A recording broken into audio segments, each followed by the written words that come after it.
Hello, everyone, and welcome to day one of the ICSA College Sailing Semifinals of the Open Fleet Race National Championship. I'm Gloria Kevlicute, and I'm joined by Charlie Lomax. Would you like to introduce yourself? Yes, thank you, Gloria. Good afternoon, everybody. I am a former KP alum, so it feels very good to be back here watching the Mariners compete and to see everyone else from college sailing that I sailed against. So very excited to be here. Thanks for having me. Of course. Well, as you all know, this is the Zim pre-show, so welcome and stay tuned.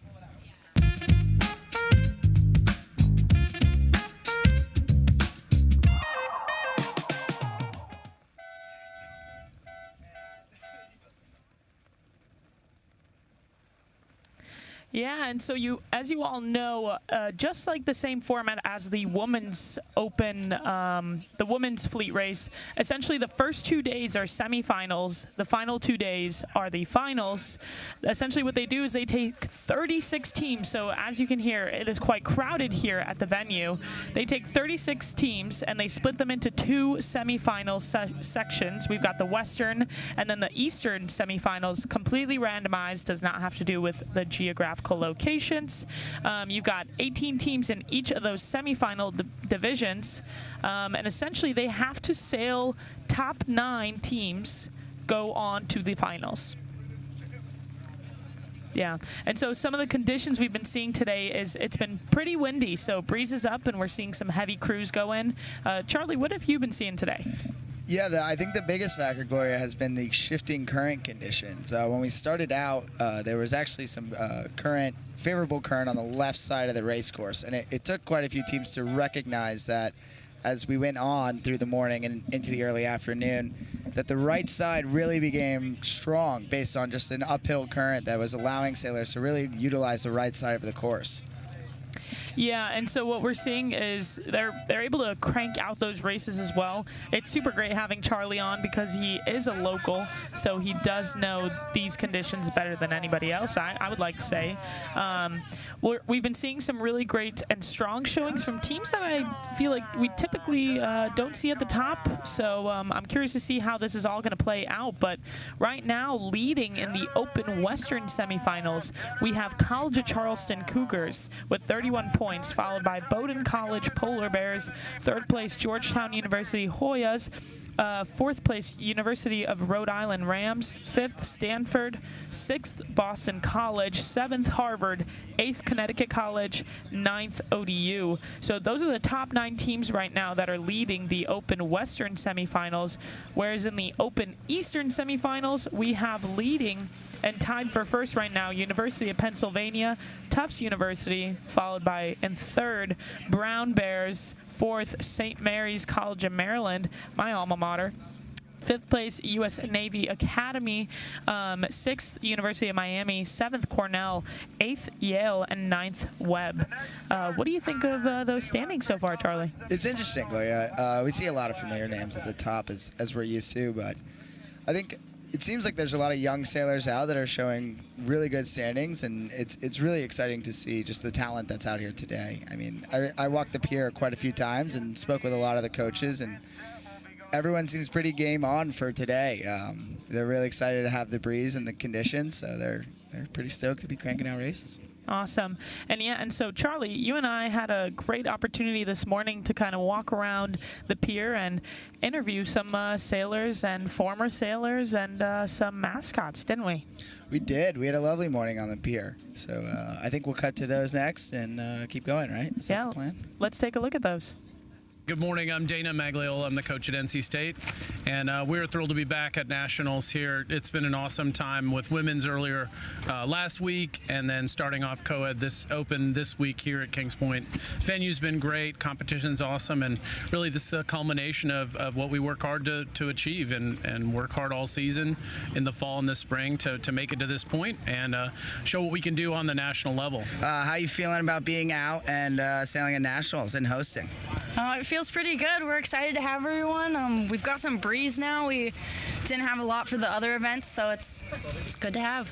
You mentioned this is your third one. Any lessons you've learned over that you've been passing on to the team? Just definitely shaking off the bad races because it's not going to decide the whole event. We're super excited to be here and represent the Midwest, and we're prepared to learn and have fun. Amazing. And do you have anything you want to say to any viewers back home? Love you, Mom. I'm from the USVI, and I'm a sophomore at Webb currently. Nice. Well, from the VI, we've brought the sunshine and done the best we can. What any similarities that you like here versus sailing in the islands? The wind is good. I like the wind. We're used to the trade winds down there, so this is feeling good. Gloria, what do we think of the conditions so far today? Yeah, honestly, breeze is looking up. Bun Bun's ready to go out and hike. Bun, how are you feeling? Any questions for us? Comments? Silence here as we get ready to continue racing out there. Oh wait, you can't say such. Bun, that's not very nice to say to Charlie now. We'll let it slide in the spirit of competition, but yeah. I'm here with Mateo. It's his first time sailing at Kings Point. Mateo, how'd your set go?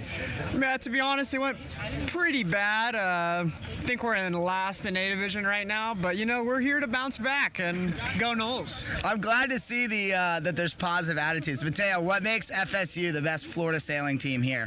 Well, as you can see by our neighbors, I think we've got Cornell and MIT next to us, and we're the Ivy from the south, so it gets pretty nice over in Tallahassee. We sail on a little pond, but we have a great team. Everybody loves sailing. You're never forced to sail at FSU. We're a club team, no coach, and everyone that sails on this team wants to be here, and it's their own responsibility to come to practice every day. Yeah, so you saw it there first. Everybody's pretty excited to be here, and there's, some of those teams are really leading right now. Like Webb Institute, we're seeing doing really, really well right now. We are. Gloria, we were just discussing the standings, and it's interesting to see that a lot of the top teams and the guys in the front are still struggling to find consistency out there on the water. That's a good indicator to us that there's some varying conditions and maybe a few things we haven't been able to see that the sailors are noticing that's throwing them for a loop.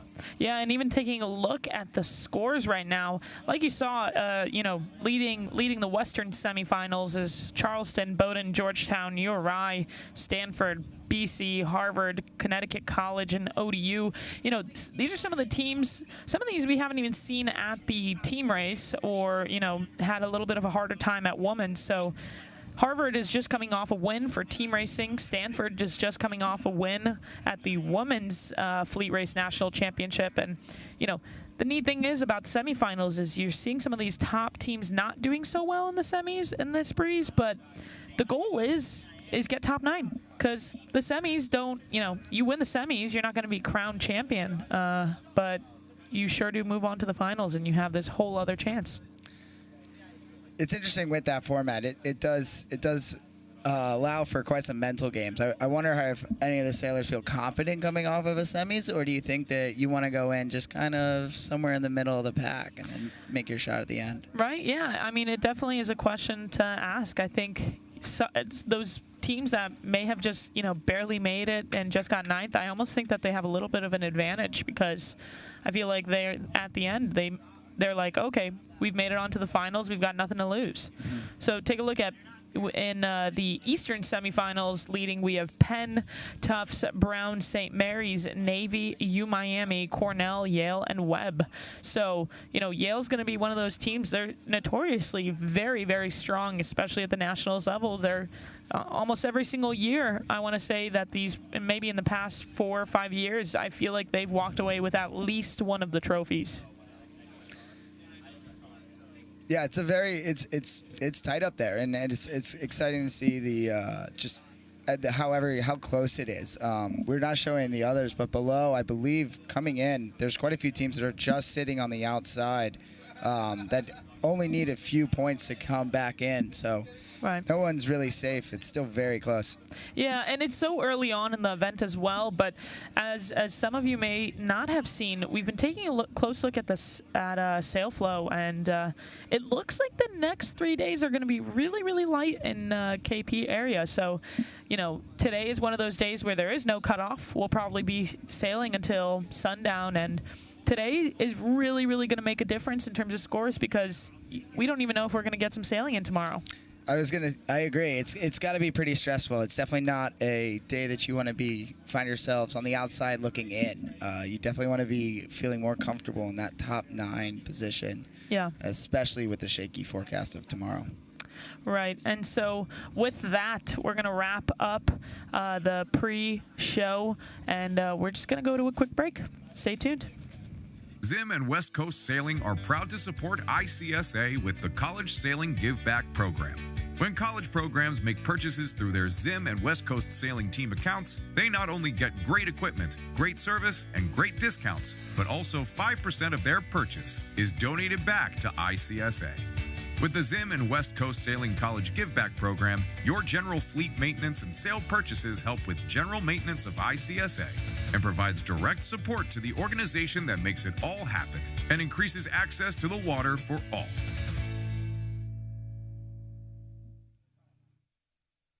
Yeah, and here you can see on your screens, if I'm not mistaken, those are the FJs that are out sailing right now. For those of you that are watching from home, a big determining factor for you, if you're looking at our view, is the boats with the Zim on the sails are the FJs, and the boats with the KP are the 420s. So in the semifinals, the way they're going about it is they have the Eastern and Western A division or B division out at the same time. So you're getting both of the semifinals groups out there at the same time, same division. So, when A division's out there, we've got all the B division sailors on shore and so on, and that's how they've been rotating about. But what's interesting is I learned this morning that the new Zim sails actually can go on a 420 as well. They're interchangeable. Really? Yeah. Yeah, so that's a really neat thing. There you see an excellent tack there by Wisco. Wisco's one of those underdog teams that's coming in from the Midwest, and I think that they usually put up a pretty good fight in fleet racing.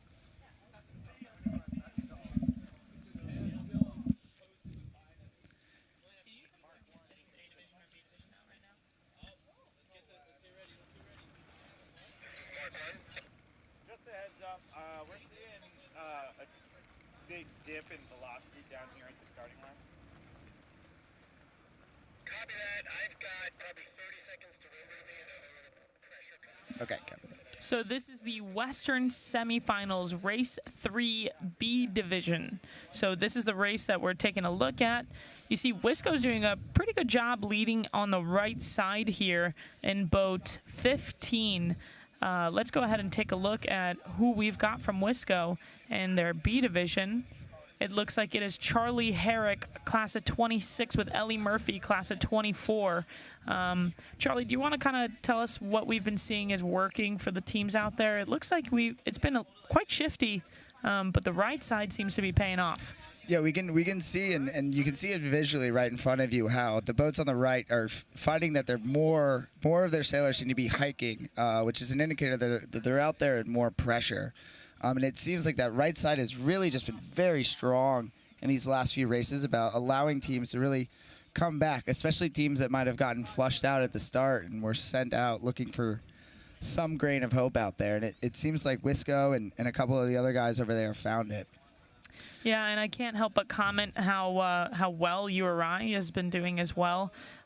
We see in their B division we have Joshua Bardazuk with Jonathan Riley and Abby Chips, and then leading A division from URI is Kareem Erkman and Claire LaRoche. So very strong lead for University of Rhode Island in A division.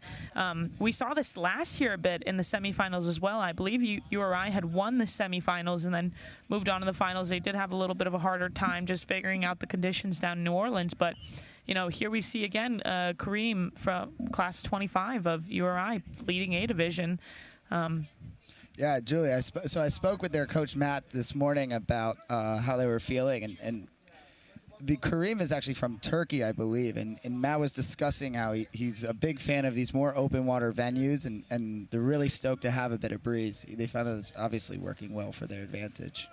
Right, and on your screens you can see boat 14 from ODU is doing quite well in this race as well, but leading it right now looks like boat 10 that looks like that would be Fordham. Yeah, and we're seeing the fleet starting to split at the top for the downwind. It's really strong to get, and it's really important to get out to an edge, especially as a top boat, because as the rest of the fleet comes around and behind, that center of the race course there is going to lose a lot of the pressure, and you need to be on that edge in the front in order to extend and gain back into the breeze. Currently, boat 10 and the guys who seem to be on port jibe seem to be pointed more towards the mark, and they're going to end up sailing slightly less distance, and especially because they've separated themselves in the pack. I think they have a really strong point of it working. You know, if the right side worked on the upwind, the same side of the course is going to work on the downwind. Right. And just trying to take a look, that looks like boat 5, the Georgetown Hoyas, is jibing there. You know, these downwinds are pretty tough. The fleets tend to get a little bit tighter and tighter as the day goes on and as everybody starts kind of picking up on what the breeze is doing. Of course, when we move on to the finals, I mean, the fleets are incredibly tight in the finals as well. It really is. And you know, when you're a sailor here, you're sailing against a bunch of people, and you know that half the teams you're not going to have to deal with in the finals. But you do find yourself trying to judge your boat speed and your setups. And you know, there's a lot of learning always at these events to be done, and the progression does happen. And so if I was in those top boats, I'd be looking around, you know, thinking about not just who I got to sail against and beat tomorrow, but what are the other teams that are up here with me? What are they doing? And what kind of insight is that going to give me for Thursday, maybe, when we might see them on a more competitive race course? Yeah, and the nice thing is what I've noticed at KP is you guys get some pretty decent waves out here, so which is pretty nice because on those downwinds you can kind of get a little bit of a ride. You can kind of surf those waves. You can, and this is a very tame day for Kagan's Point standards. I always felt like when I sailed here that we had the most open water venue in college sailing. There's really nowhere else that provides such open sailing. A lot of these university courses are closer to their universities. Anyone from NISA who has to sail on the Charles has a great idea of how tight and difficult it can be sailing between buildings in Boston and whatnot. So the opportunity for these guys to get out here and really kind of stretch their legs on the race course is something I think that everyone's pretty excited about. Oh, yeah. And it looks like boat 10, the Fordham Rams, is doing an excellent job in this race. They're really putting a nice gap in here between the rest of the fleet.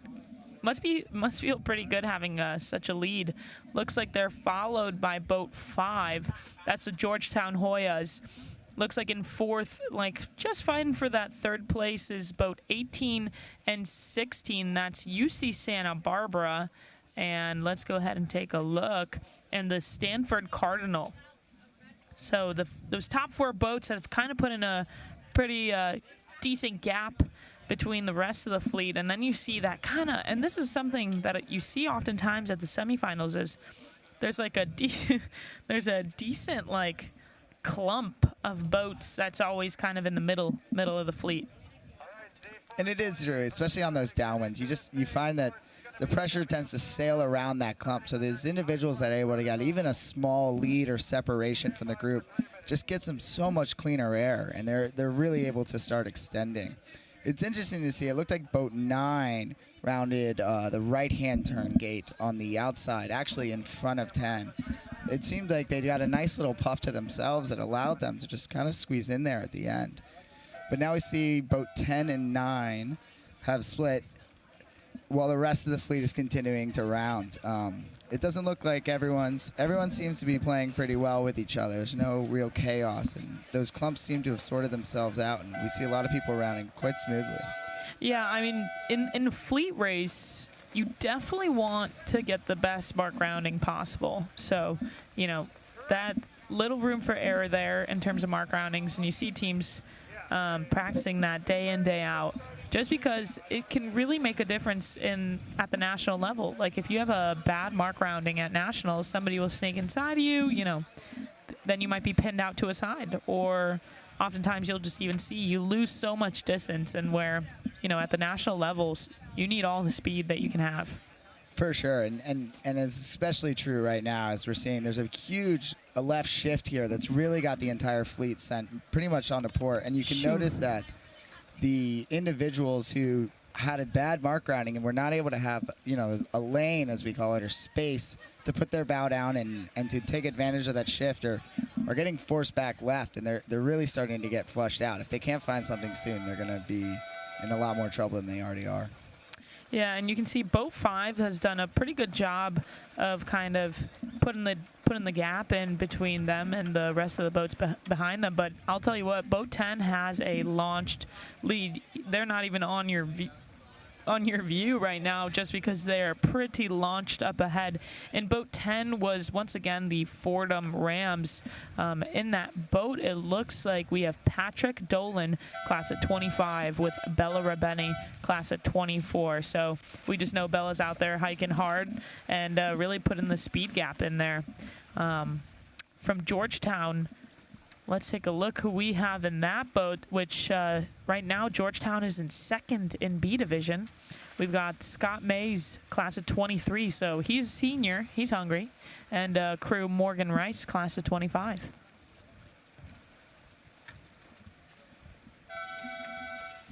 And there you see Fordham Rams are coming with the cross, but I'm just not sure they're going to have the cross on boat 9, which is out left.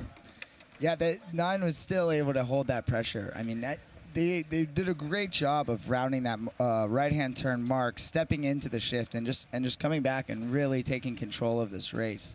Well, it does, we can see a lot of the fleet. You can see how they're physically behind 9, which is just a showing of great positioning, right? They're in a good spot where they are in control. So no matter what happens on the race course, boat 9 is ready to stay and adapt to wherever they need to be on the race course. They can go put the bow down and get out back left, or they can ride any right shift. They're going to be one of the first boats to get it.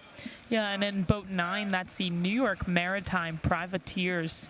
So it looks like that is Spencer Barnes, class of 24, and Eva Leggett, class of 24 as well.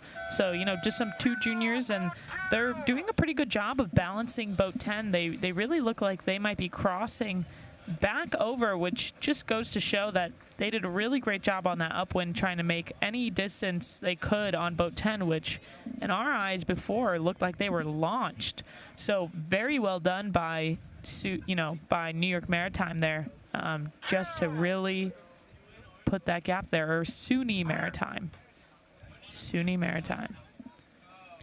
That was they're right across the waters here. They are. This is home territory for them, as they think, and their conditions and venues actually, while being so close, is actually, Gloria, a very different spot. They are hard on the East River, and it's a lot more classic college sailing with a narrow race course and a really shifty land breeze. Interesting. But they do get plenty of time to practice, and I know the teams like to play together when they can during the weekdays. And, they should feel very comfortable here sailing in these conditions. All of those sailors will have been here quite a few times. Yeah, did you guys ever do any practices with them? You guys ever practice with SUNY? We did. We would sail, and we also actually, as you can almost see in the background there of our shot right now, is where Fordham University sails out of on City Island. And so, we would find ourselves in the right conditions where we'd all link up for a nice, sporty, competitive practice, to say the least. But yeah, there was a good relationship between all the teams and sailors, and it was a really cool spot. That's excellent. And yeah, let's take a look. It looks like boat 9, SUNY Maritime, rounding in first, followed by boat 12 from Harvard. They did an excellent job closing the gap there with boat 10. Let's take a look at that's the Fordham Rams, followed by boat 11. That's the Coast Guard Bears. Let's take a... Looks like it might be 5 or 17, I believe. Yeah, boat 11. That's the Coast Guard Bears, right? Yeah.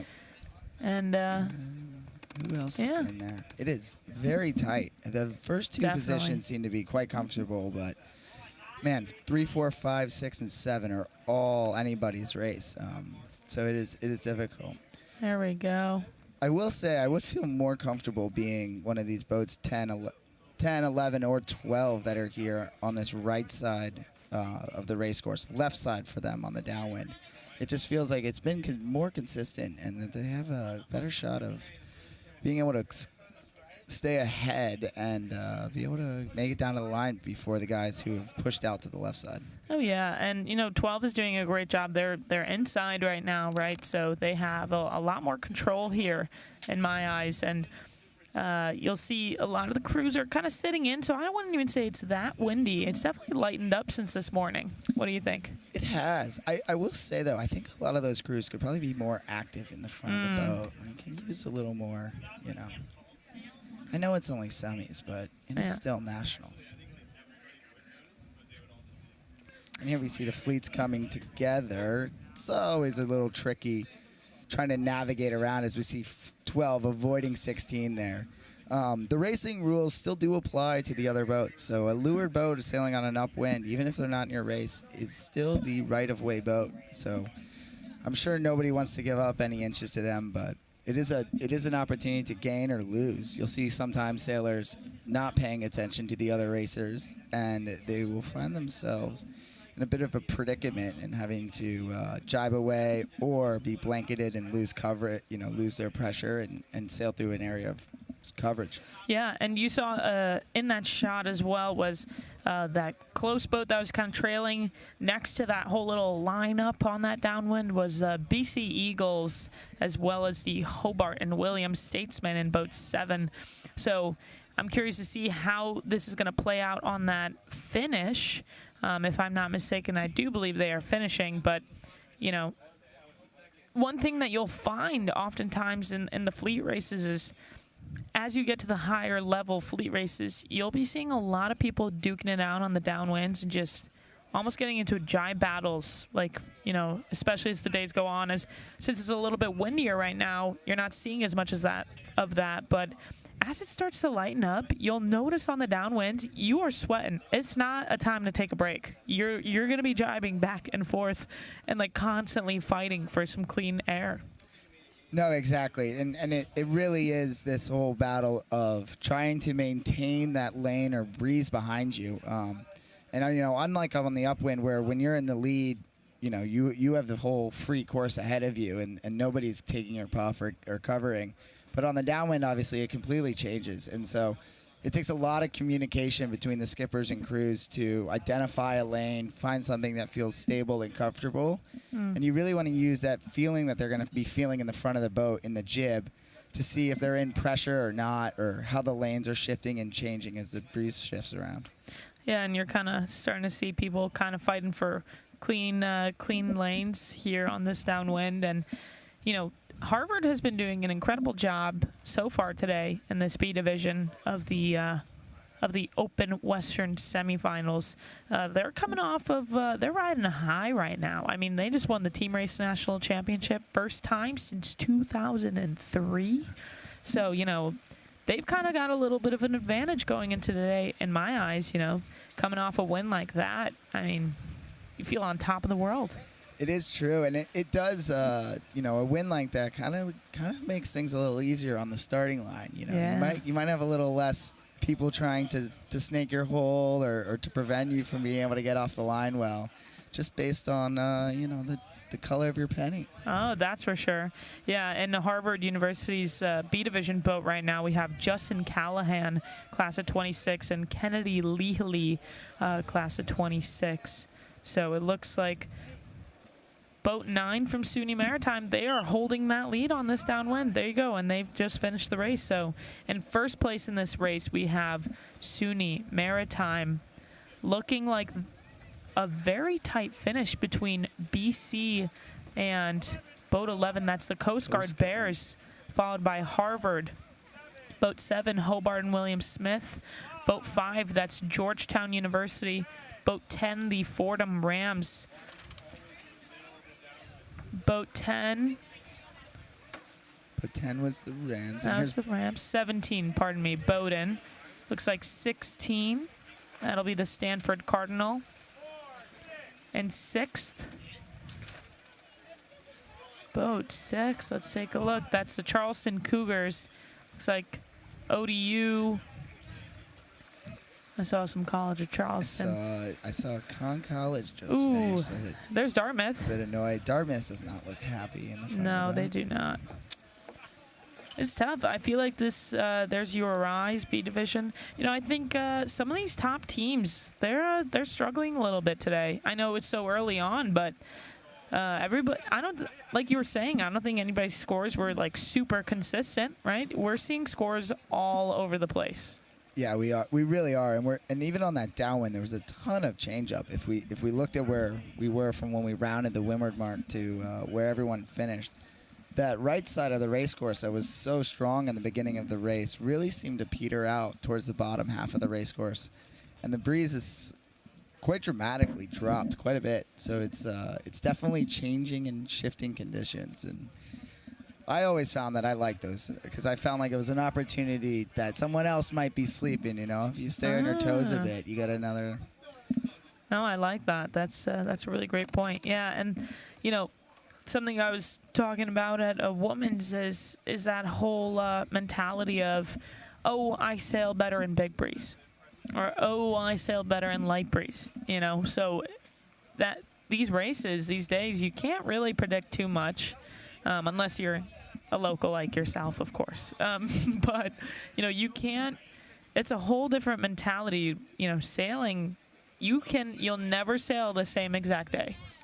No, it never is. And, you know, I think hopefully these guys have, and they all should, these guys and gals, and sailors should know, you know, how to let a bad race go. But it is difficult. And you know, you want to be able to take what happened in the race course to the next, but sometimes you just have to write it off and say, you know, we got that one wrong, and stick to the game plan and just start again. Yeah. No, you're absolutely right, though, that it is lightening up a good amount. You know, and folks, those of you that are watching from home, just to kind of, you know, walk you through what we're looking at here, we have our windward leeward standard race course. Round the top mark, go downwind, you round through a gate, go back upwind, you've got an offset up there, and then you go down to the finish line. These races are about 18, 20 minutes, right? That's the goal of these races, and you know, you've got still your 3-minute sequence, except this time you got 18 boats on the line. Yeah, and it is tight on that line. It is not a large starting line. No matter how big they set it, it never feels like there's enough space when you're there. And so it'll be exciting to see how they really who learns and who doesn't, right? I mean, this is, you know, they can watch now. The sailors that we just watched finish are now being able to spectate the race that was behind them, that are just rounding the marks now. And you'll notice that the smart sailors are going to be watching pretty keenly about what's going on up the race course as they get ready for another start here. This race will be under an I flag. We're not seeing a lot of pre-race prep. There's a lot of people sailing around. Gloria, I was going to ask, where do you see a side of the race course or of the line that you would be liking to start on right now? Yeah, honestly, so I have a very strategic pre-start routine that, you know what is really funny is I didn't really like force myself to do it until senior year. Senior year, I was like, that's it. I am doing this every single practice. I don't care if it's regatta or practice, I'm going to do it. And I'll go ahead and tell you that after this race, we've got a nice race 4B here. Looks like we have 2 minutes, 26 seconds till the start. And actually, I'll tell you right now what I do. So I always start over by the boat. I sail, get my boat lay line on starboard. Then I immediately, once I have that, I drop back down the line. I start cruising down the line to get my lay line from the boat flag, the starting flag to the pin. Looking back and forth, getting a lay line. And then I'll luff up in the middle of the starting line, and I'll just go head to wind, and I'll see, you know, where is my bow pointing? Is it pointing a little bit to the left of the windward mark, a little bit to the right? That kind of helps me decide which is the favored shift, as well as my boat lay line on starboard. You know, really crucial when you're rounding that boat on starboard and getting that boat lay line. I'm looking, as soon as I pass the flag, Am I super high above the pin? That's my best way of, telling which side of the line is favored. Then once I'm at that middle of the line, I drop back down. I go get my pin lay line. Then I go for a jibe around the pin. I get a port pin lay line just in case. Never know if you can port tack the fleet, And then I go all the way back over to the boat, and then I go get started. Not a bad one. I was always a fan of, I like to run the line, just back and forth, nonstop, and just hammer away exactly where it is. Right. Yeah, and that's the wild part is I noticed how much I was doing tremendously better at every single practice and regatta once I started really incorporating that, like every single practice. It didn't matter. It didn't matter if it was like a super short day of practice or whatnot. Once I started doing the pre-start routine, every single practice race we did, I was feeling way more confident on line. And, here, folks, you can see on your screens, we've got about 30 seconds until the starting sequence, or rather until the start. So, Charlie, on a day like today, we're seeing a huge pileup at the pen. It's the semifinals. Do you think it is a smart move to just hammer down at the pin, even though it's favored? I would have no desire to be at the pin. I mean, maybe towards that side of the course, but I think, some of these guys that are focusing on the pin, what you want to focus on really on these starts is making sure you have a nice lane, as we say to leeward, right? You want space to work because this is a long race course, and it's, again, as we say, very open. And so you need that opportunity and that space to just sit on starboard tack for a few minutes and be able to hang in there. Oh, yeah. The people that fought for the pin, only one person is going to win, right? Right. So everyone else who was down there needs to now come up with plan B right out of the gate. Oh, yeah, and so we saw boat 10. So essentially we would have the conservative start, as we would say, or I like to say the high-density start or the low-density start. So boat 10 from Fordham definitely went super, super low-density start. They were like, you know what, boat's not favored. I'm starting boat. I'm going to tack off, and then I have full freedom to do whatever I want. Let's take a look at boat 2. Boat 2 is the Rhode Island Rams. Also took a more conservative start. And then we have boat 1, the Connecticut College Camels. They must have been the winning pin boat, right? But like you said, there's only going to be one winner. So you can see there's a bunch of people that have second lane starts. Boat 4, 18, 16, or 6 and 13. Those are probably the guys that just tried the pin. Didn't work. Didn't work. Didn't work. It's nice to see boat 1 up there. We saw them come through the finish line pretty far in the back. I believe they were somewhere around 12th or 13th. And they were not happy. You could see the skipper throwing the tiller extension in the back of the boat at the end of the finish. So clearly they did something, maybe some yoga, some deep breathing, and they've reset. But they're out there crushing it right now. Yeah, they're definitely leading that left-hand side. I'm curious to see how boat 10 is going to come out here. Here you guys have a nice close-up view of the College of Charleston Cougars, who actually are doing quite well. I feel like they've been struggling a little bit over the past year. They have incredible coaching staff, Ward Cromwell and one of my old coaches, Connor Bluen, who is awesome.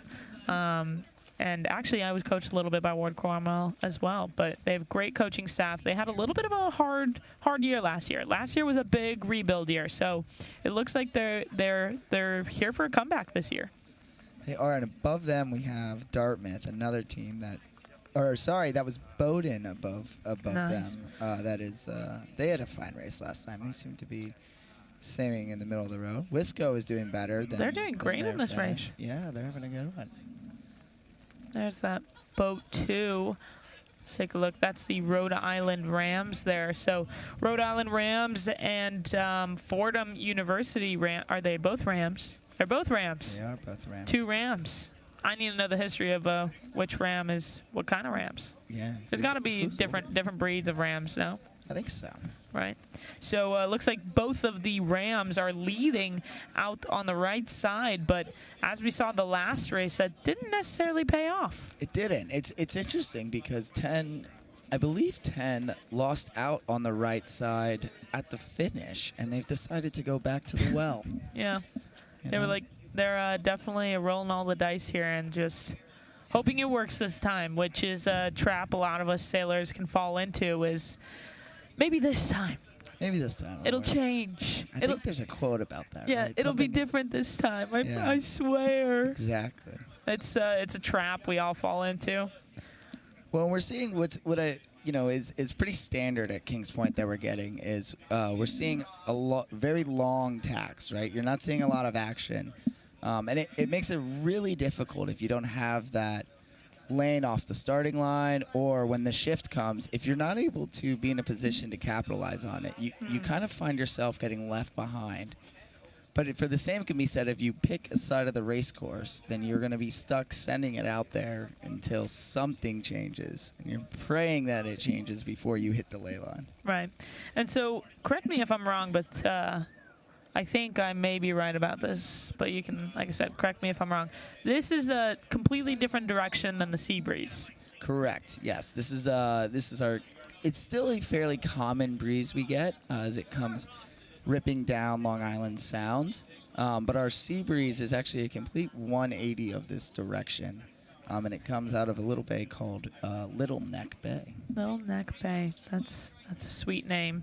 Except most of those days we saw the direction switch. It's like a total 180. Breeze kind of dies for a few hours and then kind of ramps back up around 3, 4-ish, 5-ish. Do you think that's something we might be seeing today? I think we have a shot at it. It's a very clear and cloudless day, so we're getting quite a bit of heating, and I got to imagine inland on Long Island it's quite warm and hot. So there is a good chance that we could see a sea breeze late in the evening. Nice. Well, there you go. Our meteorologist, Charlie Lomax. Awesome. And so now we're seeing all the boats lining up on the starboard ley line. I'll tell you what, the starboard ley line can be so stressful when all the boats are so tightly put together here. Like if you're boat 4, BC College Eagles, that's a tough spot where you can't even find a little gap in the fleet to tack onto starboard. Yeah, and we're seeing quite a few people jibing out now at the offset mark. It's interesting. It's difficult to want to do that call because it's hard when you're up in the front of the race course because you'll realize that you've just jibed your boat into the bad wind of everyone else behind you on the offset leg. But it seems like they've been able to punch out and now are cruising along with everyone else. Yeah, that's definitely one thing you can learn the hard way is the way too early of a jibe when you're like middle of the pack. You still got a whole line of starboard boats right behind you. I mean, that can absolutely kill your speed. So we got a great shot here of everyone on the downwind, and you can see exactly what Gloria and I have been talking about with these lanes and clear airs. You get this fanning effect as everyone kind of strives. A few boats like Boat 1 and Boat 10 have decided to just suck it up and deal with it, and I am hoping, they're believing that they're going to be able to jibe shortly, as we just saw, and push out and let the fleet pass behind them. Yeah, and Boat 12, that's the Harvard Crimson leading again. You know, just riding that high of a win, you know. Looks like they're followed by Boat 10 Fordham, which came out pretty all right. Yeah, pretty all right. Let's see, Boat 1, we have the Connecticut College Camels, who we also saw kind of leading off the pin start, followed by Boat 3. Let's take a look who we have there. Boat 3 is the Florida State Seminoles. That's a great race for them. Yeah, it's great to see how this shook out at the top because, you know, as I've been told by a lot of coaches many of times that, you know, it's not where you start, it's how well you start. And we can see that. Even Boat 10, who started all the way at the boat end, and Boat 1, who have started at the other end, both managed to, as we would say, win their side or control their side of the race course. And here they are, both coming in the top mark, roughly in the same position. Oh, yeah, and let's take a look in Boat 9. We have the New York Maritime Privateers again. They're doing a pretty good job of just staying up and getting single digits this set. Yeah, there's a big key. I always found consistency. I struggled for a long time to find consistency in those races. And one thing I strived and when I coached later was to pass on was you want to count the sets, not the races, right? You want that total score to be Probably in the semis, I'm going to guess you want to be somewhere around 12 points to 14 points a set. That's probably going to put you quite comfortably in that top 9. Right. And so just hammering away at that and being able to be sure that, that the sets are consistent and that your results give that nice 10 to 12 points or 12 to 14 points that your coach is looking for. Right. And then it looks like we're seeing 3, 11, and 2. They seem to be all the way out on the left side of the race course. I can't quite see who is to the left of them out there on the edge. Yes, that's 12, Harvard. So they're sticking with the leader, right? That's a safe bet to stay with the guy who seems to have figured out Kings Point sailing. Yeah, and something worth talking about as well is some of these players have been here for, let's count the days, 3, 4. Some players have been here for 7 days now.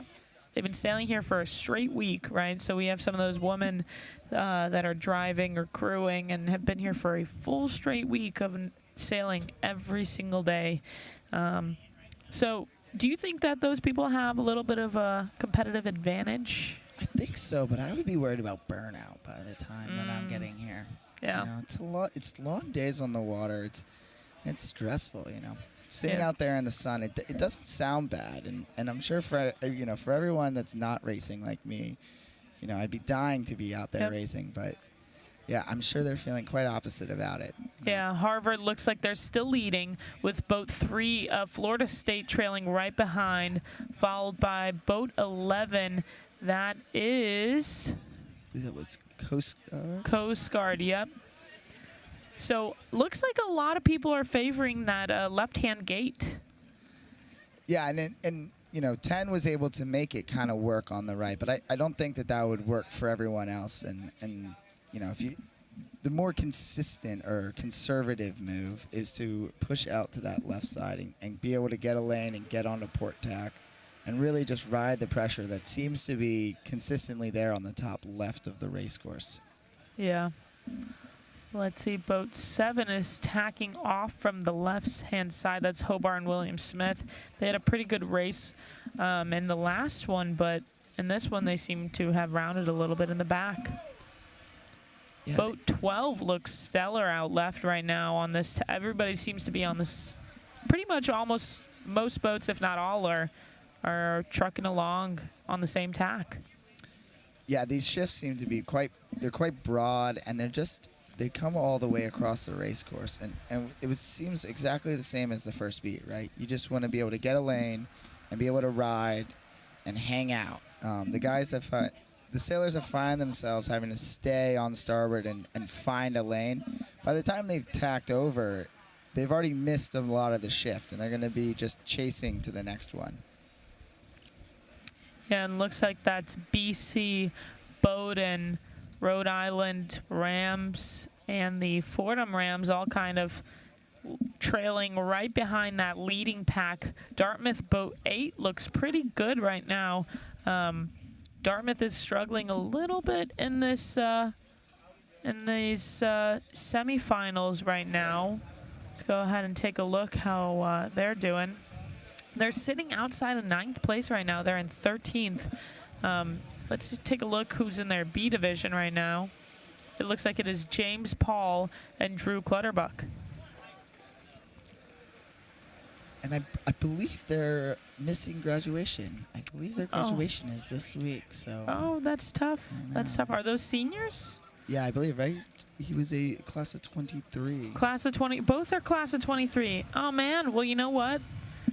In that sense, then, I definitely believe they're going to go out and win some races right now.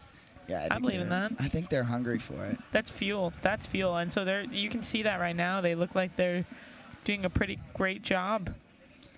If I'm not mistaken, James, I think he goes by Jamie. Jamie? Yeah, I think he goes by Jamie. Very, very, very nice sailors over there. So I'm wishing them the best of luck. 2 seniors. I can't help but root for the seniors, you know what I mean? Like, go get after it. Yeah, you do. You do really want it. Boat 16 here you're seeing. It's the Stanford Cardinal. That's Vanessa Larkamp. So she's a freshman. won B division at women's by 30 points. Wow. She won 5 out of the 10 races.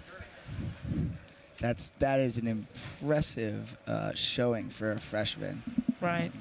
So, you know, we'll definitely be seeing her quite a bit, and she's one of those people that's been sailing nonstop 7 days. They have 15 people on their team, so it's like the exhaustion's not even an option. Like, No, you know you're in it. Yeah. All those right? days. That's it. Every single day. So it's a lot of snacks, I imagine. Oh man. Powering through. A lot of power bars and stale water. Lots of water, that's for sure. There's a. So we're seeing it's quite light, it looks like, on the top side of that, top right of the race course. Hopefully these sailors have adjusted their settings, you know. I'm seeing a few out holes that seem to be a little too tight. Yeah, rounding in first here, we've got Harvard, Crimson, and Boat 12. No issues for them. They're just out sailing Trailing around. behind the Florida State Seminoles. And we've got Boat 11 coming up here. The Coast Guard Bears, followed by Boat 1, the Connecticut College Camels. Boat 6, are they going to make it? Sneak in there? Oh! College of Charleston just sneaking it in there in Boat 6. Oh, well done. That's not easy to do, I'll tell you what. So no, it doesn't look like there were any major shakeups on the race course. No, Boat 9, New York Maritime. There comes Fordham.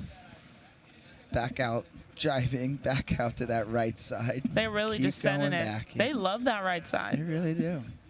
I think it's further from campus. That's what. It's further. They're staying away for as long as they can. Oh, yeah. Looks like it's a little bit of a tougher race for the Boat and Bears there.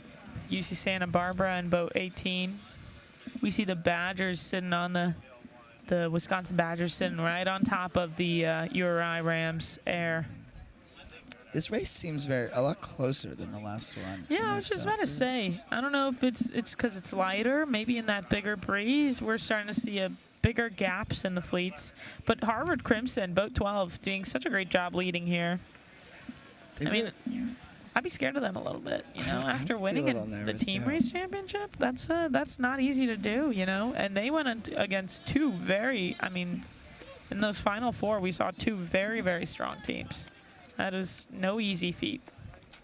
No, they're looking very comfortable out there. Yeah. And as you can see, this race is timed at 16 minutes now. So, you know, don't get tired of our voices just talking to you 16 minutes at a time, if not more. Here we go. It looks like we've got 9, 6, and 16, right? I would not want to be Boat 6 there, kind of stuck in the middle of the two, right? I'd want to get out of there one way or another. But they're doing a pretty good job, but you can see 6 is starting to push out. Yeah. I think it's all the crews, you know? Yeah. The downwinds, most certainly. Something, you know, and then for the skippers, oftentimes you'll see them holding their hands kind of low. One thing Warblow always taught me is rotate body out. You want a straight arm. Like, you really, your arm gets exhausting as a skipper. But, like, if your arm doesn't feel like it's going to fall off by the end of that, then you're not holding it out right. No, not enough. I used to have to push my fingers on the sheet. Is what my coaches used to make me do to help hold the jib out, just an extra inch or 2. So it looks like Harvard's gonna take the cake in this race. Let's take a look. All right.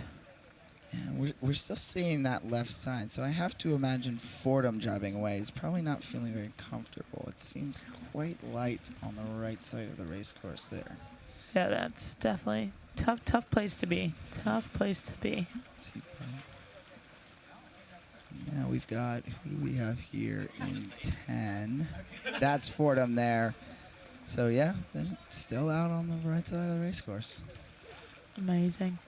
And we've got a nice special guest here from West Coast Sailing, George Eulis. Did I say that right? pretty close. Yeah, you got Nice. it. Awesome. Would you like to introduce yourself a little bit more to our viewers? Well, there's not much to introduce, but college sailing changed my life, and it's really cool to see 18 years later, to see it kind of alive and well. There's a production booth. There's people giving announcements and stuff like that. I sailed in college in 2005, started a company the day after graduating called West Coast Sailing. We then merged with Zim Sailing, so we produce all the boats out here. And it's just cool. Like I said, college sailing changed my life, and just to see the kids, that's awesome. Yeah. Where'd you go to college? University of Oregon. Nice. Go Ducks. Go Ducks. There's no Ducks here. And very average sailor. Like, I didn't win anything. Like, I didn't win any nationals. Hey, me neither. And to see, like, to be around kids, doing Boston Dinghy Cup and doing some of those events, seeing the really good sailors, and they were still nice. They were still nice to us, which is Aw. always cool. That's awesome. It is a sport that I believe promotes, friendship amongst competitors. You're kind of out there together, whether you like it or not. And well, especially I always found that, as someone who always needed a cross here or there, it was nice to have a friend on the race course that might be able to lean on once in a while. Amen. Yeah. The cool thing about that was I went on to work with those people. So our company, our COO, Oregon State, the Beavers. Nice. The guys that do purchasing, Lewis and Clark, the guy that does our ecom Fordham. A lot of our staff is college sailor alumni, and so that continues for many years. Yeah. It looks like Khan got that right at the finish, Right. able to sneak in there. Wow. So it looks like Harvard's getting a nice little interview right now. Gearing up to Yeah, talk it was to a him. great race for Khan. Like, Khan is definitely up and coming. I think they've been doing a lot of rebuilding with Jeff Brechnahan, and I think they're kind of making their comeback here at the semifinals. Yeah, it's nice to see new names up there and new competition. And I always found that, those schools that are not the traditional powerhouses can be a bit more scary because you don't know what you're getting when you see them on the starting line. That's very true. Well, as this race is wrapping up, definitely we'll get you those scores when we can. But while we still have George, you want to tell us a little bit more about West Coast Sailing and some of the work that you do? We just started off, when I was in school, you buy the boats, you buy the equipment, and there was an opportunity in Portland, Oregon to start a company. And I always said, I'd never be dumb enough to work for someone who would hire me, so I just started to work for myself. And we were just selling, lasers, Vanguard sailboats, all that sort of stuff. And it worked out. Hired friends, as I mentioned. Business grew. There's 15 people there. We've got 50 people in Rhode Island, and then there's 10 in France. And that team's a kind of it's all just friends. Nice. And so where do you live out of now? I'm living in Rhode Island at the moment. Oh, nice. Where in Rhode Island? So I'm in Bristol. Oh, nice. Which is kind of the boat building capital of the world, I've apparently learned. Oh, yeah. Yeah.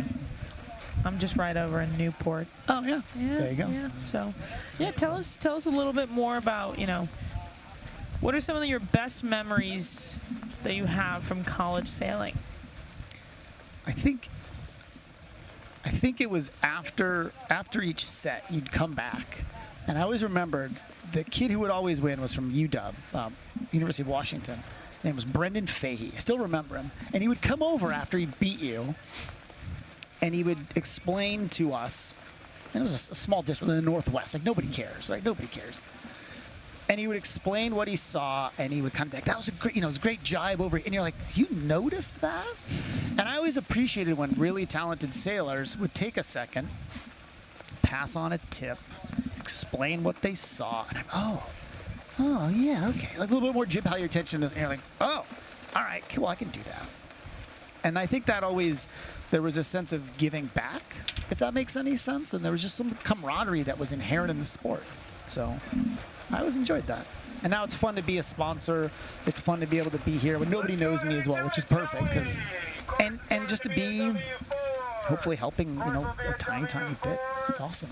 Yeah. It's very gratifying. Well, we're so happy to have you. That's for sure. Just some random dude just sitting here and just Join us. It's You're like, casual. oh no, please come on in. it's a pleasure. We've got hours Yeah. to vamp for, so please come help us out. Yeah, no, seriously, we're always looking for something to talk about. I think what's really been cool in college to see where college sailing has gone with the one design technique of it, and the now with the Z420 and a boat that was structured and built around, let's build the best platform for us to go sailing on. It really feels like that there's this consistency across fleets now. And I've heard mixed complaints from people. Some teams seem to like that, it's the same boats that we have at home and we get to sail them every time. But as someone who sailed probably in many different boats throughout different colleges and venues, where do you see it? Would you say you're more looking for the same fleets everywhere, or did you like the diversity and having to figure something else out? It's probably counterintuitive, but I do think the sameness helps. I think it helps, and again, I'm biased towards like the mid-level, low-level sailor, because I think it eliminates some of the intimidation factor of when you, okay, hey, we're going to be racing C420s. Well, I've never done a trap before, or whatever. Or even a different boat. Like we sailed, Larks? What is it? There's a bunch of schools that have different boats, and that's cool. That's cool. But as a visitor, as someone who wants to learn more about the sport and experience it, when it's a brand new boat, brand new tuning, rigging, right? Again, I'm kind of back. I don't know what to do. I don't know how to do this stuff. And so it's funny, and I'm biased now because we build these boats. So, take that for what it is. But when I was in high school and college, I was like, well, we need, sexier, better boats. And I said that for a long time. And I realized it works. College sailing continues to grow. It's popular. The kids are having fun. And so as long as that's happening, the racing is fair. It's equal. If it ain't broke, don't fix it, right? If it ain't broke, don't fix it. We've said that quote quite a few times over the past few days. Yeah, that's a good one. There was, when I was in school in Eugene, Oregon, like the hotbed of sailing, right? Oh, of course. And there was a bumper sticker, and it said, if it ain't broke, fix it till it is, which tells you all you need to know about the University of Oregon. No, I'm kidding. No, I love it. It's okay. At St. Mary's, we had a bunch of Keep St. Mary's weird stickers. Geez, yeah, right? Yeah. So I don't know if that answers your question, but I do think that keeping the boats the same helps a lot. It eliminates a variable. Yeah. I agree. I liked the same simple boats mostly because I hated waking up early to have to tune and rig a boat. Oh no, yeah. I love walking down on the docks, throw the sails up, let's go sailing. No question about it. There's a simplicity in it, right? Just rig up and go. Yeah. Well, these boats are great, honestly. I just found out this morning the sails, the Zim sails, can go on either a 420 or FJ. Yeah, and I'm assuming someone much smarter than me designed it that way. But I don't think I knew that until I was kind of introduced. Oh, they're interchangeable. Okay, cool. That's cool. But I got to imagine some of that has to do with, because as you were talking about developing teams, I sailed at Kings Point. I'm very fortunate that all the United States taxpayers were able to provide us with 2 fleets. But You're welcome. Yeah, right.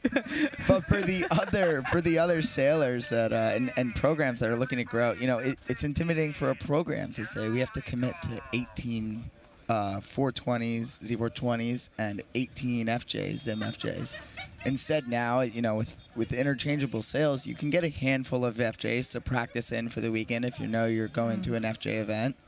And then you can sail your bread and butter Z420s throughout the day. But you don't need to buy extra sails for those boats. That's very true. I represent the club sport. I think our budget when I was in 2004 or 5 was $6,000 a year, right? Wow. You had to clean the basketball arena, and you could make like $400 or $500. So you'd volunteer the team, and you'd clean up all the popcorn and stuff. And so you're right. We were so stoked to buy 2 FJs. It was like monumental, and so anything that lowers that cost. Again, we're talking about the teams that probably aren't here, but that's also how sailing works in a lot of ways. There's the very best, and there's a lot of the rest of us who love it, who care about it, who want to participate and help. All the volunteers. Oh yeah. Right. that's what helps the sport grow. So I do think you're right. Like having it be as attainable as possible means that more people could go sailing. Oh, yeah. Also, folks, it looks like that was a general recall. So all the boats kind of started. Presumably, way too many were over. That can tell us that there must have been a little bit of favor there on one end. And so they called all the boats back. We're just waiting for them to get started again. But that's really neat. That's really neat that you guys were like, you know what? Let's find some of our own funding. Let's go clean up the basketball courts. That's incredible. It was terrible. Oh, well, I never said it'd be fun. I just said it hits the heart. But Yeah. I can't imagine that was much fun. No, and that's what you got to do. And I think that, you guys are talking about it. Sailing is also, when you're in the same boats, you have the same sails, you're sailing the same course, then there's a chance that some random person from nowhere can kind of step out and distinguish themselves a little bit, which is a thrill. Yeah. And hopefully not just from banging a corner, but just from actually like being talented, Okay. It's true. No, that's so true. Yeah, no, it's so true. That's how some players you'll see, you'll be like, hey, they're doing so well in this race. It's like one tack wonder. It sounded like my freshman year of I've college. honestly so done it. Yeah. I'm so guilty of that. I sailed the freshman nationals where 6 times I rounded the windward mark in first place. Never won a race because I just sent it off the starting line out to the corner. And I'd win to the windward mark and get just smoked by all these sailors on the downwind. So good. No, I've so been guilty of that. That's definitely like a freshman year college kind of thing. You just banging corners. You want to be the hero, corners. right? You want to be the new hero. Yeah, exactly. Who's this guy? Who's the new kid on the block? Yeah, and you kind of say that little prayer when you go out there. Mm-hmm. And then it's funny because it's like you'll bang it once and it'll work once. Like once your entire college career. And you'll like keep thinking that you're like, but remember that one time? Yeah, Remember exactly. That one time When it went. I won that race by like so much. And it's like one race, but you'll bang it another 100 times and it never works ever again. Reinforcing bad behavior. Exactly. It looks like we're underway again for the Eastern Conference now. We've got, it looks like a minute 15 left to go. Nice. So. Yeah, You sailed it. Did you sail Club 420s in college sailing, or did you exclusively get to sail the Z420s that they have out there? Same year, I think we had the Z420s. Z420s. Yeah, I think you guys we were some of the first to take delivery of I them. think we were actually. We were quite spoiled there, if I'm gonna be honest. We always had like new fleets coming in, and a beautiful boathouse, and so I think we were spoiled a little bit, Ryan. I'll be honest. Our boats were always really nice. So. Nice program. Yeah, and that's thanks to Adam Warblow and our alumni association. Like our St. Mary's Seahawks, our alumni runs deep. I mean, we get some of the highest showings at our alumni regatta possible. We get some of the highest showings out of I think anybody's alumni events. I mean, we get so many boats out there, and I remember for Adam Warblow's 30th year of coaching at St. Mary's, we had a massive possible huge tent. I mean, I think there were like over 150 people, alumni, that showed up, if not more. There honestly might have been even more. That's legit. No, it's so legit. Like, so our alumni run so deep and so strong, and it's so nice. Like, the alumni actually, like, I love our alumni association. But yeah, I can talk about it all day. But looking at this race, there we go. Off the boat, we had what looks like perhaps 15. I'm not going to say it, though. But boat 18 kind of slipping at the boat here. Looks like, once again, we've kind of had a little bit more boats leaning towards the pin. Yeah, they still seem to be stacking up. My guess is a bit... Ooh. My guess is that the pin end is also getting a little bit of traffic, just as the current is kind of pushing everyone down there. Yeah, and for those of you also watching, this is race 5A of the Eastern semifinals. So some of those teams, it's similar to the ones we were just seeing. We've got, BC, Bowdoin, Charleston, Conn, Dartmouth. No, I'm wrong. I believe I'm flopped. Looking at the flip-flop. Sorry about that. We're talking more Boston University Terriers, Brown Bears, Cornell, Eckerd, George Washington, Jacksonville, MIT, NC State, Raj. I should make a song out of this. St. Mary's, Tufts, Tulane, KP. Hey, that's you. Navy, UMiami, Penn, Webb, and Yale. So, and you know what? So this is A division. We haven't seen an A division race yet. How much tighter is this race? I think on this level, I don't think, there's discussion about what's more competitive, but I don't think it's any more or less than B division. By the time you get to the nationals, the divisions I've always felt have seemed to be pretty equal amongst each other. Yeah, I mean, I would say so. No, I would say so. I'd agree with that. I definitely do think that there is a slight smaller margin of error for an A division often, but they're definitely both very tight. It's just boat 15 just sending it out right. They're actually off your screen even to the right of boat 18, so they've punched out from the boat end of starting line. But we're seeing very similar things, Gloria, to what we saw in the last set, where that port tack seems to just be your long tack, and those individuals and sailors who have a lane and can hold in there are just breaking away out into the front. Yeah, that's certain. There's boat 4. That was NC State. Definitely somebody to keep your eyes on because they crushed it at the Annapolis 2021 Nationals. They really had a very strong showing. Working hard in the front of the boat and the back of the boat. Yeah, so leading the middle pack, that's boat 13. That's going to be the Roger William University Hawks. Raj, I think for the first time in a while, just missed the cusp the other day for the Final Four in the team racing. Let's take a look. Boat 13. Yep, that's Raj coming across here. See, boat 18 on the right-hand side. That is going to be the Eckerd Tritons, all the way up from St. Pete, Florida. They have an incredible coaching staff. They have Ainsley and Caroline, who are super awesome and really fun, and I have a great time every time I get to see them. Really, really great. And all women's coaching staff. So, gotta give them a shout out for that, that's for sure. Got boat, Ainsley, if you're listening, and Caroline, go Tritons. We got boat 15 there. Let's take a look who we've got. That's the Tufts Jumbos. KP in boat 17, looking pretty good there. It still seems, I still like that left side of the race course on Gloria. It's just, there's just a bit more punch out there, especially in the top end of the race. Yeah, and I'll say it gets really tough when you're kind of seeing the same pattern because then everybody kind of starts figuring it out. And then it's really just like a cutthroat race. It's like who can execute it the best. And that's the scariest thing is when everybody figures it out and you're like, oh, God, here we go. It just becomes that drag race. Oh, yeah. Here we go. Coming up to that mark. Ooh, and we've got some port boats coming in, sneaking in. That's always such a bold move. That ley line scares me sometimes. I have a magnetic attraction to being just on port ley line. Like, no matter how much I tell myself that I'm not going to be in this terrible position, I'm always there. Yeah, actually, I think I also fell into that trap quite often.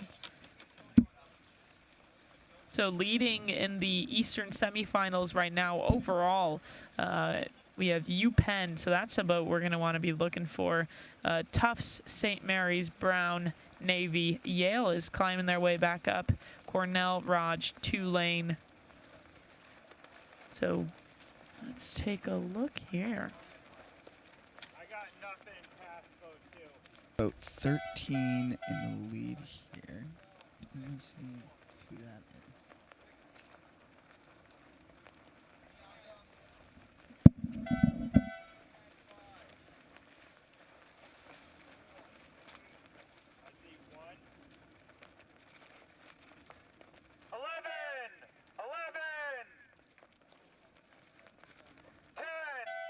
we're seeing. So we're seeing. It looks like that it's quite shifty out on the race course. Have we noticed any trends that we might have identified? Has anyone seen anything that they like? Huh. What do you think? I mean, being used to sailing on lakes and stuff like that, I'm used to a ton of shifts. This seems like it. I think, Charlie, you were talking earlier, like it seems to oscillate in a more of a predictable manner.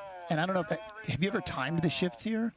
Like, is there like a pattern like this from this direction? It's like 4.5 minutes left, and I have not timed them, actually. That's a good point. But it is quite long.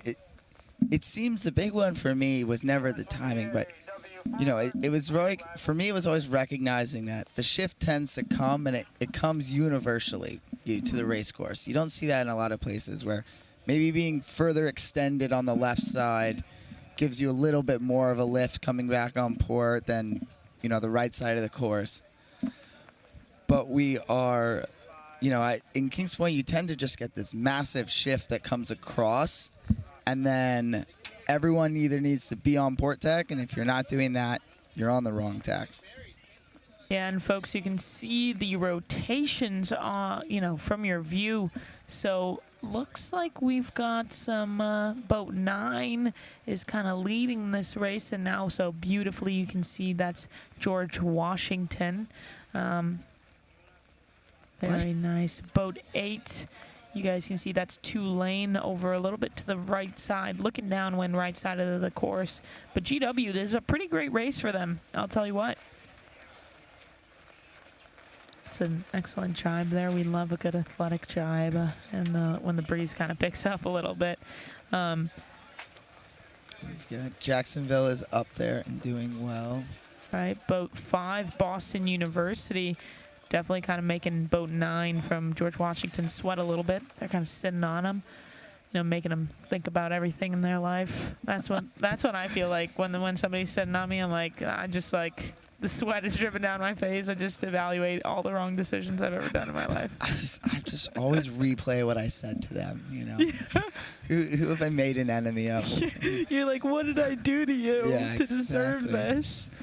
Yeah, it really is like when somebody really purposefully sits on you on the downwind, it almost feels personal. Almost every single time it feels personal. Feels personal. Or when somebody tacks on you. I can always say when I sat on someone, it was always a little personal. Yeah. You're like, can confirm. Yeah, it's personal. Yeah, they deserve it. Yeah, that's true. I feel like I was relatively pretty nice on the race course. I was like, no, please take my hole. It's fine. Yeah, just pass it. I'll figure it out. It looks like Roger Williams, boat 13, was able to pass around on the outside. They're going to be first around, followed in boat 16, Brown, taking the opposite gate here. They're splitting. Do you like the split? I like to split personally. Yeah. I'm usually like, I'll take the lower condensed mark usually, unless I'm if you're leading. But most of the time, it's like if I'm doing pretty good, I'm like, I just want a clean rounding. I'm gonna let everybody else go foul each other over at the crowded one. Whenever I rounded in first and everyone chose to go the other gate, I always felt offended. Like that they didn't like what I saw or thought I was an idiot. Clearly they wanted to do something else. Like, it's personal again, right? Yeah, it's always personal for me on the water. Yeah. Charlie's going to that one. Sheesh. Yeah, exactly. Can't do that. Not going to follow him. I'm going to go the wrong way out of spite. Yeah. And I'll take the whole fleet with me, too. That's always like, when you're in third place, it's always tough when 1 and 2 split. You're like, well, who do I follow? But looks like boat 9 is looking pretty strong out to the right. That's George Washington once again. But, it's that thing again. We've been seeing what's kind of been working is, I don't think necessarily like hit port ley line. It's a nice little medium. It's a balance. It's like kind of work. You kind of want to be on port as long as possible. Yeah, you want that opportunity to sail on port tack in clean air. Yeah. And then you really just want to get into the zone, right, with your crew as a skipper. Yeah. and just really focus on, working through the waves and through the chop, and then counting in those puffs, and just a nice drag race across the race course. Let the boat speed do the talking. Yeah, and looks like 16. Like, I think I'd want to be in 16 spot. That's the brown bears. So I kind of like where they are. They're leveraged out to the left, right? And we've been seeing that left come in quite nice. Just going fast, clean air. Like, that's where I kind of probably would have gone to the same mark as them, just so I can have a little bit of that ladder run leverage. Yeah, I like where they are. No, yeah, it's definitely the smart move to be where them is. And again, we talked about consistency in the beginning, and you want to make those smart conservative plays, especially in the qualifier. You're not looking for race wins. You just want to be in that top 3 every time. And when you separate too far out to one of those sides, it's so easy for it to just go bad. Yeah. But you saw Roger Williams just kind of came back to kind of get a little bit of left side leverage, tacked right on the brown bears, made it personal. Yeah. They had a tack up. That was personal. Why not hit them while you're over there? You know what? I'm gonna tack right next to you. Yeah, just a little reminder that we're here. Yeah. Here they come. They're gonna come back together. Yeah, here we go. They're so gonna go on them. I got it. All right, Roger Williams. They're so gonna attack on the brown bears. Wait for it.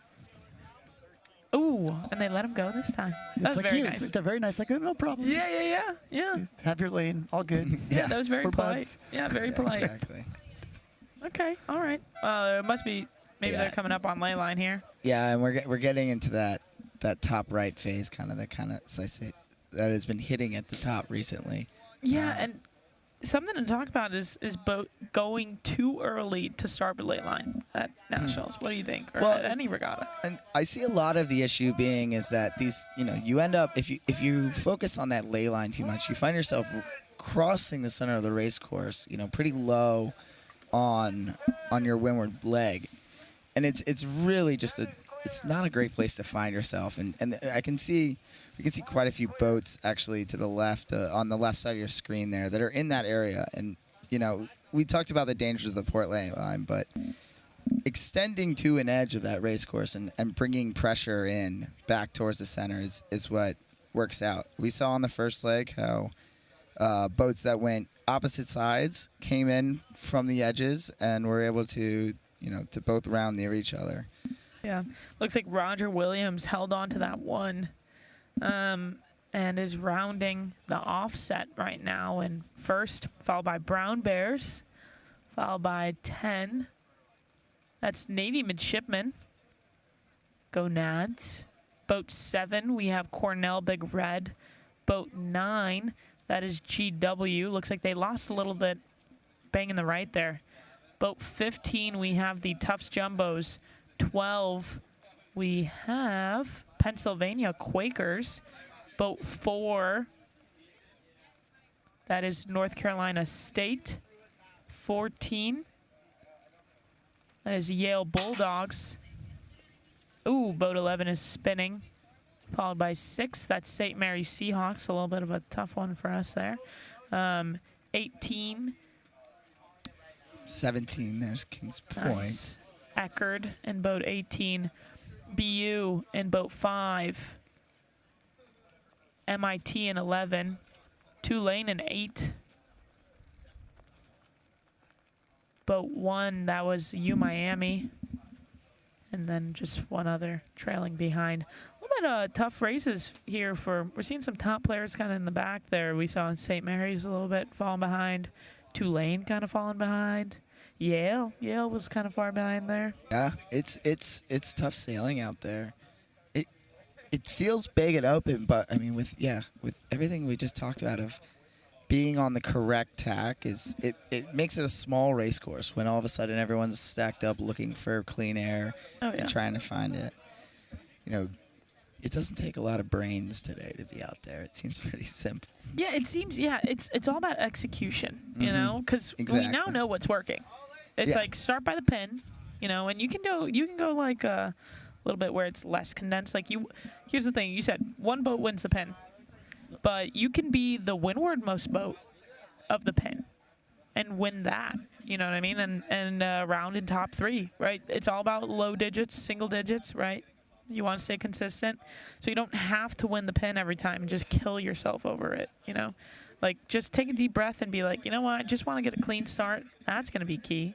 And I know I want to start towards the pin, and I know I want to go left for a bit, and then I want to sail majority port on the way back. And then that's seems like it's consistently doing the same thing. We're seeing, you know, and just trailing behind this fleet is you're seeing the same thing from the western or the eastern.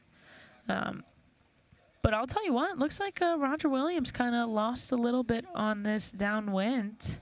And I was noticing, I think their coach might have a word with their skipper about their jib trim, because it seemed to be a little blowing out the top on that downwind. Oh, Charlie.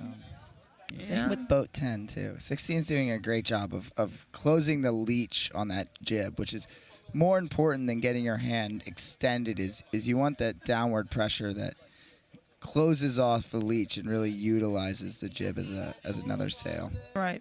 Well, that's part of that, you know, really holding that arm out, right? It's you really want to hold it out as much as possible so your arm gets tired. You can tell the leech will spill when people start getting a little bit lazy with their arm holding, you know? That's what happens. You get past. Stuff.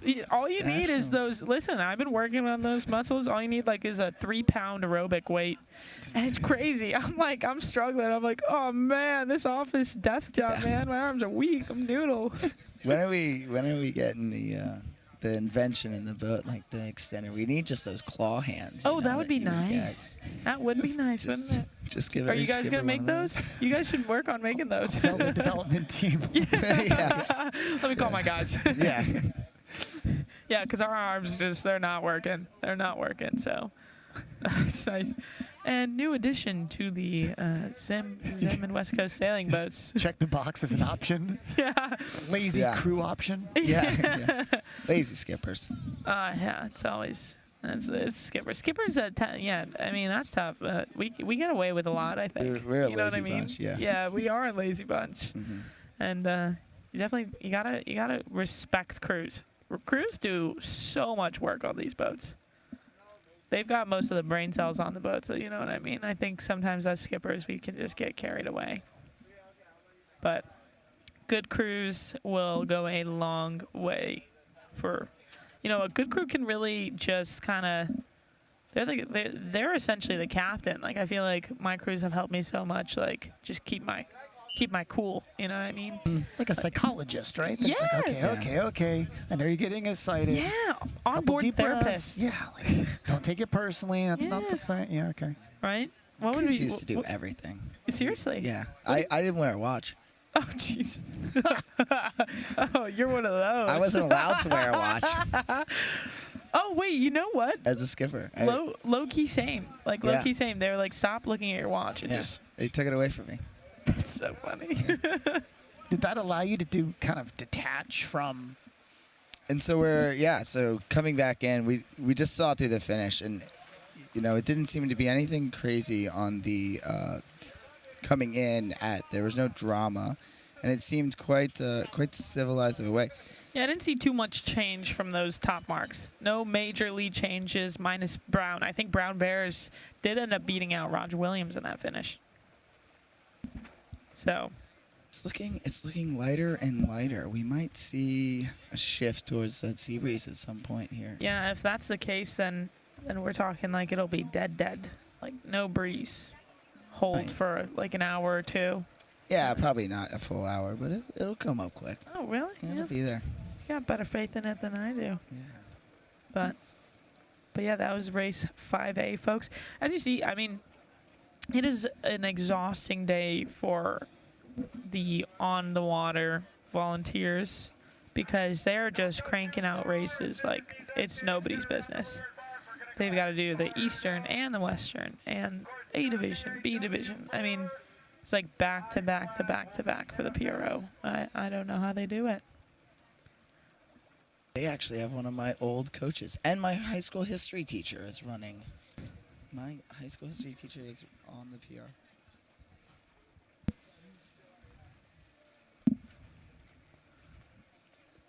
Oh, perfect. Oh. So we were just told we were going to be able to speak specifically with the brown sailors, so maybe they'll be able to tell us something about what's going on that we might not be seeing out there. Yeah. Hey, Brown Bears. What worked out for you guys in that race? I think the first thing was a good start. We are getting a nice being shot of able them. to get out left and then reaching tap smoothly when we away from- wanted. Oh, I can't remember. And some good boat handling on the downwind. Maybe And they can't then hear you us, wanna- but they look great. Hey, there they are. Hey, Brown Bears. You guys had a great Yeah, race straight there. line boat speed. What ended up working out for you guys? Oh, There's a lot of voices happening.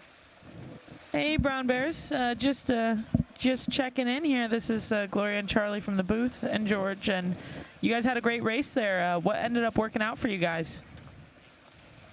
Yeah, we had a good start and we feel confident. I can try. Straight boat Brown, speed. you guys there? Yes. Can we hear anything from you guys? You hear? Is it not working? Hey there. How was that race? What ended up working out for you guys? Start and be able to confident straight line boat speed and able to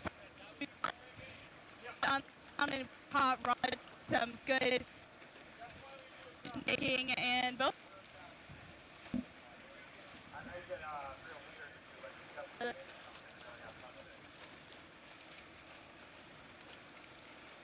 Hey, I'll tell you what. That's beautiful footage of them, though.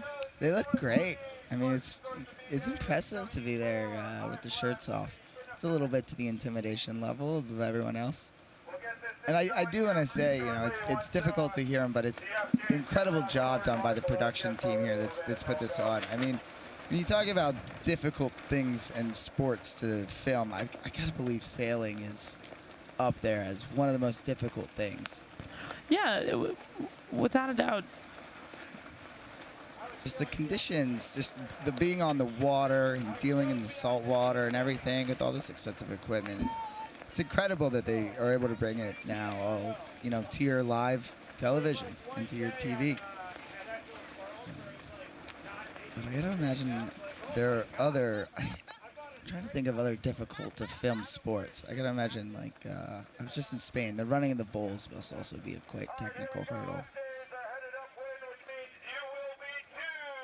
So we can hear the PRO coming over, getting ready to convince all the sailors to go racing. It's nice in college sailing that the PRO is able to communicate. Well, none of the boats have radios. Kyle Assad has a very loud voice that is quite projectable over everything. Yeah. Yeah, just going back to that. You're right. Sailing is not an easy thing to showcase, but they looked great out there. Even after that race, you know what I mean? They looked locked and loaded and looked like they were ready to go for some more. So excited. It seems like, I'll tell you what, transmission is definitely a little bit difficult today. I mean, we have 36 teams, and I can't even tell you the amount of awesome parents that are here watching the event. I mean, that means just like there's like hundreds and hundreds and hundreds of phones just like in one spot. So even you know, for myself and my phone, I was like, oh wow, this is a lot of people. So that'll tend to happen. That's I can only imagine that's probably why we weren't able to hear them super clearly. But we'll try again later, you know, so that way we can see what was up there. But yeah, seriously, an incredible spectator crowd. Am I right? That is great. And that's we're getting there ready for race 6A. So these are, again, they're still in the Z420s. And it's the same fleet we saw last time. I'm looking at Kings Point right now. I did not see them in the top of the last race. So hopefully they've been able to figure a few things out and bring me some pride here in the booth. Nice. Yeah, that's a minute 30 to the next start. George, what was your favorite boat sail, FJs or 420s in college? I love the FJ. Sailed it more. West Coast. There's just more of them. I always felt like a hero going upwind. It just felt like it pointed so well. So well. Right? It does drive well. That's so true. I liked the FJ over the Club 420, but I prefer the Z420 now. Interesting. Yeah, I They're think. very satisfying. Yeah. I mean, in the Midwest, we'd never had that many FJs. Like, actually, none. I think the only. Well, maybe this has all changed, of course. But in Chicago, the only FJs were out of Northwestern. So it's like FJs were very new to me when I got to college. But towards the end, I definitely liked them. I mean, I was like, wow, I can point like crazy. Right? It just makes you feel, oh, man, I know what I'm doing. I'm like, wow, I'm like a god in this thing. No, but seriously, that's how it feels. You just get that little bit of confidence in the FJs. Then I would go back to a 420. And I'm like, I can't point. Yep.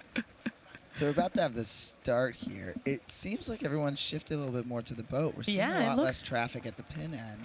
It looks pretty crowded over by the boat, that's for sure. KP in there. They need to work up. Same with, it looks like 5. Is that... A few people just not having great starts. And you can see that line sag, too. Oh, yeah. So Tufts here starting at a little bit of a late boat start, tacking off. Roger Williams right with him. Roger Williams, 13, just had a great race right before. It's boat 18, Eckerd Tritons. Yeah, so 5's in a great position here, right? Just holding out the entire fleet. They're going to have all the time in the world to choose exactly when they want to attack and come back. That's a great start for them. And that's boat 5, the Boston University Terriers, if I'm not mistaken. We can see the guys who seem to start down by the pin. I feel like we're seeing them more cruising the straps on the left side of the race course right now. So a good sign that they might be in a little bit more pressure than those who I tacked out immediately from the boat. Oh, here we go. Now we see Roger Williams. We saw them tack at the boat. They seem to be out in good pressure. So maybe it's just up a little bit across the race course. They could use some out haul. And maybe a little Cunningham.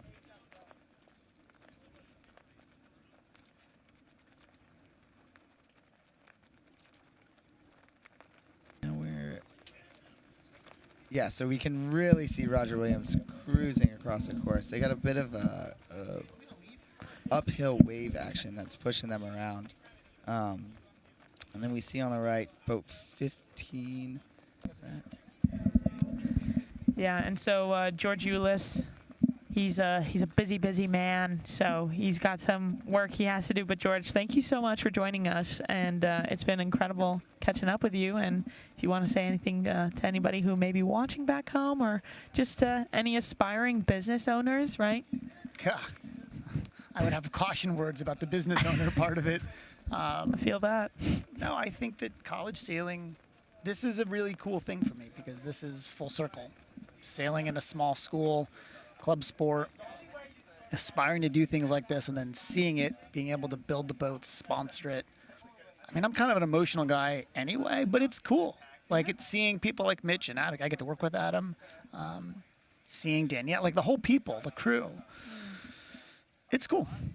I know it's just boats. I know we're just racing sailboats. Like, I get it. But this is stuff that teaches lessons for life, and I think it's helped me live a better life with people that I met in college sailing. So thank you guys for being here. Thanks for making it look cool, too. This is about as cool as it can look. So yeah, well, we're so lucky to have you, and you're absolutely right. It's got to be incredible to see, the boats that you've been working on out there being sailed, being able to sponsor this, and we're incredibly lucky to have you. So thank you so much for all the work you put in, and you're definitely you're making waves in the community. Thank so you. It's a pleasure. Yeah. Of course. Thanks, guys. We'll have a nice day. Take care. Have a lovely day. We'll see you around. We'll be around. We're not going anywhere. You know where to find us. Yeah, I've got 4 more days of this, so I hope you don't get tired of my voice just yet. Yeah, That's I'm awesome. surprised I haven't lost it yet. I think I'm holding out pretty good. Yeah, no yelling yet. No. Yeah. I mean, it's holding on. Tomorrow I come in, I'm like, help me, Charlie. So thank you so much, George. Yeah. Thanks, guys. See ya. See you later. we just saw, yeah. So we can see on the same 6A race, right? We can see the right side of the course starting to come back in, and as those two groups of boats that split, right, with your pin group side that pushed way more out left, trying to kind of recreate the same success that we saw last race, and this new group that seemed to want to get out onto starboard from the boat pretty quickly.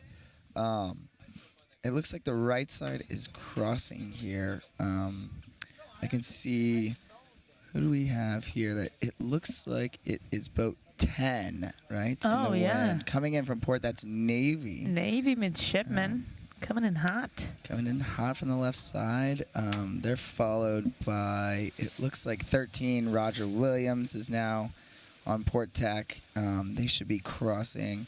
And 16, who is Brown University. They are also in a very comfortable controlling position of this race. Yeah, boat 12 doesn't look too bad up there. That's Penn. Well, they just tacked.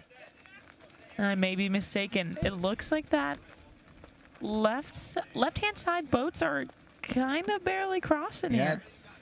They're struggling a bit more than they did. It'll be interesting. Roger Williams ended up. We'll see how if they're able to get this cross on boat 3 here. They're not, so that's going to make it really difficult at this mark for them. And they not. were having a great race up until. Are they going to send it? Maybe they'll be able to fill it in. Nope. And unfortunately, I bet boat 3 is going to take their spot. Here they go. You know, just throw it in there and hope for the best. Oh, man. That's always tough. That just shows how tight the fleet is, though. That's like 4 or 5 boat loss there. Yeah, that's a tough one there. It's that port ley line. Yeah, it's I so know. tricky. It's dangerous. And now they're out at the offset. Crowded rounding. I mean, I think this is the closest race we've seen since we've been on the air discussing. Oh. There's 17. There's KP. Yeah, we're holding it down. All right, let's see. All right, let's take a look. There's Webb and boat 3. Then we got Raj, 13. Look at these nice reaches. Look at these crews. This is where the crews, they really do the most. Yeah, and you can see the Raj skipper pleading with the boats behind him to please go down to the wing. Right.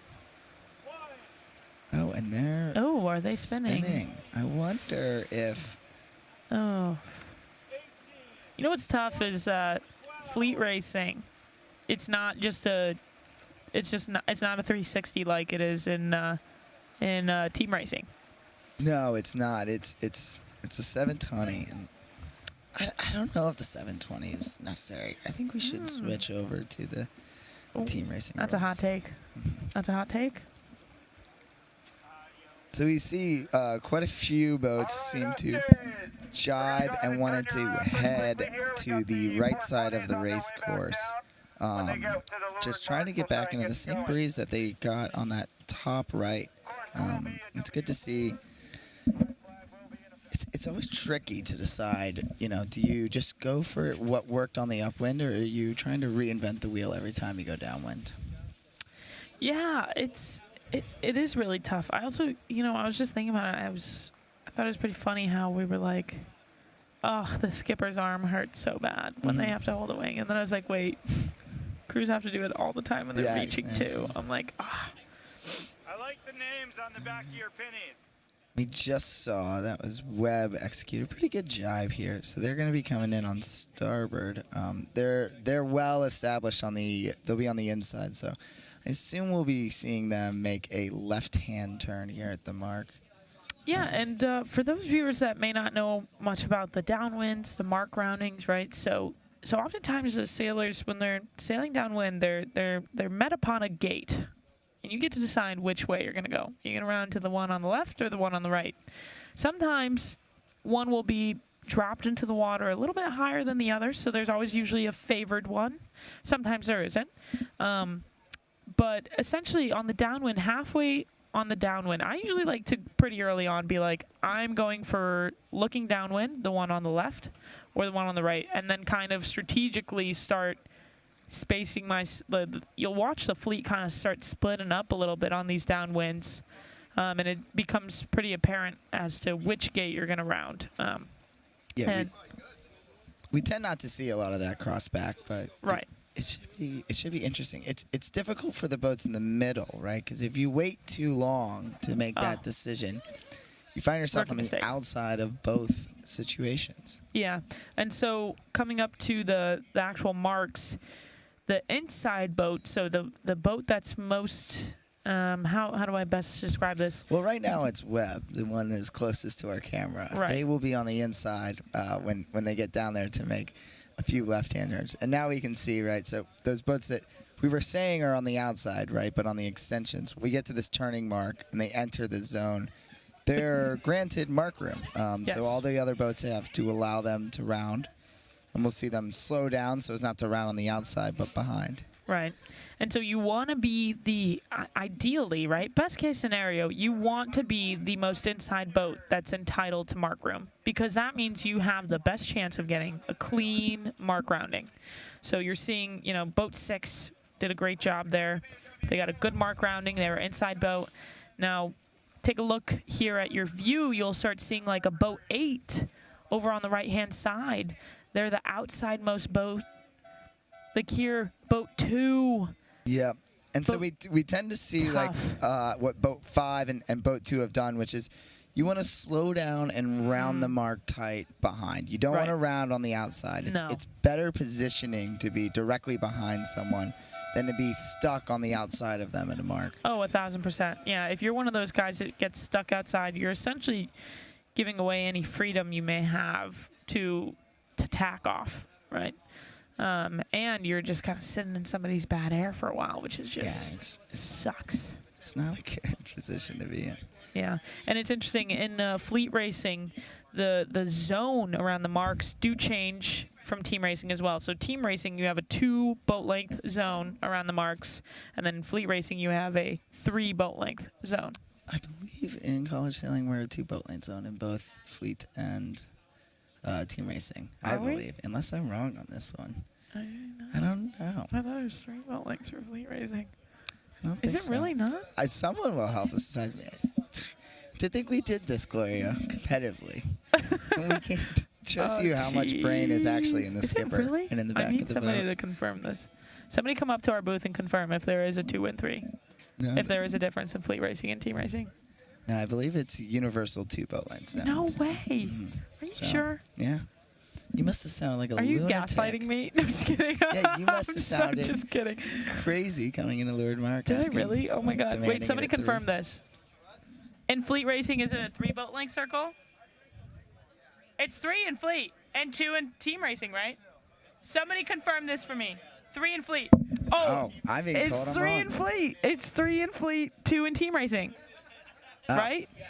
Just what I know. Damn. See, I should, no one should ever let me be in control. I Now know. you must have been. I know, You were and I out there and you coached. were like, Yeah. give me room. Yeah, I was just waiting to the last minute. They were like, no, you never had it. All right. Well, we see 16 coming back from the right now. There's my alma mater, Kings Point. But the funny thing is like everybody was kind of like, I don't know. And I was like, am I crazy? Who's crazy? I have no idea. So yeah, three boat length zone in fleet racing. And you have to do a 720 unless you hit a mark. If you hit a mark in fleet racing, it's a 360. But if you foul another boat, it's an automatic 720. And the other difference is like the umpires aren't giving you like a red flag or green flag.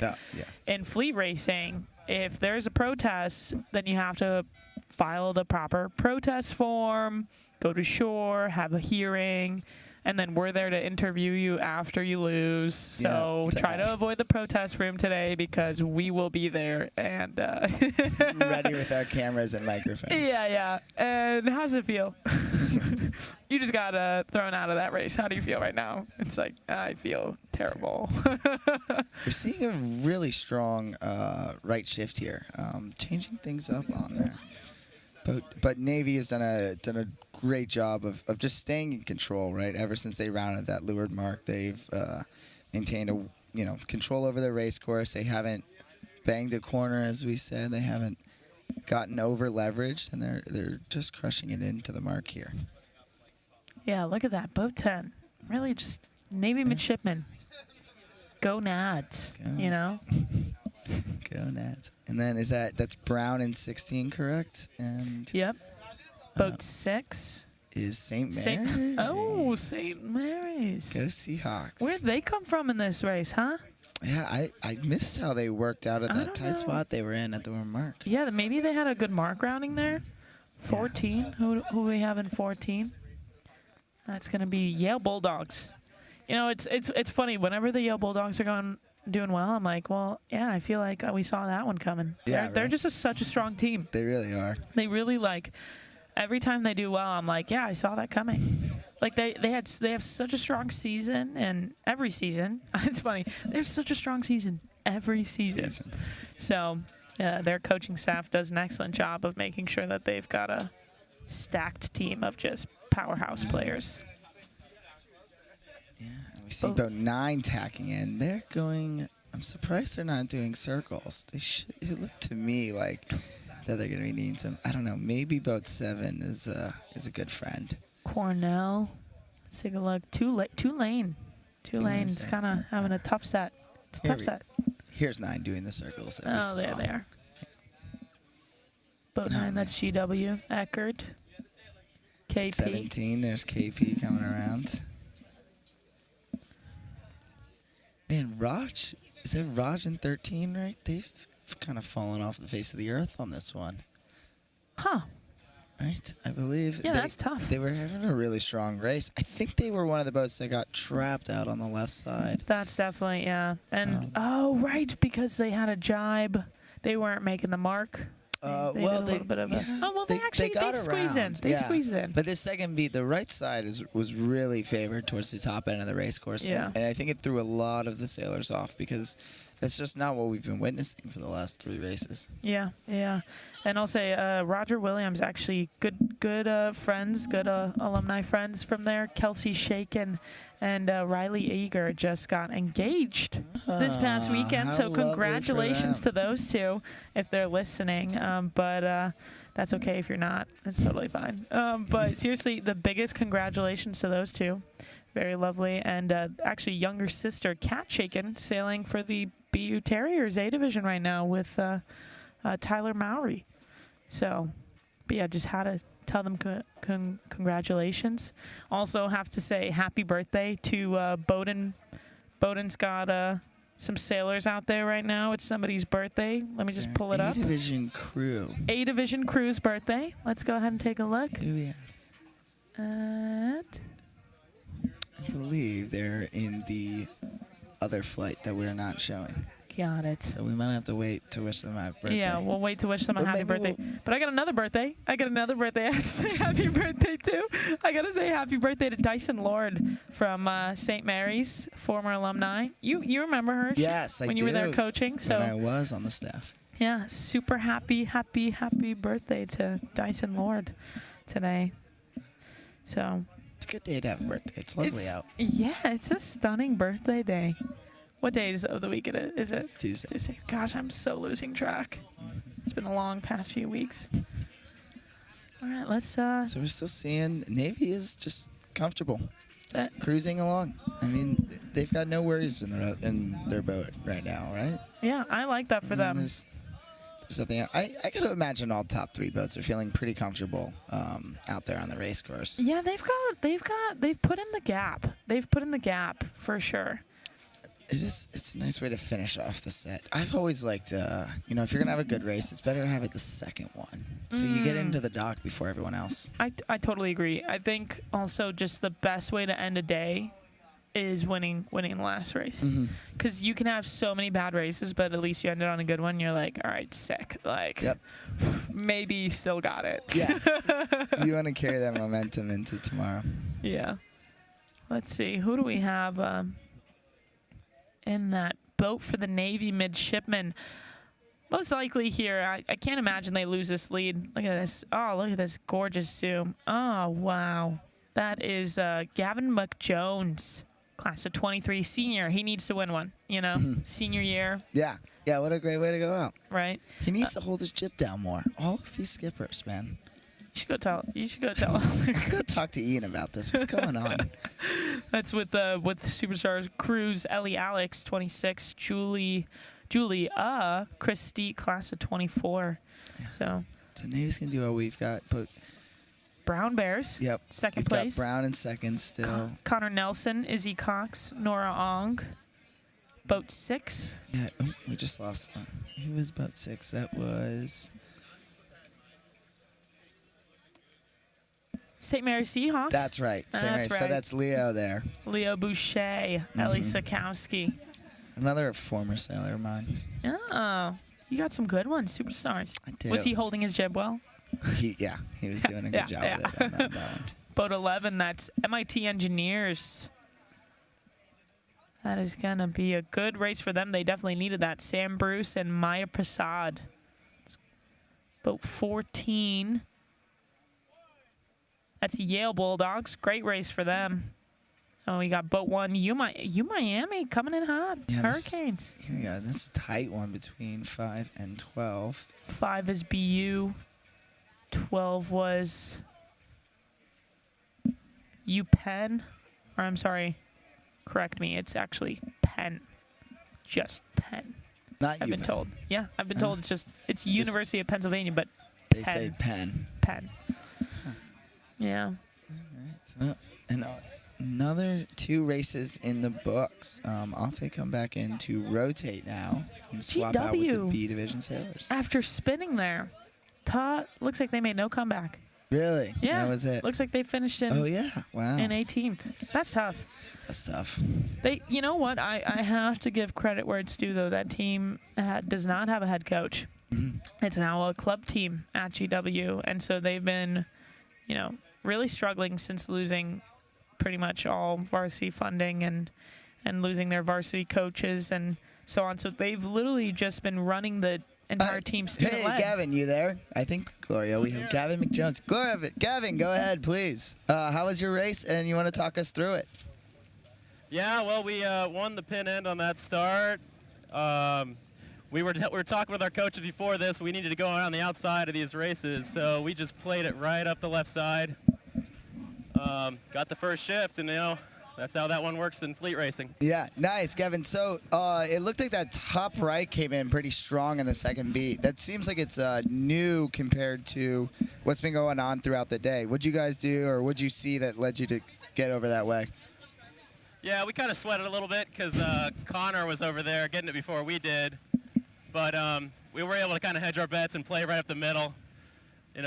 Fleet management kind of first place guy. That's what you got to do. Yeah, I'm sure your coach is happy to hear all of those things. That's definitely an awesome way to do it, and a nice, well-deserved win for you guys. Yeah, it was really fun. Awesome. Go Nats. Yeah. Go Nats. There you go. Yeah, go Nats.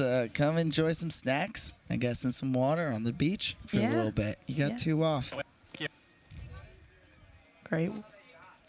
Well done to the Nats there. That was very well said. That was cool. That was cool.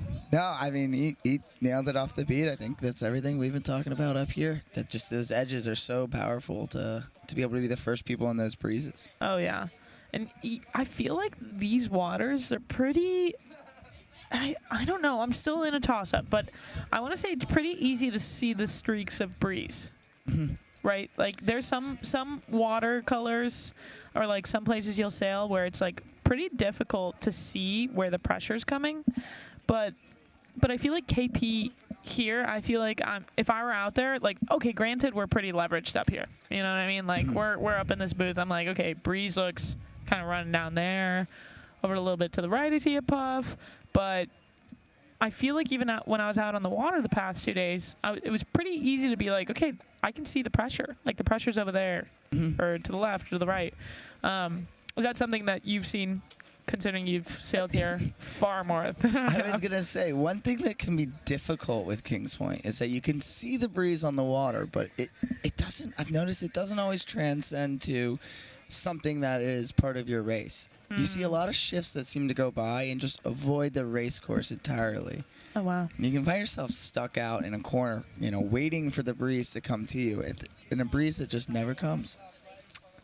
Wow. Well, that would be tough. That would be tough. I would not like that. I don't know. It would be dangerous about chasing things out into the corners. Yeah, actually, now that you mention that, you're right, because there is, I feel like looking out to the right, just looking out outside of the booth, I feel like I've been seeing this big pressure sometimes, and I'm like, that's got to be coming down here. And sometimes you're right. It's it has not come down here. Yeah. So no, you don't want to be chasing waterfalls or breezes. Don't be chasing waterfalls.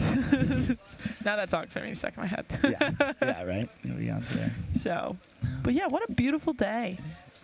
Have you heard how many more races we have left? Did they mention that? So I've gotten word that tomorrow's conditions are starting to look a lot better. So originally the forecast was showing that the next 3 days are going to suck, aka dead all day for the next 3 days. But what we're seeing now is slightly more promising conditions. So I believe that we're not going to be sailing till sundown tonight. Yeah, right. I think that we're going to be taking it a little bit easier on the sailors since they have 4 days here, and that we'll be essentially kind of doing a sail until 5:30, 6:30-ish kind of ordeal. But here we are. Yeah, we switched over to Western 5B. We're looking at, do you want to pull that up? And we are seeing... we're seeing the same things that we saw in the last race, right? It looks like that top right that we saw come in really strong on the second beat there of 5A is showing up again on this race. This is also I believe it's their second leg, so they're coming up. No, I'm sorry, I don't know if it's their second leg, but. Yeah, let's see. 13 here. Looks like they're going to be able to cross the race course. 9 might have them. Let's see. Yep, 9's got them. But they're well into second place. And they're starting to work back out towards the left. I would like to be in boat 9 right there, staying strong and working out towards the right side of the race course. Yeah, thank you for giving me a chance here. As you guys know, I mean, it can get a little... I feel like I get dizzy out here, confused between Western and Eastern sometimes, I don't know how... Maybe it's easier for the sailors, but for spectators, I think our team's doing an excellent job of keeping us up to date on what's going on, So, yeah, if you're a little bit confused, or even if you're here... Feel free to turn this on so we can help kind of bring a little bit of ease to you guys and explain which fleet's out there, I believe it's A fleet. It makes sense, right? Because the Z420s, we just watched the Z420s. You're not going to start the FJs in front of the Z420s because they would get passed. Right. So if that's then the case, then...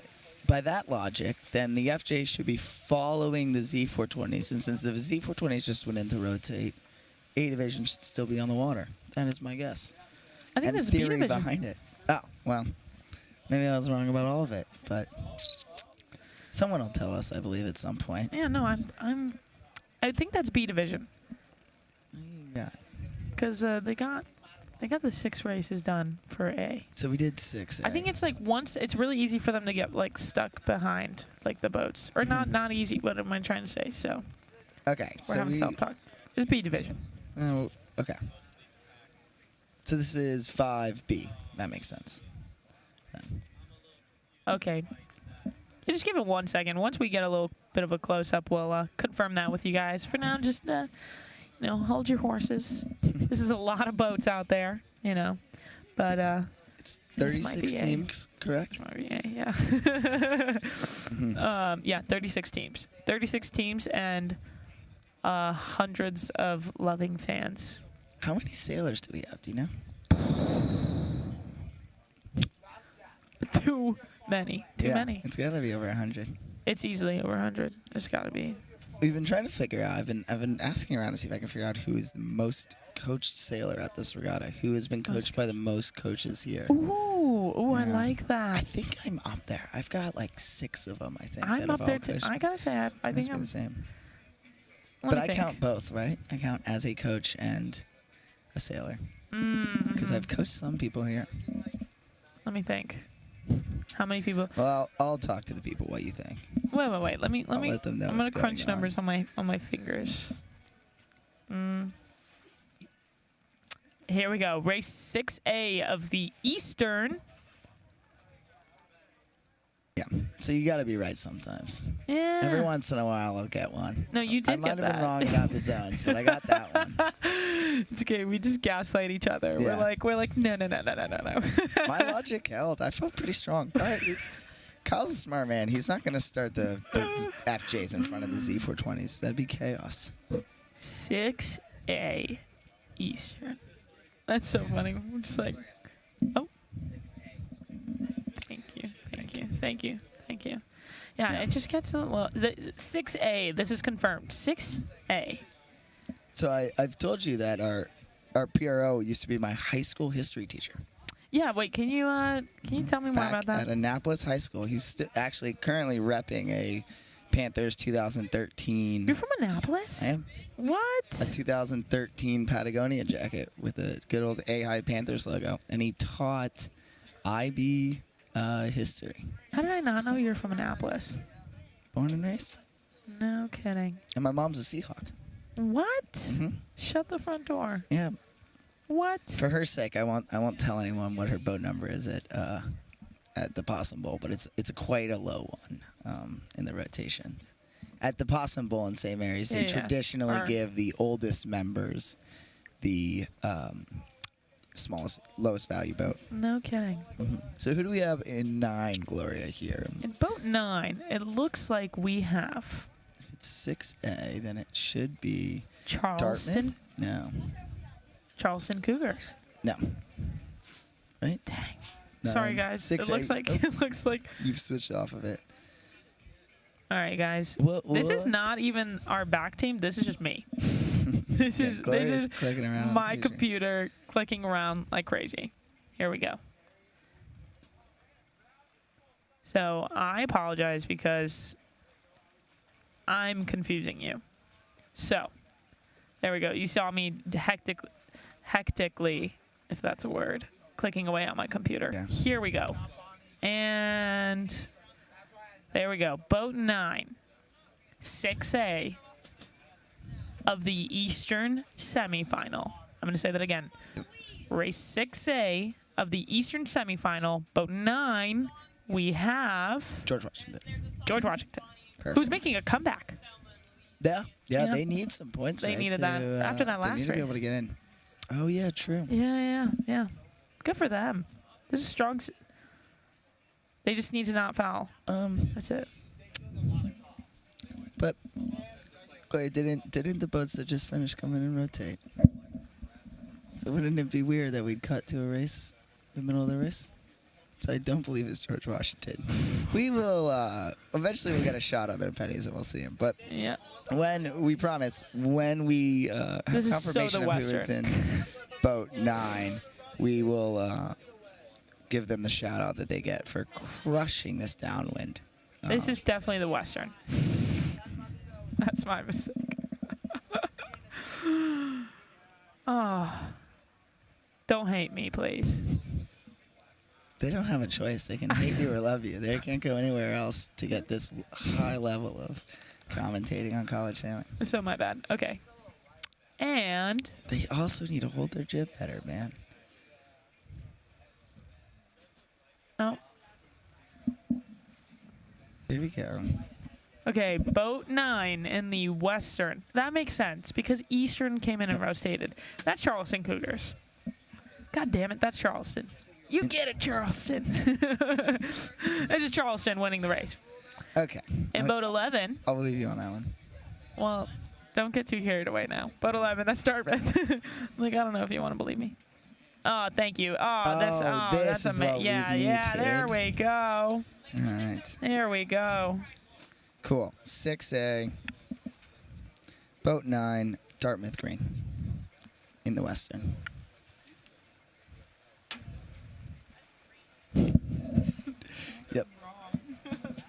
No. Yeah, they are. No. Yeah. So. Western. Oh, is it? It's. That's why. Oh yeah. Sorry to the viewers who have no idea what we are discussing. There's been printed out rotation sheets at the College Sailing Nationals that have been handed out to sailors and commentators like us. And the College Sailing Open results is showing a different labeling. So if anyone else was smart enough to have deduced this error before we have. I think we're the only ones that got these printouts. But no, because our back end team has been dealing with the same thing. So somebody gave our entire programming team a different rotation sheet that said Eastern when it should have said Western, and it's thrown off our graphics as well as our commentating. So apologies about that, and we've missed the finish. Well. But we saw Boat 9, Dartmouth Green was crushing it, and Boat 9 was Charleston. 11 was Dartmouth Green. Oh, in 6A. We'll see when they get here. We're going to cut to them. They'll tell us what team they are. Thank you guys for being so patient. Amazing. Yeah. Dartmouth, happy to have them. In We're Boat just 9. so gaslighting each other. We're so gaslighting each other, just nonstop. Just like, no. I'm ready. What's up, Dartmouth? How are we doing, Big Green? Doing great. Just had a pretty solid set. Nice. Great. Yeah. Amazing. Tell us what worked in that race for you guys. Yeah, we were just trying to find space on the line so that we could use our speed and sail our own race, and that worked out pretty well. Incredible. Yeah. So, you've got a few more races ahead of you today. What's kind of the mentality you're using in between these long sets? Yeah, just we'll have a little reset on land, and then just go out and try and get 2 more keepers at the end of the day. Nice. One more question. What snacks are you looking forward to having when you get on shore? Sorry? What snacks are you looking forward to consuming on shore? Oh, I think we got some Rice Krispies with my name on it. Perfect. Good to hear. Well, it's a well-deserved Rice Krispie. Nice sailing out there. All right. Tings, guys. See you soon. Big Green. Big Green in Boat 9. In Boat 9. Yeah, you know what? You win some, you lose some. You were absolutely right, though. Oh, yeah. There it is. 6A, Boat 9. Gosh, man. The numbers just get the best out of you, So, maybe I just need to drink some water. That could be it. That might be it. The sun's rotated around. It's getting quite hot up here in the commentary booth. Hey, can we just go to, have a bathroom break? So we're seeing a few teams out there getting the pre-race homework done, as they call it. People are sailing around. I don't see a lot of action. I see one team. I can't see their number that is sailing out and off. But here come on your screen the rest of the boats into rotates. It's a really neat rotation dock. I think everything is relatively close to one another. You go to venues where it's like rotations are so far, and that really hurts teams in terms of like getting, or PROs and stuff, from getting races out. But this venue truly is like, to a T, this venue is so nice. All right, we are going to take a break. We will be right back with the racing here in a moment. Yeah, awesome. The U.S. Merchant Marine Academy really is the world's best kept secret. This is the best of both worlds, combining military academies and the maritime academies. Our core values are respect, honor, and service. Our academic background is very rigorous. You spend 300 days at sea on commercial ships. You receive a Bachelor's of Science degree, your third mate's or your third engineer's license, and then a commission into the Naval Reserve. It's challenging, but that's the reason I came here. We are the next generation of leaders for this country. I don't have one. And we're back just in time to hear the 3-minute warning of the start of 7B. So this is race 7B of the Eastern divisions. 7B Eastern. I'm gonna say it. Yeah, for those of you that are here, you know, this is tough sometimes. The semifinals, it's very tough to. It's always a little bit hard to keep track of, you know. Maybe that's just me, okay? But I'll tell you what, I struggle. I always struggle in the semis. I've always just struggled at all, like with like rotating boats. I'm always like, what boat do I get into? I've got the memory of like a goldfish. Actually, I've been called a goldfish many times before, very deservingly. I can't remember anything, so. Like I said, I didn't even know what day of the week it is. I've been here for so long, I'm losing track here.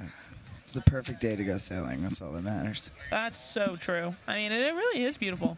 It's not like it's super light out there either, so it's a good day to be a sailor. Yeah, it's been a great shot.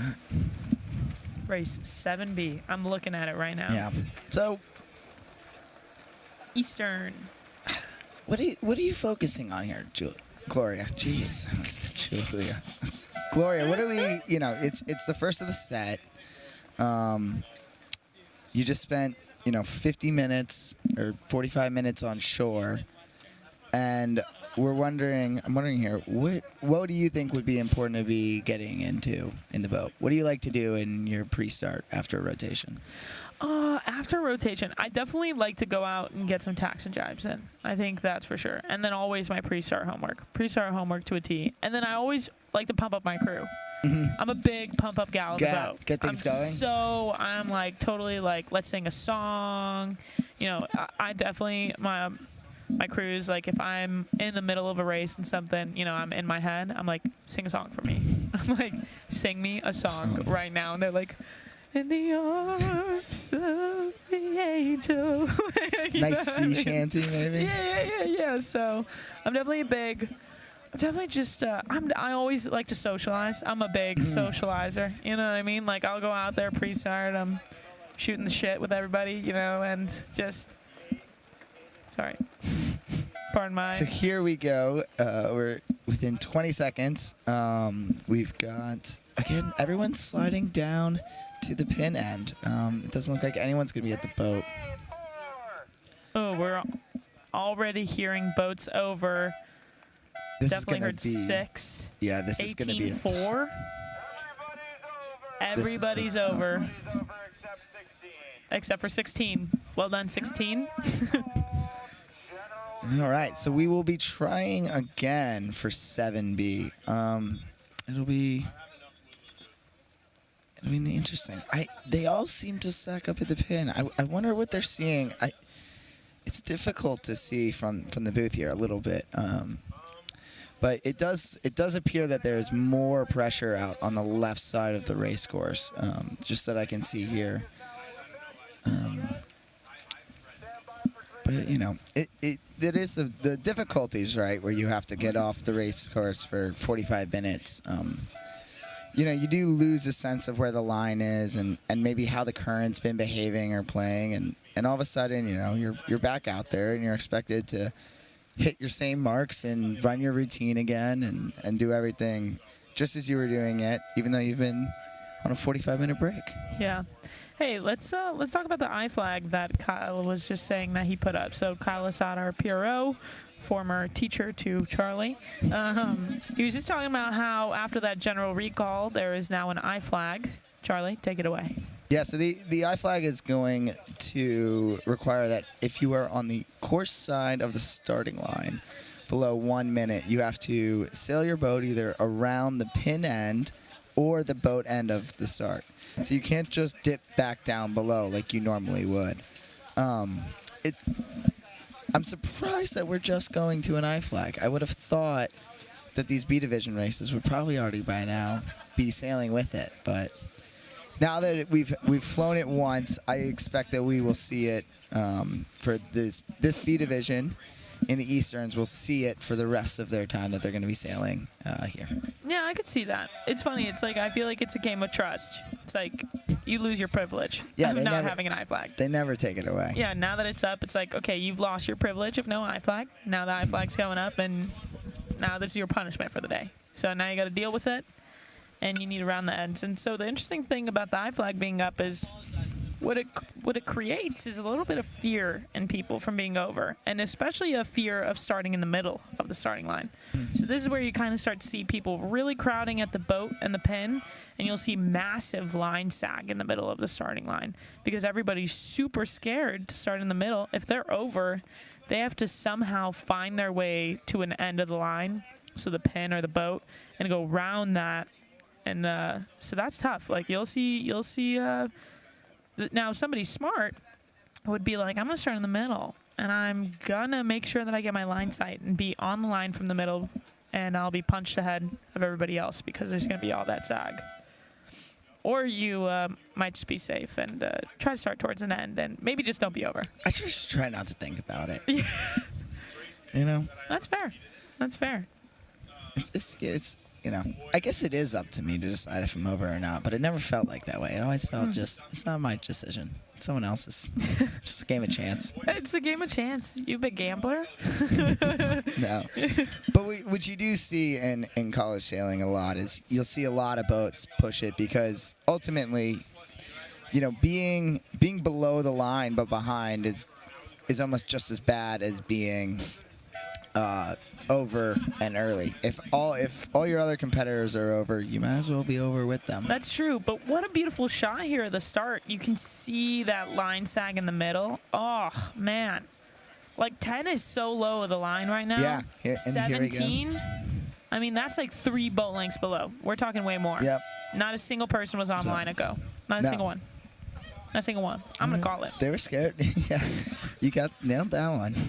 Like Kyle said in the last start, he's like, only one of you was actually not over. This time, he's probably going to be like, and now, not a single one of you were on. Nobody's on time.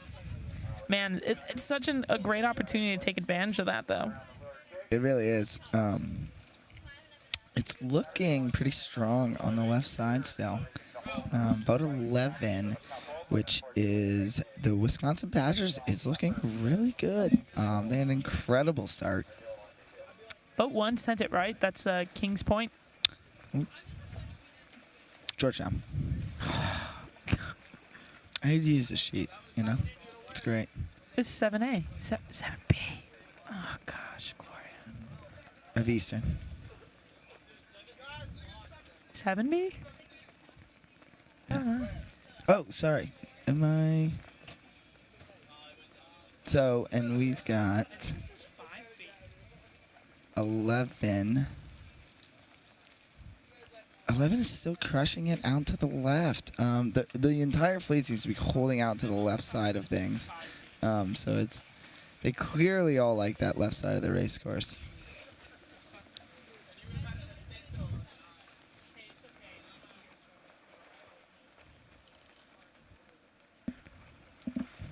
Roger that. It is race 5B, folks. Okay. So it looks like boat 1, that was the Jacksonville Fins. Spicy. Quite. Yes, quite. Indubitably. Boat 10, let's take a look. Boat 10 was the one that I was saying was a little bit low of the line. That's the GW team. Buff and blue. I like that.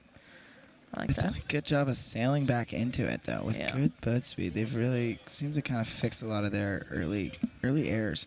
Boat 11 sent out left. Let's take a look. Who's that? Penn Quakers. It's the Quakes. Think they like oatmeal? I think so. Quaker oats, Yeah. You think they bring that to every regatta? I don't think so, no. I'll have to confirm that. You can ask them. I'm sure there's someone that eats oatmeal. All right, let's take a look here. Boat 18, 12, 3, and 6. 18, that's Kings Point. Very nice. 8, boat 8, that is Cornell, Big Red. Boat 3, look at this stunning shot. NC State. You saw our interview with their coach, Dana. Incredible guy. I think he's been doing a great job of taking that team and really putting them in the big picture here. It really is. It sounds like an incredible job that they've done with the teams there, and everything. Yeah, that they're building. It's great to see the CISA teams expanding and adding in. Yeah. And North Carolina's pretty beautiful. My sister used to live out there, so it's a nice place. I think they've got some good. I'm not too sure where they sail out of, but I'll tell you what. Like I said, that's a team that's been showing up consistently to nationals, and they've been doing actually like surprisingly well every single time. I don't even think it's a surprise anymore. I'm like, NC's here, like they're gonna do good. Yeah. They're gonna do good. See, it's very exciting to see. Everybody on the same tack. This really seems like one of those kind of like hit repeat Groundhog Days. Super Groundhog Day. Oh, why do I have two? Jeez.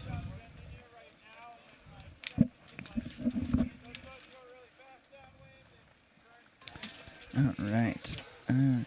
So we see 6 out on the right. That is the Boston Terriers. They look really lifted and really quick. I don't think it's enough. They clearly have a lot of work to do in this race, but maybe the top right is really becoming more consistent. Yeah, it does seem to be that way. It's definitely, maybe it's just me, but it definitely looks much flatter right now than it was this morning. Like, the water's looking pretty nice. That means downwind's a little bit less surfing of the waves, right? And these upwinds they're pretty not as much chopping wood. You know? No, they're a bit more consistent and able to cruise along. Yeah. I think great job by race committee. I mean, to get 6 races off in each division. So that's good. That's what, 24 races? That's If that's not my math. Yeah, and they're 20-minute long races. That's pretty good. They were cranking them out the moment the moment all the sailors showed up. They're like, let's go sailing. Yeah. Conditions, champagne conditions, as they say. Oh, champagne sailing out there. Truly. Let's take a look at these mark roundings. Yeah, so I'm trying to see. We've got, here we can see, first boat is around second. And then we got 2 boats on the left, boat 2 and boat 4 just tacked in. So 2 here is the University of Miami. Boat 5 leading the race. That is the St. Mary's Seahawks. Oh, wow. Boat 11. That looks like Penn Quakers. 2 Mesa teams leading here. Followed by boat 2 going for like all these boats are jibing. Have you noticed that? They're just jibing straight around that windward mark. That's Miami Hurricanes. So like Charlie and I were talking about earlier, that's a pretty bold move to jibe immediately after rounding the offset because you've got the whole fleet just kind of sitting there, parking the bus. Oh, yeah. Hot takes. That. There's Brown. Brown has a little bit of a deep race. Yep. PU, followed by... There's Jax. Looks like the bottom right did not work for them there. Roger Williams. This is a tough race for Raj. Back there, hanging with KP. KP's just giving everyone a head start because they know everyone else needs it. Yeah, exactly. Let's see. BU, boat 6. Yeah, that's St. Mary's. Maybe losing a little bit of the lead there. See what happens. I think it's Owen sailing, right, for them? Yep, that's Owen Hennessy. I bet he's pretty comfortable. I think, he's got some practice up in the front of the fleets. He's been there once or twice. Crew Sam Muir, who's an incredible senior on the team at St. Mary's. Definitely superstar sailor. Like, phenomenal. Another one of my sailors. Ah, Coach them. Nice. There you go. Been doing me quite proud. That's the reason for their success today. You're like, actually, it's all me. Yeah, it's everything that I taught them. There you go. Let's see. Boat 9 and 2 over. That's Navy and Miami kind of battling it out on the right side of the course over there. It's looking a little soft on our screen, but I think that's just the angle. It's actually, what I can see from the booth is the breeze looks like it's still up. But yeah, I mean, again, just that lane management is just your key today. If you don't have clean air, you're not going to be sailing, right? Yeah, no. I mean, clean air is always just like it's so much harder to get than you think in these fleets, just because there are so many boats and it's always such tight racing.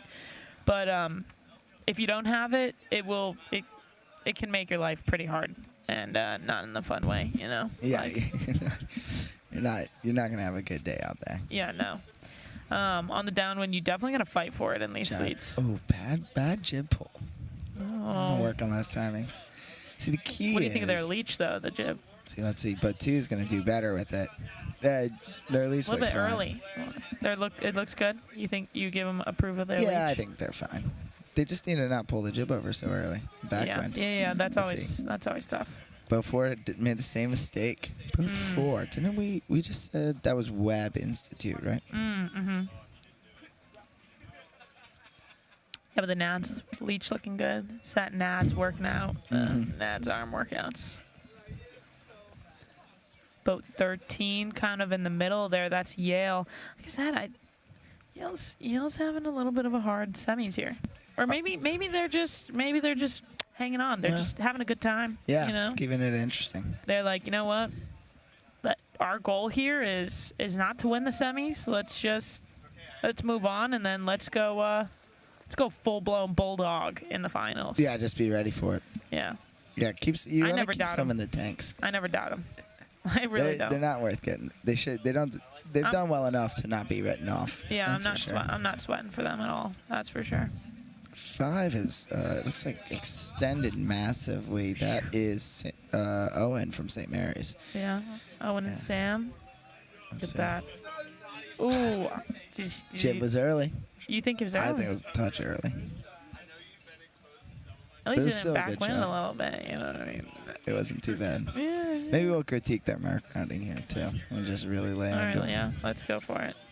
Okay. All right. I mean, I prefer a little bit more wide and tight. I mean, that's Not bad. You know, when you're in the lead like that, Gloria, you don't have to worry about things like tight work roundings. Yeah, you're right. You're right. But I always like my wide and tight. I mean, I take all the sweet space in the world. Penn went and split. Following them was, it looks like 4, which is 2 Miami, 4 is Webb Institute. Webb, 13 Yale, 9 Navy. Oh, 16 Tufts. Yep. 14, 10, and 12 kind of rounding together. Roger Williams, George Washington. See, 15 and 3. 15-3 at a wide and wide rounding, it looked like. Boat 6, Boston University, kind of having a tough race here. Same with Boat 1. Jacksonville. Oh, Jacksonville's not banging right again. No, they're out. No, they're out. They're I out. like that. I like that. Let's get from. Change it up. Let's see who's going left. So we've got boat 12. MIT 17, Eckerd. Kind of leading up there. Boat 7 out left. Tulane. That's a good race for them. Yeah. 4, Webb. 2. Miami. 13, Yale. 11. We've got Penn. It's nice to see the Mesa teams up there dominating. I mean, Always. not that I'm biased or anything as a Mesa sailor and Mesa coach, but Yeah. Honestly, like, people sleep on Mesa, I think so. which is sometimes fair. No, I don't You don't think so? There's always I great like to be sailors coming out. unbiased. I like to be unbiased. I mean, yeah, no, there's definitely strong sailors. It's just like it's sometimes so easy to just be like, yeah, Mesa is just like dominating. But we're seeing that like Mesa's making a comeback here in the semis day 1. Like Mesa really holding it together here. It's really been impressive. Even over my short time out of sailing, it's impressive to see how many Florida teams have really come into the mainstream. And I mean, we've got what 3, 4 Florida teams up here now competing. Sometimes makes me think, why did I go north for school? Yeah. Like, to a river. it's nice down there. Yeah, to a river. It is. They've got a lovely spot. Right? I've only managed to sail at Eckerd a couple times. Have you but been? You've been to their campus? Yeah, it's a gorgeous Unreal. facility. I mean, you can see why they practice a lot. I mean, it's an awesome place to sail. Great weather, great wind, Right. great sunshine. Yeah. Yeah. It is. I mean, it's truly like they have their own like private little beach. I was stunned when I went to go visit. Because, yeah, it's funny. My SO, he's an Eckerd alumni, not a sailor. Funny thing, right? Met in Newport, not a sailor. And we went and visited Eckerd in February. That's where I got to hang out with Ainsley and Caroline, the head coaches. I went and joined in on a practice. It was super great. And I was like, wow. I mean, St. Pete is like chef's kiss. Yeah. Well amazing. And their campus and the program they're putting together down there. You should see Ainsley's and Caroline's office. Have you seen it? The Watchtower? The Watchtower office, the views, the sunset, it's sunrise. gorgeous. I was like, no kidding. I was like, this is like, talk about work views. You've got a pretty good work view. Oh, today? Yeah, pretty good. Well, you wait for the sun to start setting. You're gonna take it all back. Your retinas are gonna burn. You're gonna be like, "Oh, Gloria, take me home. I'm tired." All right. Look at that. We got BU coming across. I think they're making a little bit of a comeback in this race. It looks Them like they and picked up. KP look like they've picked up. They might have picked up a few boats. I'll take it. Yeah, here for both. All right. Boat 5, St. Mary's still kind of leading. Boat 11, Penn. Looks like they're trailing behind in second. Yep. Boat 10, GW, looks like they caught some boats. I think they did. Yeah, leading they that did little have a pack little out bit to the of right. comeback. Yeah, the top two boats have just done a great job of controlling this race. So they're staying. It's going to sound pretty simple of a concept, but they're doing a great job of just staying between the other boats in the windward mark, right? And it gives them that opportunity to just shift as needed back and forth. Oh, yeah. There's St. Mary's rounding in first. Penn rounding in second. Penn Quakers, boat 11. I like that hat. I like that hat a lot of the crew. Really vibing with that bucket hat. Looks very vintage. Boat 4, that's Webb Institute. Well done, Webb. The boat builders. Boat 2. They say boat designers, I believe. Oh, I'm so sorry. You Miami Hurricanes. Well done. Boat 2. Very strong. Yale. Boat 13. 9 Go Bulldogs. Dartmouth coming in. No, mate. That's 9 Navy. Sorry, 9 Navy. 9 Navy, 9 Dartmouth was the last time. I'm just remembering. Look at this shot. Gorgeous. 16 Tufts. Jumbos. And that boat 10. George Washington. Brown 15. Tulane 7 Roll Wave. Roger Williams. That's 14. 8. What is that? 8. Cornell. Got KP's it. caught 1 or 2. Let's see who they're going to have. 17 Eckerd. 3 NC State.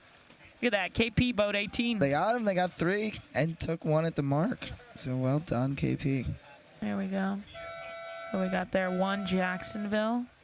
And then, oh, I missed that boat. Sorry. MIT maybe. BU, boat 6. BU, I think they fouled or something. Yeah, they lost quite a bit of boats there. They ended up really far out on the right, it looked like. I'm betting in a corner. Let's talk about what are some easy ways to foul and do some spins in fleet racing which by the way, you just don't want to spin fleet racing. Like that just sucks. No, it's the worst. So what are some common ways we see people doing some spins in fleet racing? The weather mark for sure. I think is the most common one. You come in hitting on that poor lay line and just getting shut out. I always had to spin. I managed to always lose track of boats. So most of my fouls in college were just me on port hitting someone else on starboard. So I think it's pretty easy anywhere. If you just stop paying attention for a couple minutes, you can rack up a foul pretty quickly. I can tell you that from experience. It's funny you say that because that's definitely where I go. It's the goldfish. It's the goldfish mentality. Warblow used to say that I was like a really excited puppy my freshman year. Like just like a super eager, like excited puppy that just was like so clueless. So I'd go out there and I'm just like foaming out the mouth, kind of puppy, just like happy to be there. And I was just like hitting boats left and right, just like not paying attention, just happy to be there and just not realizing and just just hard hitting. I had a pretty good foul in my I sailed the college sailing nationals my junior year in Charleston, and I was winning semis on the last race on the last beat, and my crew and I just started talking about dinner, and I hit a starboard boat, and then I spun. Well, I didn't spin because I don't know, we were still lost in thought, and then he threw the flag and he was like, well, we'll go to the room. And then I had no excuse, so they threw me out of the race, and I finished ninth. So, I think you can do a spin anywhere. And I don't recommend fouling on the last leg of the last day of semis when you're winning. You won't be winning anymore. No, yeah, that's tough. Yeah, no, that's so tough. No, that'll do it, yeah. Yeah, I tend to kind of get distracted like that for sure. I don't know what it is. It's definitely like a goldfish mentality, You can't have that. That's where a good crew kind of comes in, you know what I mean? My crews kind of are like, hey, Gloria, by the way. And I'm like, yes. Look at that starboard boat. I definitely was always the one who was like, you need to tell me about starboard boats. I'm so not going to see them. I don't know about you, but like, we are being joined up here by another VIP. But before we get there, we'll talk into this finish. So, yeah, nothing's changed. Leo is still, Owen from St. Mary's is still doing a great job holding on to this one. Boat 4, Webb, is actually sailing really well around the outside. I don't know if it's going to be enough to get Leo, but it is a strong showing and effort from Boat 4.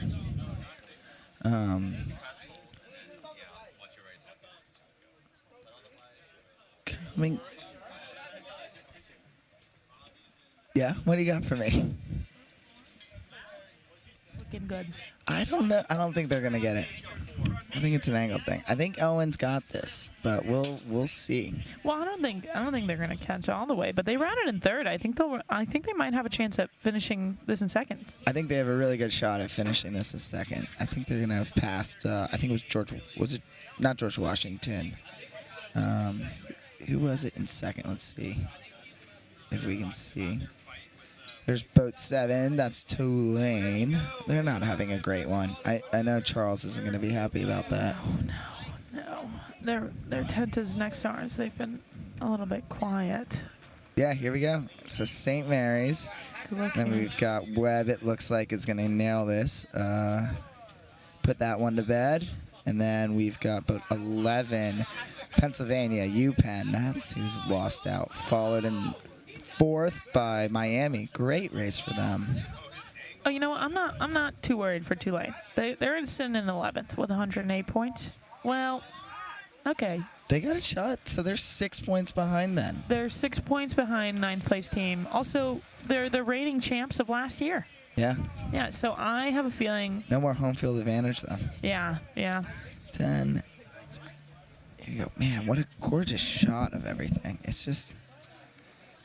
I mean, there's no other sport that's as scenic, right, Gloria, as sailing. I mean, it's just, where else do you get to compete in such an incredible place and on the water? But get to spend the day on the water. Finishing now, bringing up. Let's see. Did my alma mater hold on? KP, yes, was able to beat a few. I haven't. Oh, never mind. I apologize. Well, you win some, you lose most. That's how it goes. Gloria, are we ready over here? Yeah, we were just catching up. Oh. Well. Just BSing around. Yeah, Do you want to introduce us? Yeah, so would you like to tell us a little bit about yourself, what you do, where you're from originally, where you live? Sure. My name's Josh Toso. I'm the Director of Marketing for Starting Line Sailing, which is the parent company for Zim Sailing, West Coast Sailing, Dwyer Mast and Rigging, and now Hobie Cat Sailboats as well. Amazing. Yeah, that the Hobie Cat was a little bit recently, right? Yeah, just about 8 months ago or so, we struck a deal with Hobie Cat Company, and now we're the their official manufacturer and distributor of Hobie Cat sailboats worldwide. Awesome. Yeah, and so, fellow roadie residents. So, but yeah, do you want to tell us a little bit more about what's a day in the life look like for you? Well, it's a kind of one-man band right now. We got 4 different brands we're trying to market. The college sailing sponsorship and the high school sailing sponsorship, to that matter too, are really important to both West Coast Sailing and Zim, and have been for a long time. I'm all over the place right now, working with all the different brands, working with Sailing World. We just struck a deal to support the last 2 regatta series, or nude regattas, in Chicago and Marblehead. So we'll be there with our West Coast Sailing Rig Shop, which is kind of taken over the place of APS for One Design Boats. We're working on a couple other sponsorship deals as well, and just trying to get our name out there, but also really trying to support sailing in all the different Josh, facets. just one moment. I've been told we have St. Mary's on the line. They've called in, and I think they're going to talk us through the last race. Owen, you with us? You want to talk to us about that win? I'm with you. Can you hear me? I got you. Go ahead. Yeah, well, the conditions have changed a lot today, and we just had a good start and stayed left because of the current, it's pushing us up the course. So we kept that in mind as we went into the left, into deeper waters. Just try to keep a fast mode. Yeah, wasn't much to it.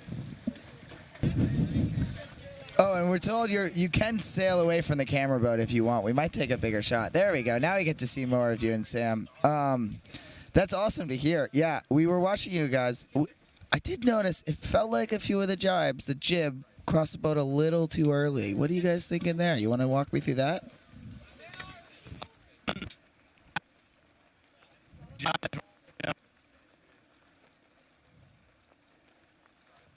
All right, Owen, I believe we're losing you, unfortunately. We have other people to talk to, but good luck and have a great next race. Yeah, so, don't undermine they had decent jibes. I'm just saying that because they're Seahawks, you know what I mean? Yeah. No, but I like it. Hard pressed questions. Yeah, that's like saying, going to an NBA game. NBA game and being like, why'd you miss that 3-pointer? Yeah, exactly. Why not? I like it. Let's go. Let's just keep hard. Yeah, let's bring the intensity. What was up with that bad jibe, huh? Right? Oh, you capsized? You lost the race. What was up with that? Yeah, how are you feeling? How do you think that's conducive? Yeah, it's like, I'm just going to go cry myself to sleep. No, but I like it. Hard-hitting questions. Yeah. I wonder what he said, though, but it's okay.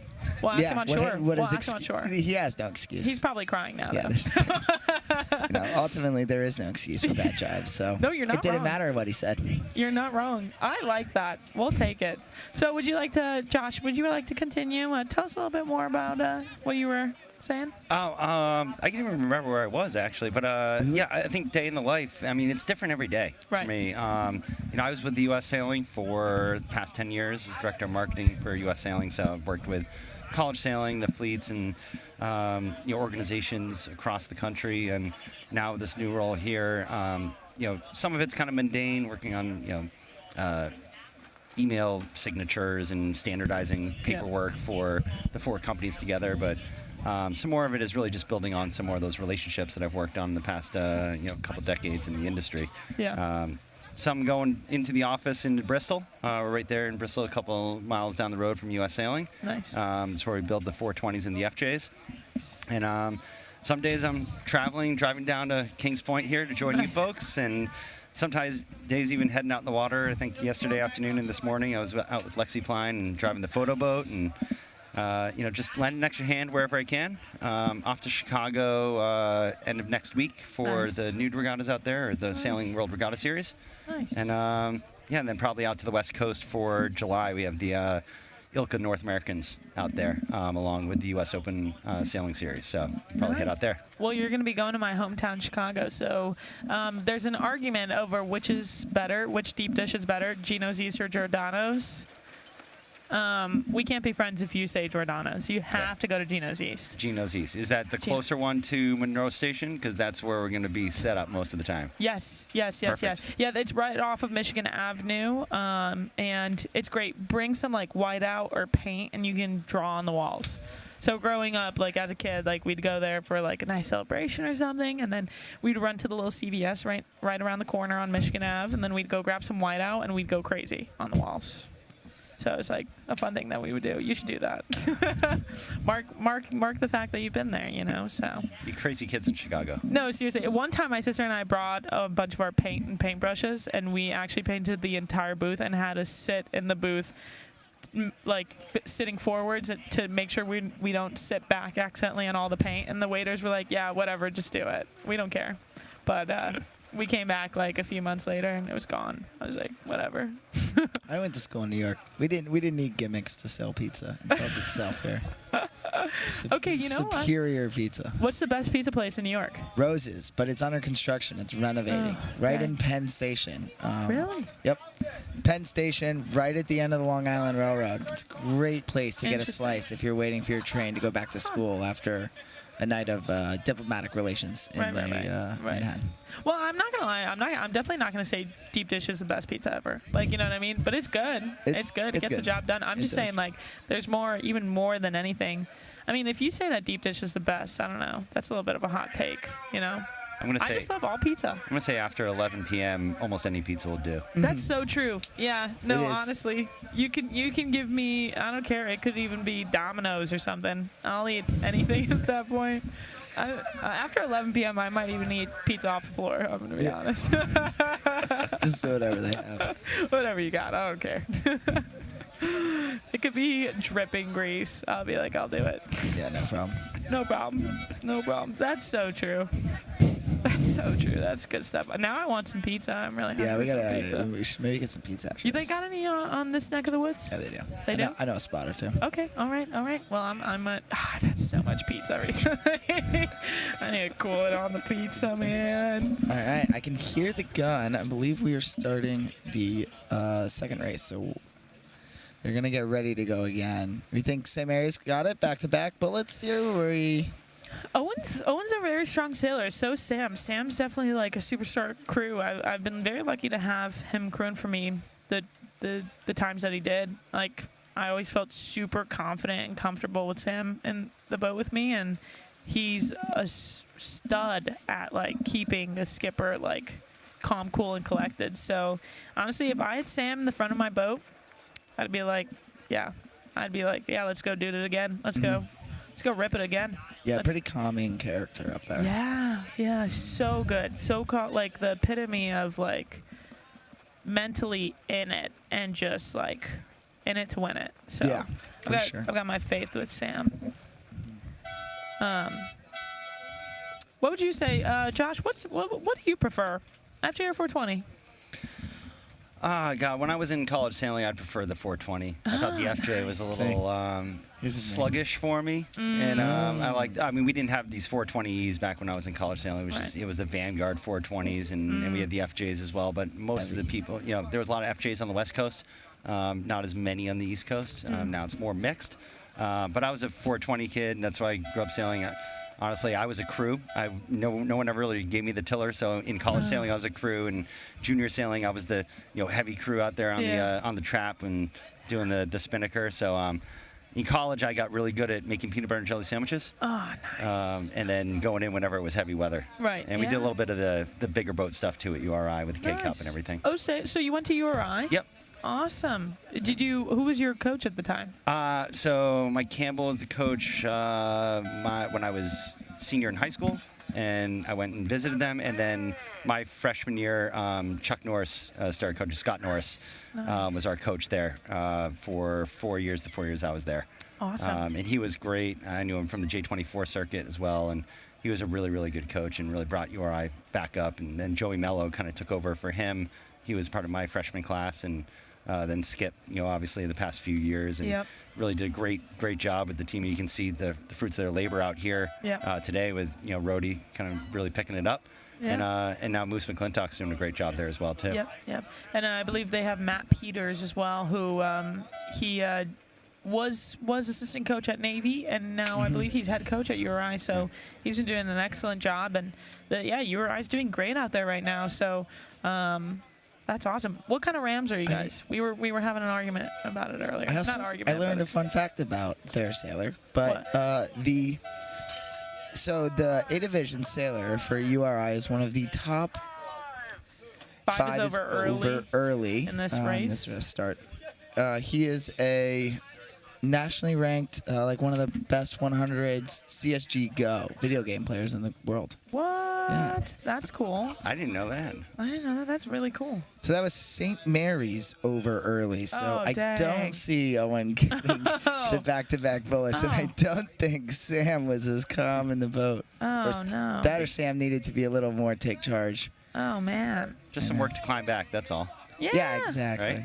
Yeah, that's true. Everyone loves a comeback story. Oh, so. dang. That really was them, wasn't it? Yeah. I was like saying it without even realizing it was them. Yeah. I mean, but that kid's fast, though. Owen's fast. He's got a good shot. I mean, it's looking spotty out there. There's some serious opportunities for gains. Owen had a really strong freshman year, you know what I mean? And they just did, team racing, we've been kind of up and down since like we won, I think 2011. Please nobody get mad at me for mistaking that. Listen, I'm not a dictionary or Bible of all prior winners of trivia national championships. Although maybe we, but I think it was in San Diego. We even were top three San Diego Nationals. But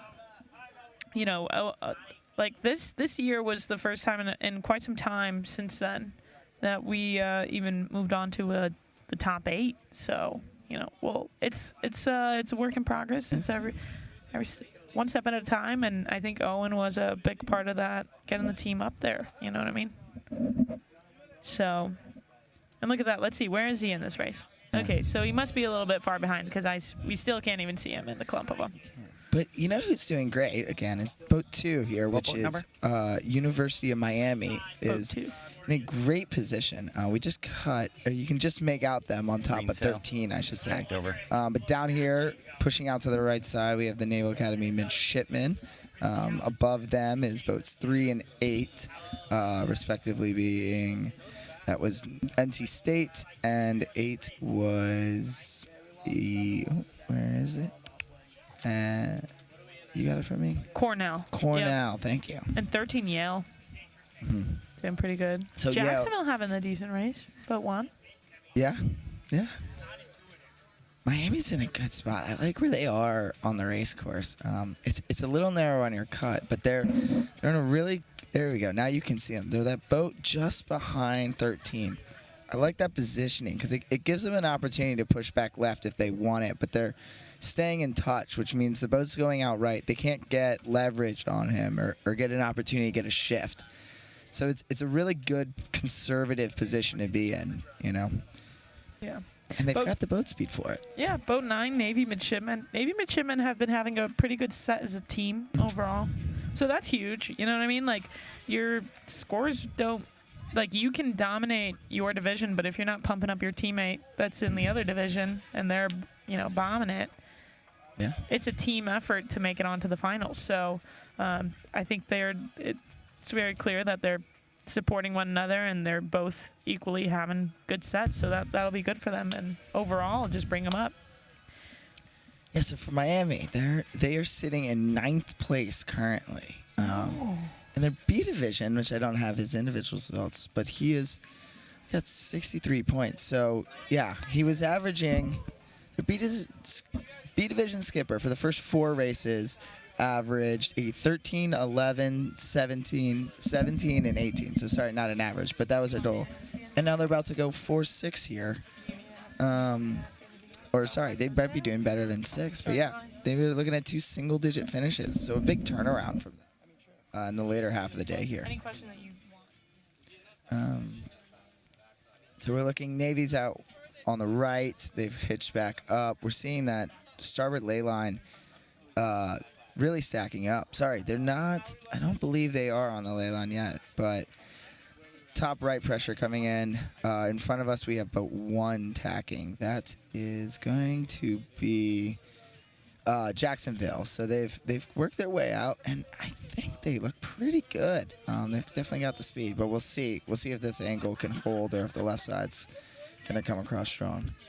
That speed, you know, what boats are pretty fast are the Hobies. And so, Josh, I want you to tell us a little bit more about the Hobies and your new partnership with them. So it seems to be a pretty big deal.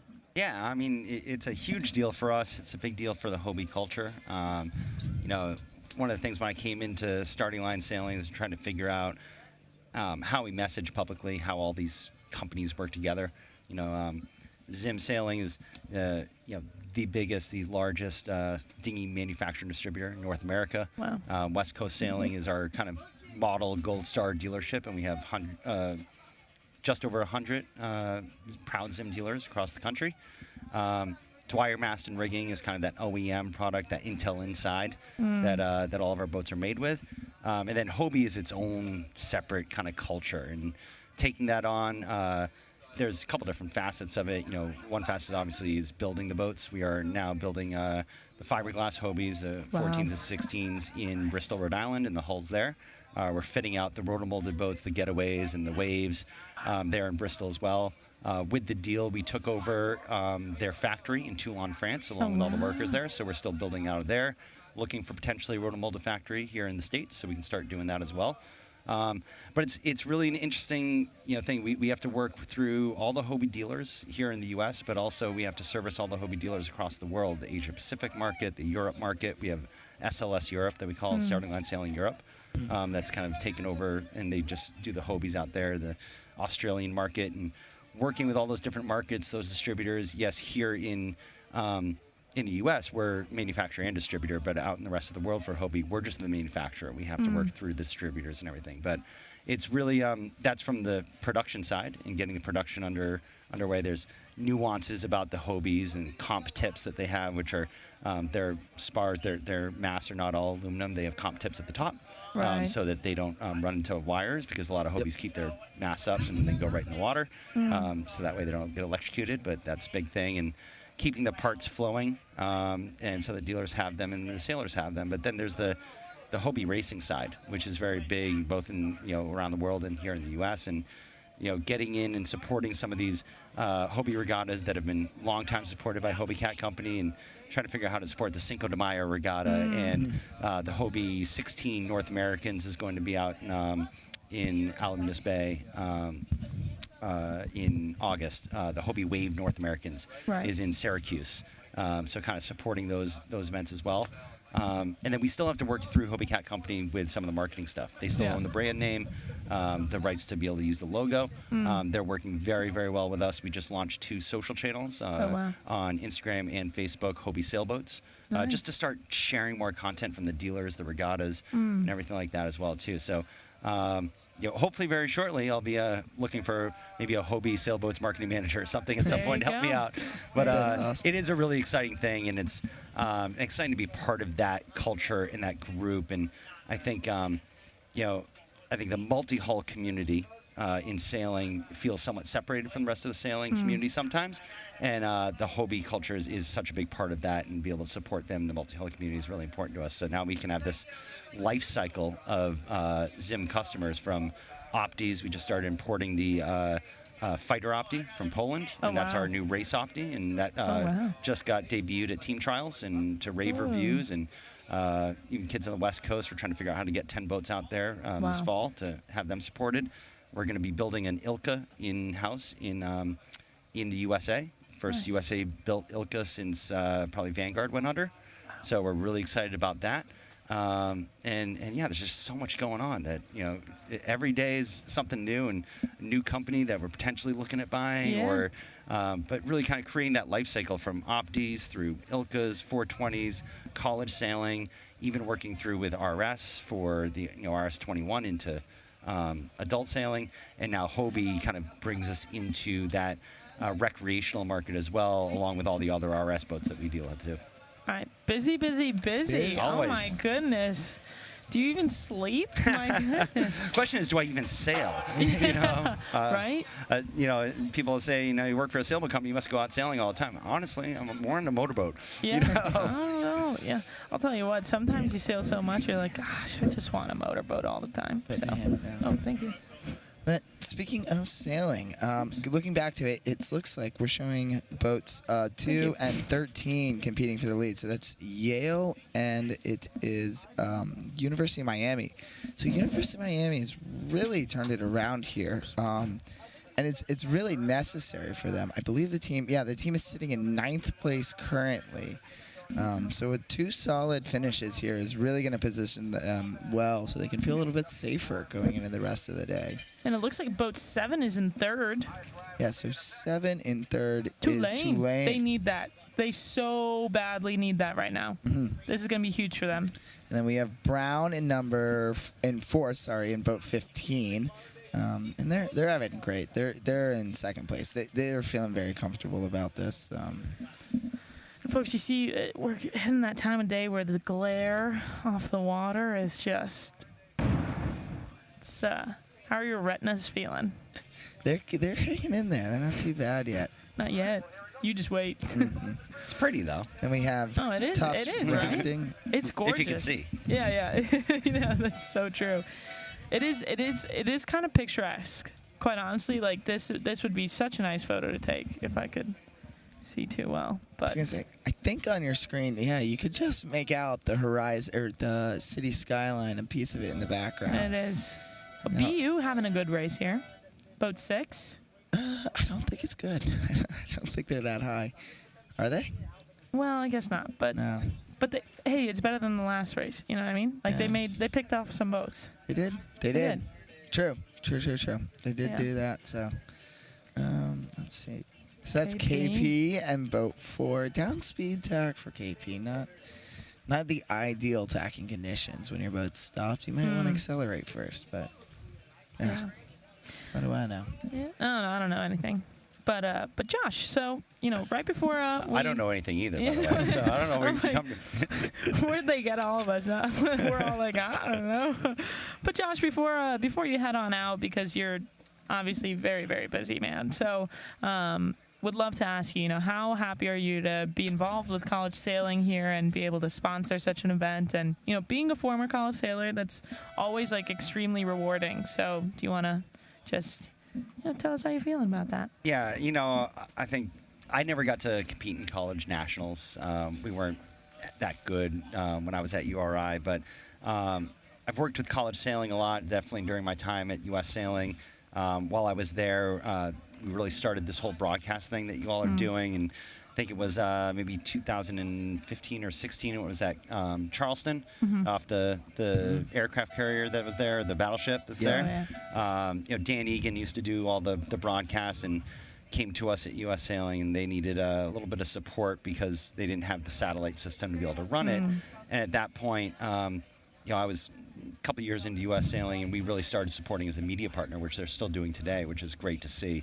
And we really felt like it was super important to be able to bring this type of competition out to the masses, let people watch it. And I think we continue that while I'm at Zim Sailing as well. And I was really happy when I joined Zim and West Coast Sailing and Dwyer and Hobie and the whole company, that they had already had this partnership built with college sailing. And it's super important to us to continue that, of course, to get more boats out there and get more people using the Zim boats and the 420E and the FJ, but just to be able to support the growth of college sailing. You've seen it's grow from 10 boats at nationals to 20 boats to now 36 teams being able to come, and just giving more opportunity for teams to be able to come and compete on national stage.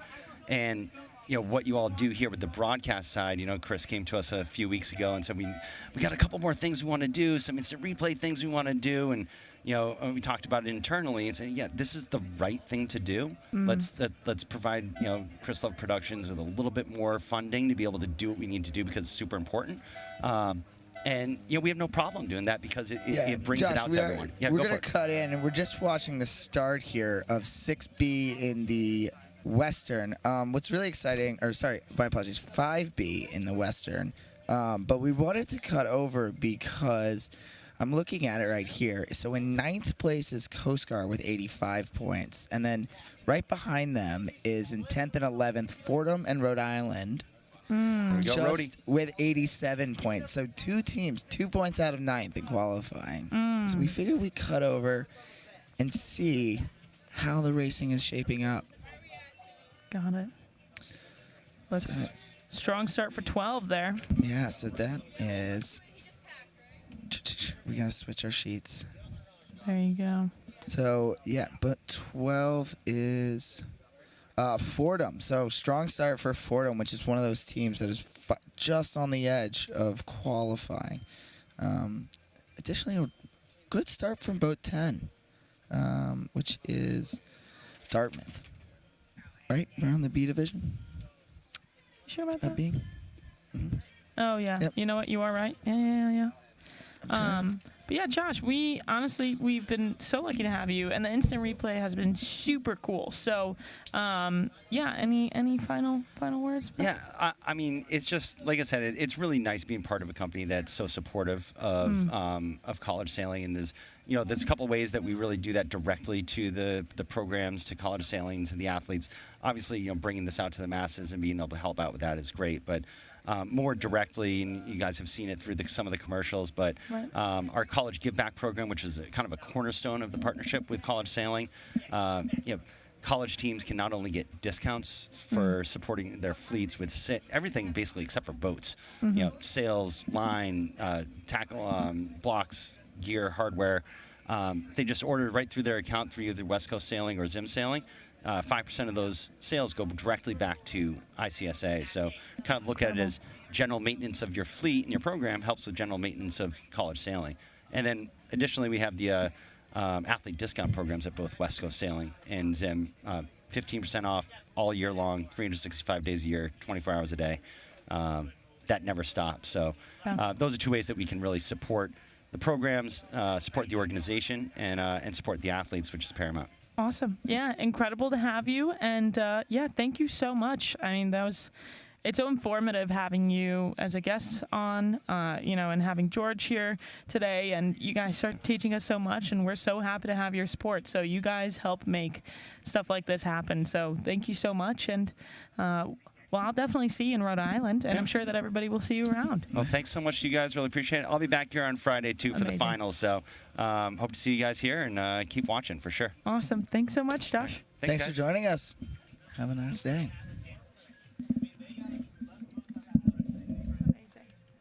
Thank you.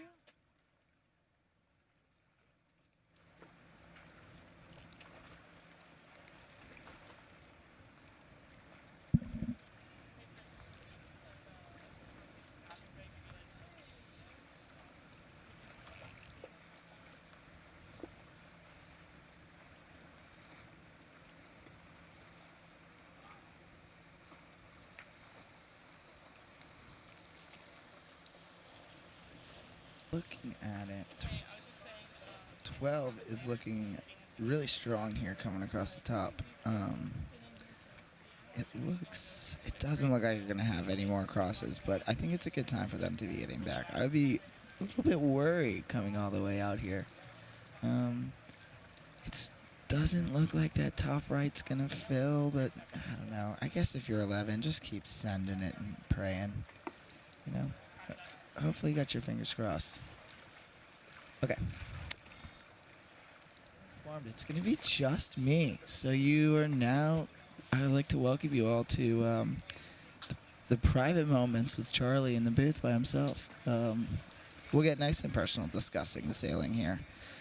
I can give you my thoughts on college sailing and everything out there on the world. Where I wouldn't want to be in the world right now is on this right side in boat 11. It's Michigan is having a difficult, they're going to have a difficult time here with everyone coming in from the left. I don't think they're going to have it, yeah. But, you live and you learn some. What I do like seeing is boat 2 here. It looks like that is, I was just reading. Now we got 12 coming in for attack. They should be setting up on the ley line in a conservative spot if they're smart, yeah. So they're going to have a little bit of space to lure it on them, but I think they should be able to put the bow down and really shut that door if they need it. I think they're in a decent spot, but it's going to be really tight here at the windward mark. Hopefully everyone can get around with little to no drama, but I see quite a few people setting up for a port ley line approach. Coming in, here we go. Boat 2 is tacking. Yeah, so they're all understanding. I think it's going to be 14, which I believe is Harvard coming in. Sorry, my apologies. Yes, Harvard tacking in, so they should have the lead. And again, like we mentioned, just been dominating all week and are continuing to put up such a strong showing here in the early rounds of the semis. So they undershot the ley line. I see a lot of people undershot the ley line here.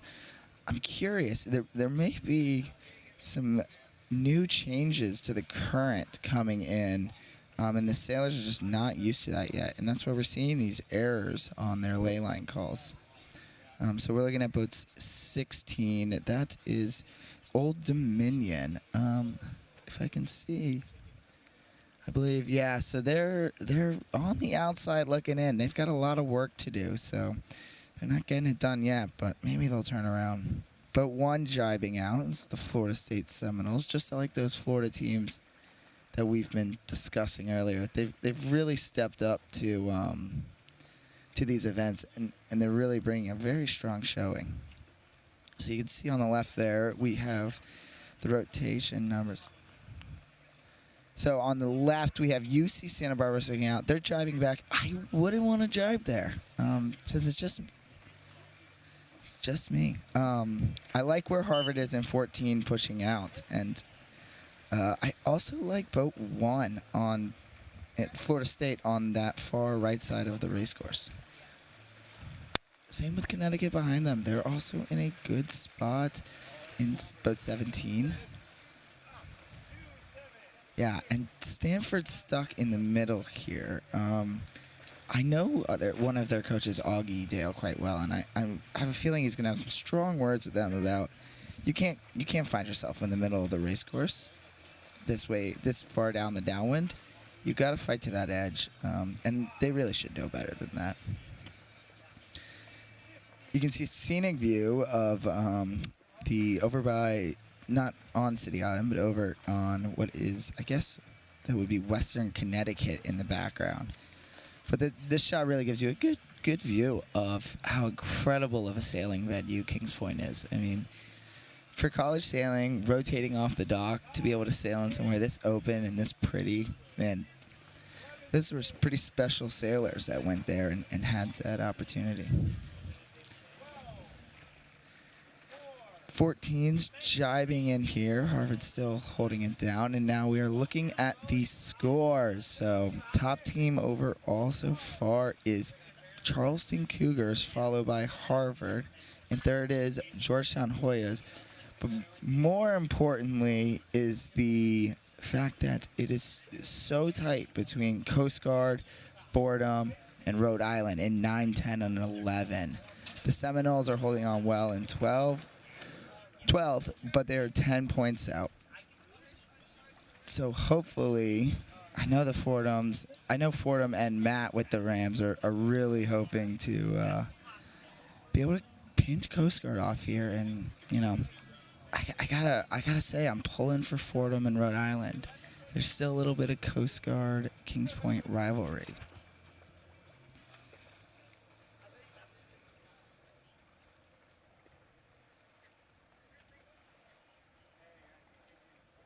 And just to recap these scores, so we've got Charleston in first, Harvard Crimson in second, Georgetown Hoyas in third. Fourth place is Bowdoin, the Polar Bears. Fifth, we have Stanford Cardinal. Sixth is Boston College Eagles. Seventh is SUNY Maritime Privateers. In eighth place is Dartmouth Big Green. In ninth is Coast Guard Bears.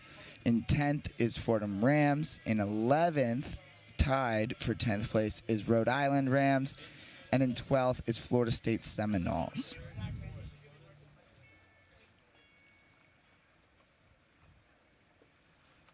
And now we are back with the sailing. Really tame downwind for a lot of people. These downwinds seem like, as the breeze dropped down, the course did not get shortened. And so we're looking at some pretty long races here. They still have quite a ways to go to the leeward mark. and everyone seems to be pretty civilized. We're going to start seeing some jibes here as we see the edges coming back together. It's hard to see through the breeze, through our screen here, but I believe that's boat 1, which is the Florida State Seminoles, well on the outside, and jiving back out for more. They clearly didn't have enough. Inside of them is 17. That is Con College. And then bringing up the rear in 6, boat number 6, is the Boston College Eagles. So tough one from them right now, but maybe they'll make it happen.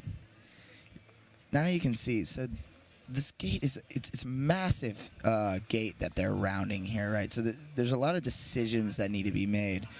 You really are laying out and picking what side of the course you want when you go for a rounding here. So 18 is 18, who is Stanford, is clearly they decided they like the right side of the course. But they seem to have pulled out sailing down the middle. So, you know, if they've got a little bit of luck on them like they seem to now, why not send it to the right?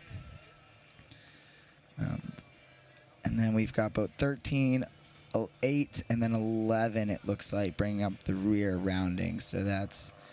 in 13 is Wisconsin, in 8 is Charleston Cougars, and then in 11 is the Michigan Wolverines. So the Cougars are not showing their chops that they had earlier on.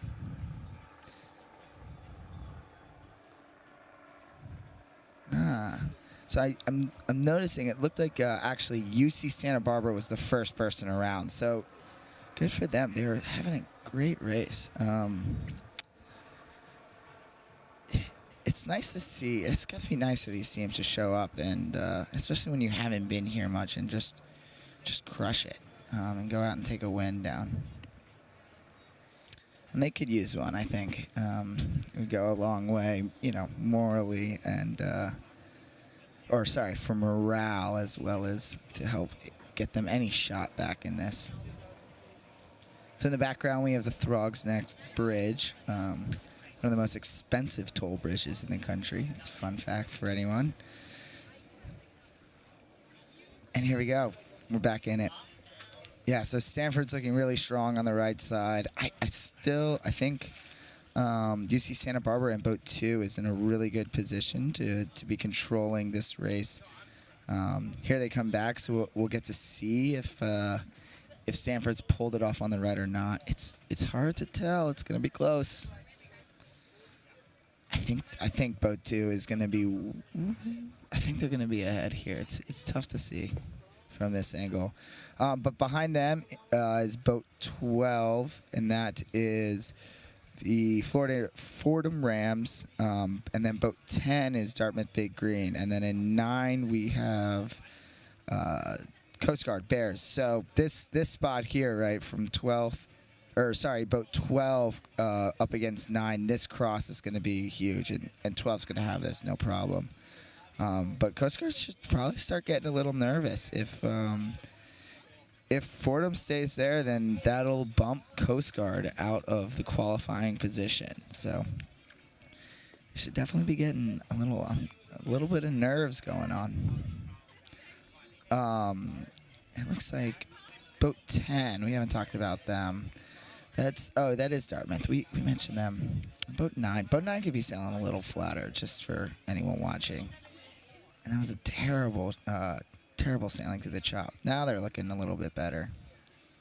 But, you know, they just paid me to commentate, not coach. But I think if I was them, I would be sailing the boat flatter with a little bit more space in the jib. But who am I to tell them what to do? Justin will take care of them when they get in. Boat 10's going back early. You know, my opinion is just my booth. So you get my opinion only. I think it's too early. I would have stuck it out. Why give up, you know? You're already out all the way on the right side. Why give up and go back? But I guess Coast Guard wants to lock themselves. I think that was Coast Guard in 10, right? Sorry, Dartmouth. wants to lock in a solid 7th place. I guess they're happy with that. So back they go. 18's coming back. That's a fine time to come back for them. 2's going to slam them, as you would. Maybe give him a nice hand gesture on the way out, too, for good measure. But UC Santa Barbara just showing great control of this entire race course and race right now. Yeah, they're crushing it. I wish for their sake they could have been sailing like this all day. So we're looking, I can see boat 12. That was one of the ones we cared about, right? That is the Fordham Rams, yeah. So it'd be nice to see if we can see where if we can find Coast Guard and see if Fordham is still above them. Coast Guard should be a 9. I think they're far out on the left side, but Fordham's going to set up on the ley line here for a nice easy rounding. Hopefully they'll put some in the bank. We've noticed that the current's been picking up. And then now we'll see. We'll see if 9 is in it, or if if we have a good shot of Fordham going into the top 9th position and qualifying out of semis. Not that there's still a lot of racing ahead, but you know, it's better to be on the inside looking out. So coming in from the left, we can see 14, 17, and 15. We haven't seen much of them. So 14 is Harvard. We saw them at the roundings. Let's see. It looks like they're going to be about 4th or 5th. Yep. So UC Santa Barbara's around.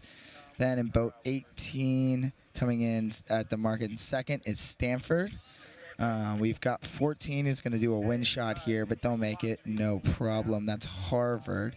And then 16 and 12. 16 is Old Dominion. 12 is Fordham. But one who is fouling, I believe, or at least hitting the mark, is Florida State. And then we've got boat 17 behind them. That's Conn College. Let's see, is boat 1 doing? Yep, like a one-legged duck. Off we go in circles. And then, so there's boat 10, Dartmouth, and behind them was 9. So for those of you following those numbers, that shows Fordham is ahead and on their way to qualifying. We're seeing coming in here, squeezing. Maybe they'll get it, maybe not. We'll find out. BC in boat 6, I believe. With a nice, easy rounding. Yeah, it's really starting to look soft. UC Santa Barbara is still out crushing it in the lead. Great for them. It's great to see. Reaching. Interesting, fighting for a lane. So in our final votes coming around 7, and then 8, Charleston, just bringing out the rear, man. I guess they don't want to win. Why not? Let's see who we can pick apart. We've got, we're off with 11. Not this. This is Michigan in the back, sorry. So not College of Charleston. Even though I'm sure for going from winning the event so far, I feel like wherever they feel like they're in last. Let's see. Nobody seems to be doing anything super special or creative.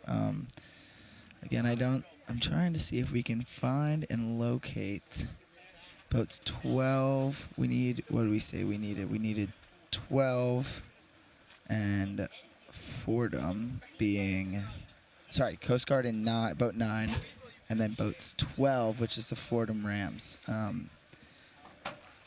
It's tough to see, but I think based on what we saw at the offset mark, Fordham is probably a good shot of this lockdown. So I wouldn't want to be in the Coast Guard boat, knowing that you're the guy taking yourself out of qualifying. We've got Gloria.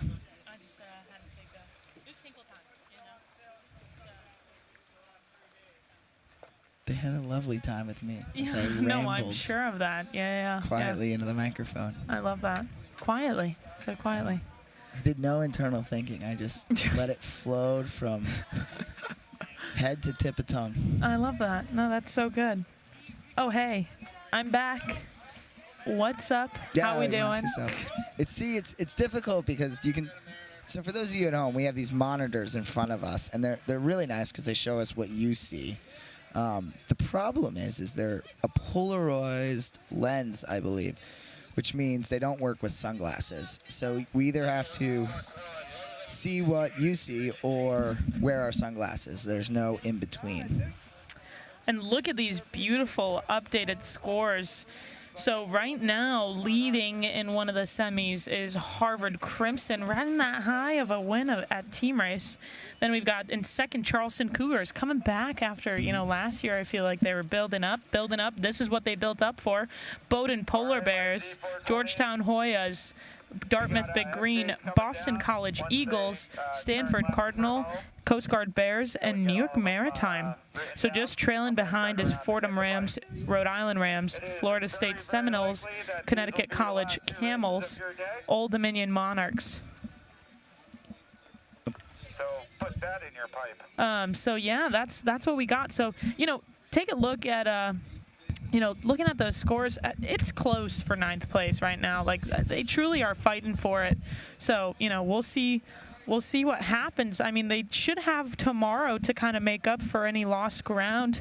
So it's really the fun part is the semifinals is really anybody's game, So we've got a beautiful race 6B, and if I'm not mistaken, I just heard potentially Kyle Assad saying that these might be the final 2 races of the day. So, hey, it's been a long one, that's for sure, and that sun is starting to set down.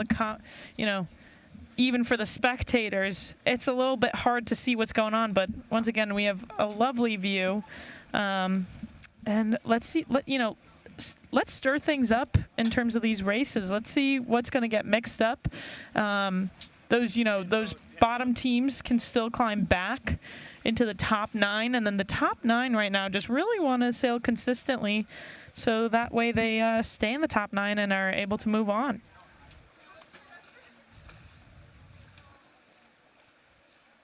Boat 2, UC Santa Barbara, looks like they're about to win this race. That's a huge win for a California team, Stanford, another California team right behind them in boat 18.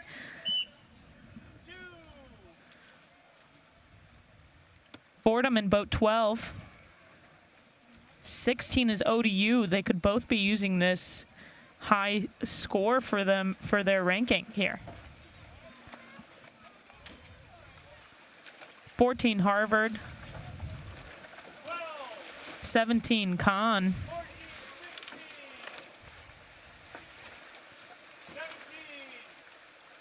9 is Coast Guard. They need that score. 15 Bowdoin. 1 Florida State. 3 Georgetown Hoyas. 6 is Boston College. 5 Rhode Island in boat 4. Yeah, I think that's going to stir up our standings a good amount. Once those are entered, I'll most certainly keep you up to date there. But we're seeing the pot is getting stirred out here, folks. Coast Guard, I'll tell you what, Coast Guard's B division is holding down the fort. Coleman Schofield, I hope I got that right this time, class of 2025, followed by Charles Mason, 23, Lauren O'Neill, 24. So Coast Guard has really been having a strong fleet racing record for the season, and quite honestly, really holding down the fort in B division here. So, tipping my hat to Coleman Schofield. Well done there. So I think we're standing by for the start for the Eastern.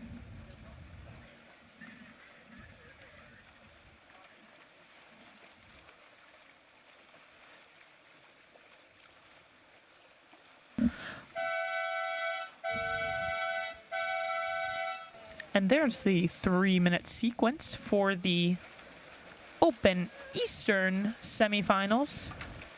B division. Assuming. Amazing. Hello. We've got an interview with UC Santa Barbara. How are we feeling after that race? Hi, we're feeling great. It was super windy earlier, so I didn't get a sail, and now it's great to come in and get a dub. Amazing. Yeah, tell us your names. Ted. And I'm Julia. I'm a senior at UC Santa Barbara, and Ted's a sophomore. Amazing. That's awesome. So, you know, we talked about that, having a senior crew and then younger skippers. Tell me some of the wisdom that you're able to pass along to your skipper being a senior. Well, I kind of just focus on staying calm, doing what we know how to do, and yeah, not freaking out. Amazing. And as a senior, this is your final college sailing regatta. Tell me how you're feeling. Super pumped, super excited to be here. Amazing. And how's the weather here compared to where you guys are sailing out of?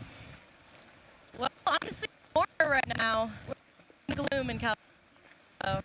Amazing. Well, thank you so much. That was UCSB coming off of a fantastic race, which will definitely help them out as a team. So thank you so much. What do they ask you? Awesome. And so now we're moving on to the starting line of, if I'm not mistaken, the Eastern 6B race. So this, if I'm not mistaken, I'm going to get confirmation, but this may be the final race of the day. So, you know, hold on to your seats, you know, and yeah.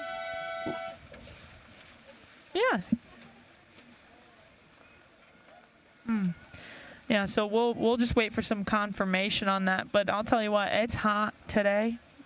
Team's got to be making sure they're drinking water, staying hydrated, you know, drinking lots of electrolytes. I know I probably have not drinking nearly enough water. That's okay, though. I'll chug some in a bit. But yeah,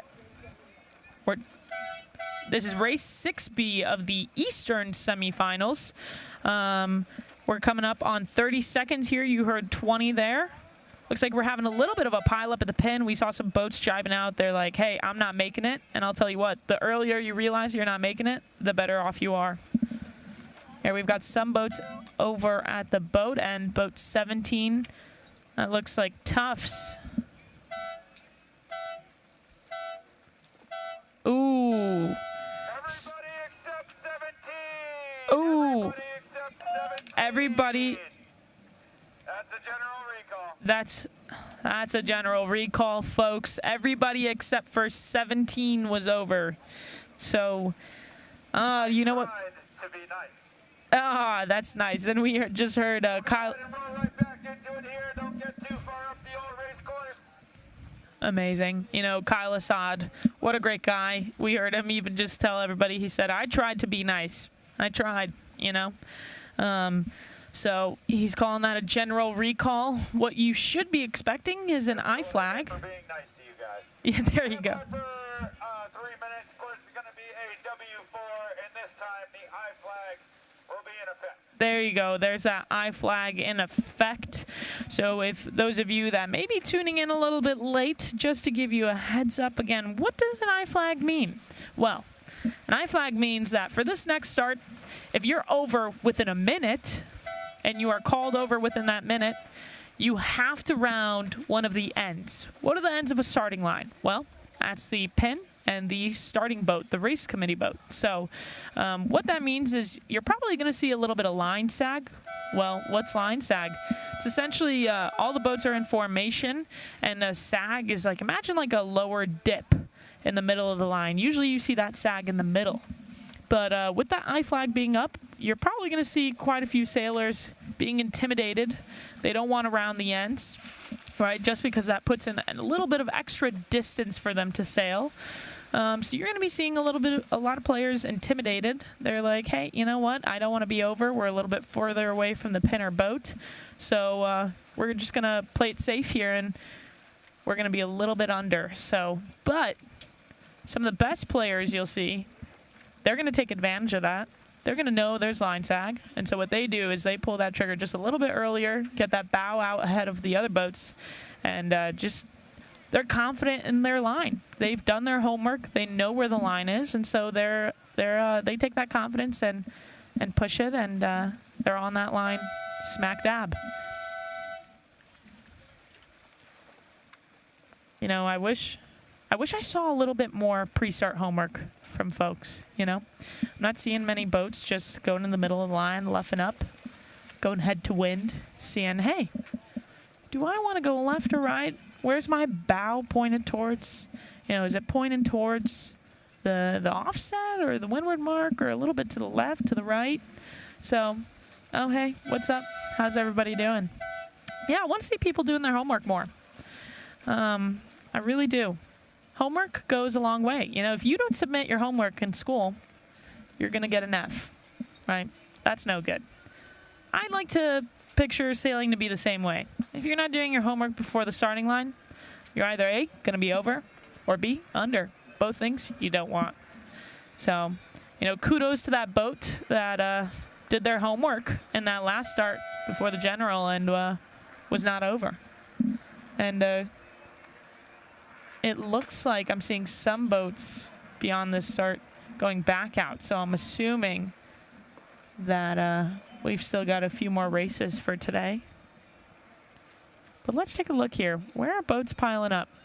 Oh, that's absolutely stunning. You can see the glistening off the water, folks. You definitely need your sunnies on this fine evening.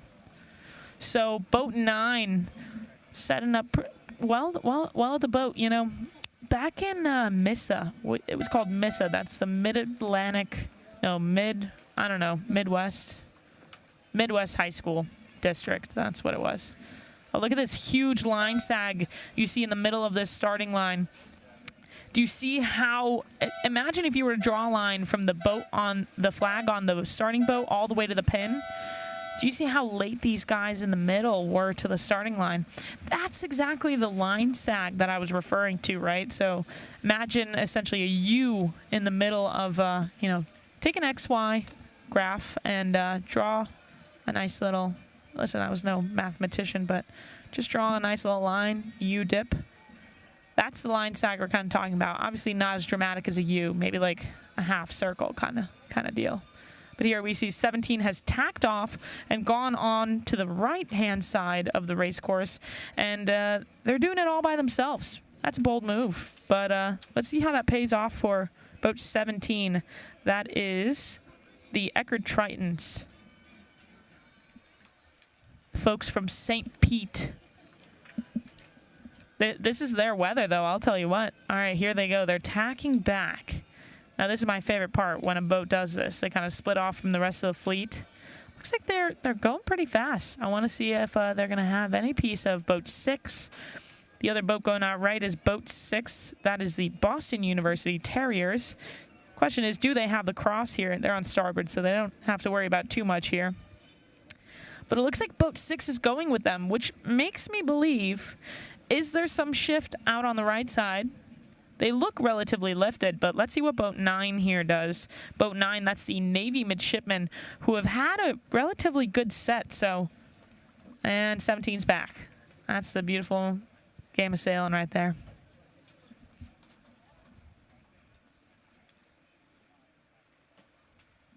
Oh, and you know, while I was taking a tinkle break, I have to note, because nobody said it yet, but I guess I'd be the one to say it because I've got the mic. These bathrooms are stunning. The porta potties, so nice. They are luxurious. I feel like I'm the royal majesty, the queen herself when I'm going to those bathrooms. Nice porta potties I've ever seen. So just had to note that, you know. I take it back. This is race 7A. So I've misled you all. This is race 7A. Oh, hey, GC. Yeah, nice. This is the key to success here. That's so smart.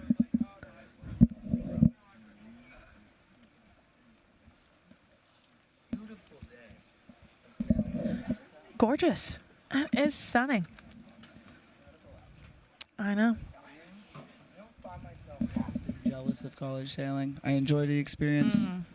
I think more than 4 years of it would be too much. Too much for me. Today, I do itch to be out there. It just looks peaceful. Incredible, yeah. Yeah, and it's good breeze. Like you're getting a hike, you're rolling. Like to me, light air can be tough because you're sweating in the heat. When it's hot and light air, I'm like, oh man, oh gosh, you're sweating. Yeah.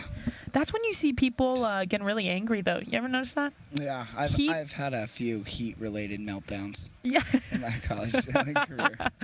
No, I can relate to that. I can definitely. Like if I were to draw a graph right now, if I were to draw a graph. You gonna try? I'm gonna try. Well, while you're trying, I'm looking at 17. You do that. I don't know if they're gonna get the pressure. Here it comes, yeah. So. They bang the right. Yeah. They bang the right. It was a bold move. You know, they might have a chance. It's so hard to tell perspectives when looking at sailing. Here's an insider tip for you at home. That's tough jumbos. Yeah. So they're not going to have this cross. And the reason I know that it didn't work out is when you're at home trying to spectate and see in the perspective, look at the tops of the mast. If the mast is higher or lower, obviously higher means that they're further up on the race course, well, on the perspective. So you can generally tell based their positioning crossing based on the tops of the mast. If I'm looking at the boats, you can never tell. Yeah, so here we got a nice drone shot of how beautiful. Yeah, how much it did not work out to bang the right corner. Well, you know, happens to the best of us, you know. Yeah. But maybe one of these days it'll work. Yeah, they keep trying. So this is my graphic, which I'm like now thinking to myself, is this going to be backwards of the correlation between anger and heat and light air? So maybe they'll show it one day. Oh. Wait, I need to just heat and light air. For those of you who didn't see that mess, it's just a straight line, a direct correlation between the two.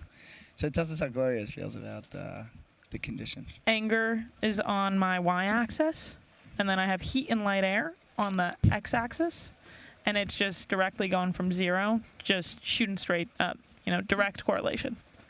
Gloria, yeah, I don't know if describing Excel graphs is your strong suit. What if we just stuck with the sailing? Let's do it. So we just had 14 in brown, round first, followed by boat 3. Miami just having a stellar day.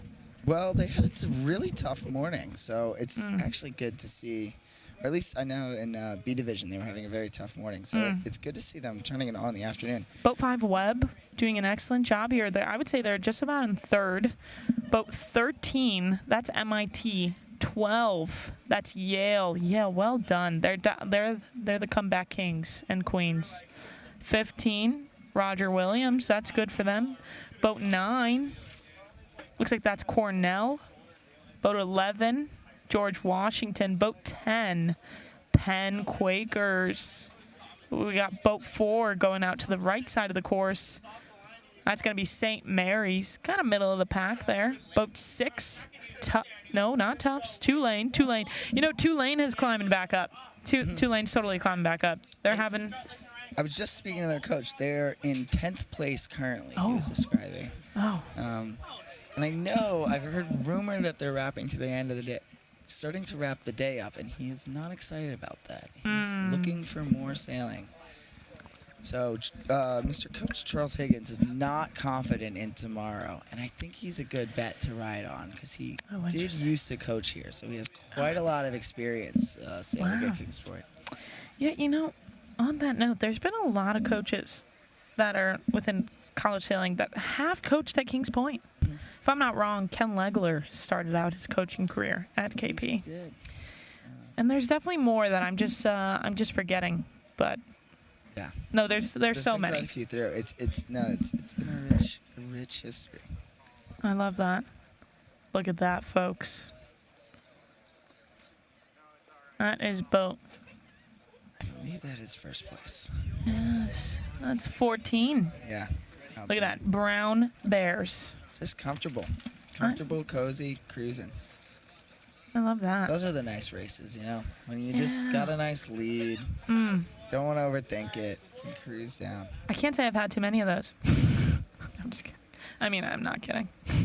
All right, that looks like that's Brown University Bears.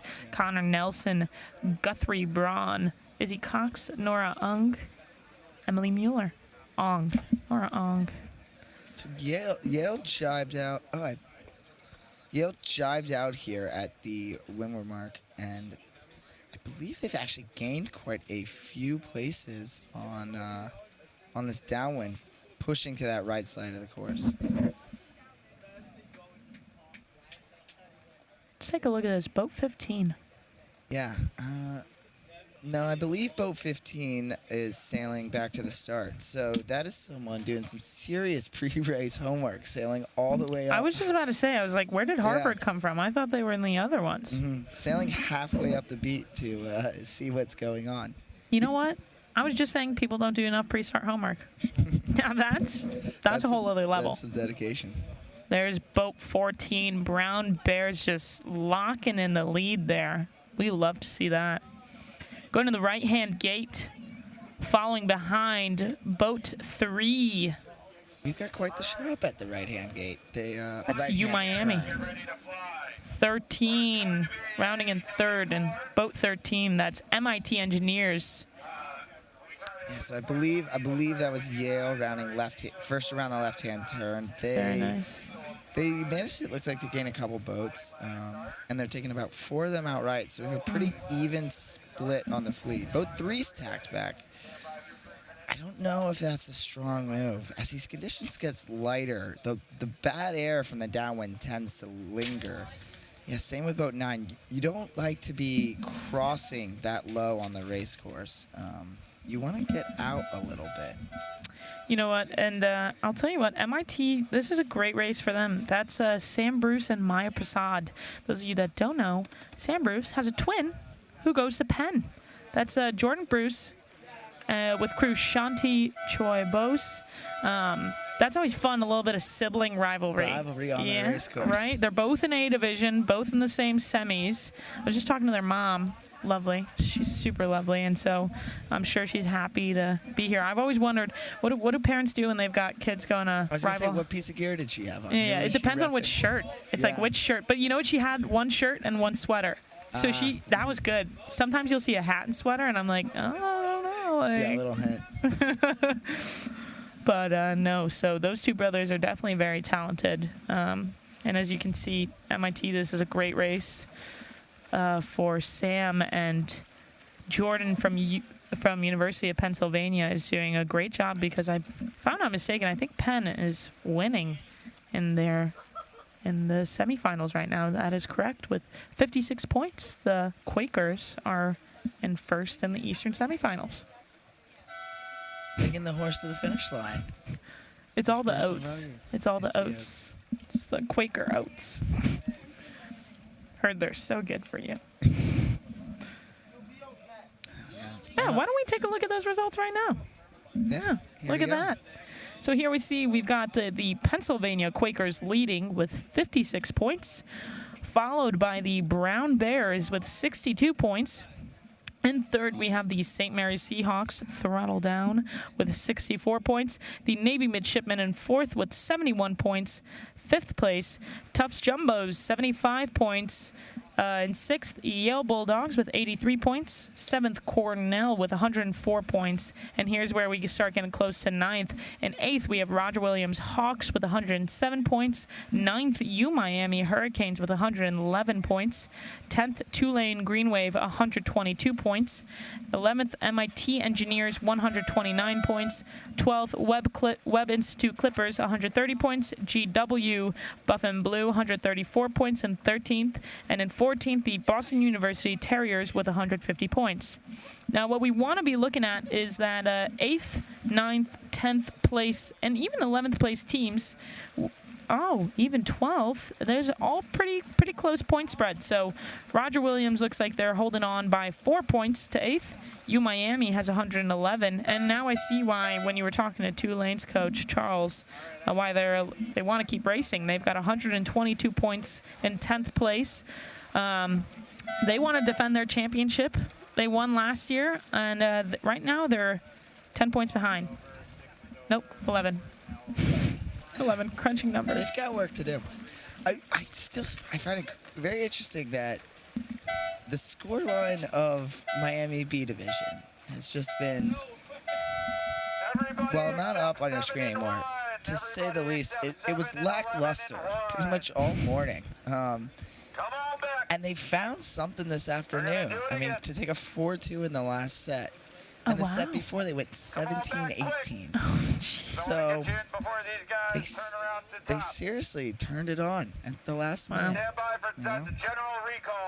That's really good for them. I really love that for them.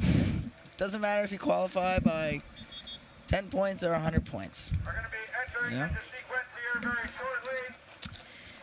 Yeah, you're right. Honestly, goal is just get in there. That's all that matters. Get in there. You know? If you get into the finals, boom. Worst you can do is 18th in the nation. Yeah. I like the sound of that. So you can win. I'll take 18th in the nation. Right? I'm like, yeah, that doesn't sound too bad now, does it?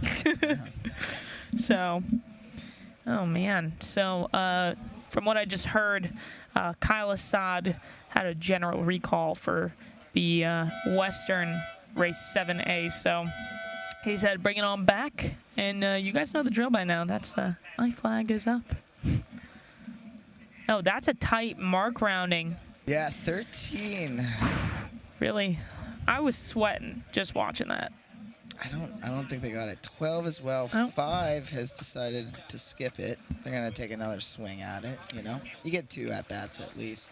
And first is that Brown Bears 13. That's MIT. Boat 3. That is Miami Hurricanes. I know. They're showing up, and they're a hurricane. They're ready to wreck some stuff. Oh, boat 12. I think that's a spin. Spin, yeah. Uh-oh. That's a spin by Yale. Boat 11 just punching ahead because CL is taking a spin. That's GW. 15. That is... Wait for it. Roger Williams Hawks. Nope. 9. That is Cornell. Big Red. You know who I did not see up there? Oh. It was boat 6, Tulane, so... That is Rama. There they are. They're just about... Oh. Here comes boat 6, Tulane. Oh, mate, that's a bit deep. Yeah. That's a bit deep. You know, it's no longer home waters. That throws... It's the cold. It's the cold, you're right. There's no Bourbon Street up here. No. No. What do you guys have up here? Ugh. The city. The city. The city. Which is Times arguably Square. more terrifying. I think it's safe. No, it's beyond safe or not. I'm just saying it's so big. It's like, what do you even... There's so much to do. There is. There's a lot of trouble to be found. Oh, yeah. So, but good pizza. Good pizza. Better than deep dish. Yeah, you know what? I don't even get mad when people say that. I'll take it. So 14 must feel good right now, man. Yeah, they've opened the cooler, you know. They're out for a stroll. Let's talk about it feels like that, but I'm seeing a lot of boats reaching right now, which tells me one of two things: big shift, or also it's just getting lighter out there. Looks like a shift, though. Looks like a shift is what we're Right? seeing. Yeah. Which could honestly put 14 in trouble here because they look like they're a wee bit on the wrong end here. You know, they'll have a nice rounding. I'm pretty sure they're going to be set up for this starboard side or right-hand turn. I Are should they not say. finishing, mate? Sorry. Yeah, I think they're finishing. My apologies. No, but that's why they might not. It might not be no good. It might not be great. It might not be. It might be no good. Yeah. I think they put enough work in on the front end that they can give up a bit. But Yeah. it's not. It's bad positioning. I mean, there's a coaching moment in there somewhere Mm-hmm. about don't let everyone else sail away from you. That's so true. Look at boat 13. I mean, they look like they're still punched. 14 and look in my eyes, it looks like they have better breeze. I concur. Yeah, like 13 looks like they're really slowing down over there, and 14 looks like they're kind of cruising out on course left now. You know what we haven't seen yet? It's 6 o'clock, and we have not yet seen that sea breeze. You didn't. I don't think we will. You don't think so? No. So up to 13 is MIT, right? They were also Yeah. in our scoring on the cusp, as we were saying, Oh. right? So this is. Hit me with that. What's going on? I'm trying to pull up here some scores. But this would be a big result for them. I believe they were. I want to say they were like 17 points back. So. Second place with Tulane not having a great race now is going to be a lot of points in the correct direction. I don't know. We were discussing Miami, right? Boat 3. Yeah. Yeah. Maybe we'll see them here. But right now, yeah, Brown, bring it home. Nicely done. There it is. There's that little whistle. You know what I always love to do when I finish? Thank you. I always say thank you. I like to high five my crew. When we got bullets, we chest bumped every time. Oh, chest bump. Yeah, in the back. I love that. A little dangerous. Hey, Yale coming out pretty good, even after doing a spin there. Yeah. That's Jack. I believe that's Jack Egan. I mean, he's a speed demon. You know, like do not sleep on Jack Egan. I think he is one of the most talented sailors in NISA right now. Yes, a very strong finish from MIT. That's going to go in a long direction. Miami just struggled to bring it across the line. Wow, I do not envy the race committee there. Wow. That was a very tight finish. And it looked like Miami lost out on all of it. That's going to be serious points for MIT, and it's going to help Tulane a bit. The lead is going to be... Well, where is they're Tulane? Not gonna Boat lose 6? out as much. Yeah, so that's 6 finishing now. They're not happy about that. No. I saw a little bit of hand wave. Yeah, I'd love Man, that's not tough. to have. Probably don't want to have a microphone in their boat, huh? No. I don't think it would make their mother proud.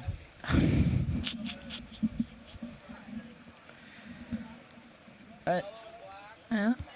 Coming in, we've got what, 7 and 16.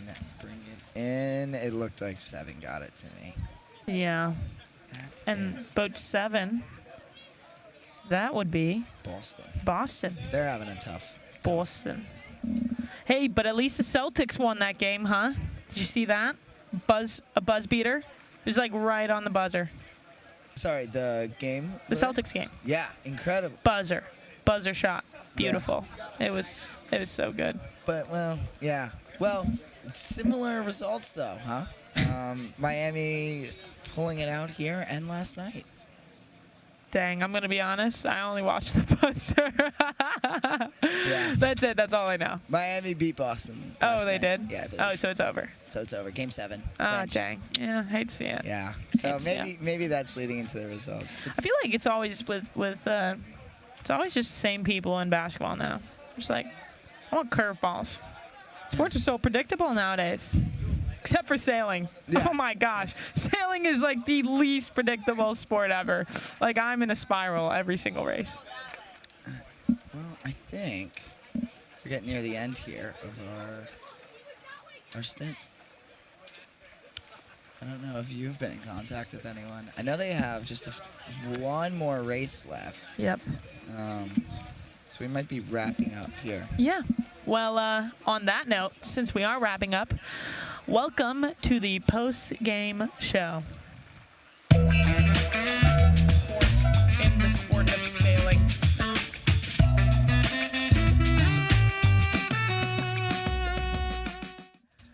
Welcome to the West Coast Sailing post-game show. I'm Gloria, joined by Charlie Lomax, who has been such a delight to have. He's a local. He's a former KP guy. You know, this is his turf. This is his area. He knows what's up. Thank you for having me, Gloria. It's been lovely. You get out of town. What a nice day to sit and watch some sailboating. You can't beat the weather. You can't beat the conditions. You can't beat how many races we got off. Yeah, you know what? I'm really glad that I've been reapplying some of my Dermatone today because you've got your Dermatone chapstick. Yeah. Yeah, because it's been sunny. It's been hot. And yeah, let's talk about some of the sailing that we've been seeing today. It was quite interesting. I thought, honestly, that we were going to have a bit more boring, and it was, especially in the beginning of the day. It felt like there was not a lot of dynamic things happening on the race course, right? everyone seemed to know what was going on, and it was all about executing. But as the afternoon went on, we saw towards the end a lot of teams having to shift game plans and adjust. The current out there was causing some havoc at some windward marks, and really starting to just make sure every race or rotation you had to be fresh and on your toes. I think the biggest surprise for me today is that some of those top dogs, as we may call them, teams that we essentially are just, let's say if there was a gambling bracket of any sort, like you'd put your money on those teams. I think what's surprising to me is that those teams that are usually the top dogs at pretty much every event they come to, I'm just not seeing them dominate as they normally do. No, they're not. And you know, I think my MVP award goes, well, I don't know if MVP is the correct term, but my turnaround award definitely goes to the Miami. Oh, the Hurricanes. Bringing it out at the end and leaving themselves in a really good spot going into tomorrow. Yeah. Yeah, honestly, you know, and if we're going to do that, you know, I think you're, absolutely right. I think they're the black horse, you know. They're just dark horse. Dark horse. Gosh, I never know what it is. Yeah, so I'm English is my second language, so I'm really, really bad with idioms. It took me the longest time to learn through the grapevine. You can actually ask all my teammates; they would make fun of me for it. So, but in the best way possible, because obviously it's funny. But you know, let's talk about who we think is going to be the comeback king queen team tomorrow, because there's going to be a comeback team. I think my money would be on Tulane. I don't think you can write them off. I think a tough end to the day is, you know, a little out of character for them. I think they've got a very strong coach. Might have a few stern words for the team, but I think that they have the talent there to come back and to make it happen. And I think, I think they have the infrastructure to get it done. Yeah, you know what? And I agree. I think, you know, knowing the players like Cameron Giblin, he's a senior, 23, with Cruz, Jillian Perrell, Brady Stark, Andrea Riefkohl, Gonzalez, Thad Letzum. I think that they're going to be the comeback kings and queens tomorrow for sure. Yeah. I mean, they're defending the title from last year. I think you absolutely cannot sleep on them. They're roll wave, you know. They're about to come in and really just drown people with that wave. I think. I think that's who I nominate for tomorrow. Yeah, I completely agree. I'm 100% with you on that. Yeah. But yeah, it's just yeah. And so we've got results here. So let's take a look. From the Western. Yeah. So one of the teams that I think is really just we kind of saw it coming. One of the only ones I think we kind of saw coming in first place in the Western is Harvard Crimson with 68 points. Wow, sitting kind of comfortably right now. Yeah. You know what I mean? And following them is the Charleston Cougars, 82 points. That's who I think is kind of coming up unexpected. Yeah. They're having a strong showing. Strong showing. I think, you know, last year was a big builder year, and I think they're pulling up, and they're like, hey, we never left. I was gonna say, if you need to perform, it's better to do it at nationals. Right. You know. Then we've got the Bowdoin Polar Bears, who I think are kind of underdogs pulling up. Like, you know, they're beating out their typical, like the teams they're usually competing against. Bowdoin Polar Bears with 85 points. For Stanford Cardinal with 87 points. You know, Stanford. I saw this coming. I saw that coming with them. Oh, there you can hear that's the Georgetown Hoyas cowbell that I'm assuming they had a strong race there. But let's take a look back at these scores. In fifth, we have Dartmouth Big Green. They had a comeback day. They were like sitting around 12th place last we talked about them. Talk about comeback kings and queens. Yeah. They climbed their way back up. They're sitting kind of comfortably with 92 points in fifth place. In sixth, we have the Coast Guard Bears with 93 points. In seventh, the Georgetown Hoyas with 95 points. In eighth, Boston College with 98 points. Okay, whoa, we got to talk about this super close point spread. In ninth, we have the Fordham Rams with 100 points. And in 10th, we have the New York Maritime Privateers with 107 points. In 11th, Rhode Island Rams, 108. 12th, Florida State Seminoles, 111. 13th, Conn College, 117 points. 14th, ODU, 122. UC Santa Barbara in 15th with 138. And in 16th, Hobart and Williams Statesman with 153. Charlie, take it away. Talk about these points. How close is this? Oh, I mean, I think everyone from basically ODU up is in the hunt. I mean, it is very close, and it is not where I would want to find myself sitting. I mean, yes, you're on the in crowd, and that's a great result, but man, it's got to be nerve-wracking having all those teams breathing right down your neck. That's what I'm saying. I mean, they are super close. I think tomorrow is going to be a crazy day of racing in the Western. I think the Western has extremely close scores from 5th place to like 12th. That is wild. No, there's plenty of opportunities to shake it up. Yeah, You know. I want the shake up. Let's stir the pot. I mean, they got pennies. They know who to go for tomorrow. Ooh. I don't think Fordham's going to be getting a lot of crosses on the race course, right? Remember how we were talking about taking it personal? Yeah. There's going to be a lot Oh, of... it's definitely personal. Oh, it's so on. And so, like we were talking about, I mean, Dermatone is just keeping me safe, keeping us safe from skin cancer and all that awful things. It's also quite good. But the chapstick's pretty delicious. Yeah, but most importantly, use College Sailing 20 for 20% off. All you have to do is go to dermatone.com. It's just that easy, and 20% off. This stuff is top notch. Save your life. Yeah, look at those lips. Dermatone protected. Dermatone protected. Amazing. So now let's take a look at some of these Eastern semifinal results, right? So let's see how tight the top 9 are here. So, and first we have the Pennsylvania Quakers with 56 points.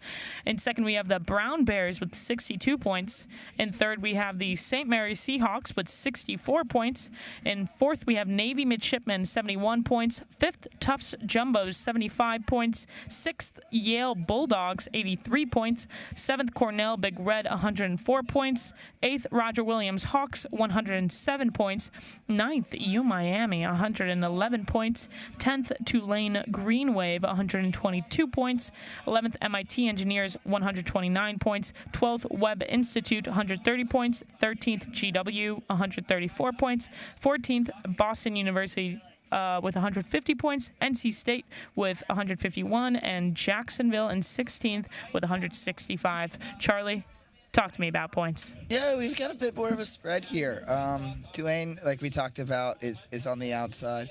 And it is important to note, too, we are wrapping up our broadcast, but I believe they are continuing to sail a couple more races. So I recommend everyone tune in here in a little bit just to check out where the final scores lay.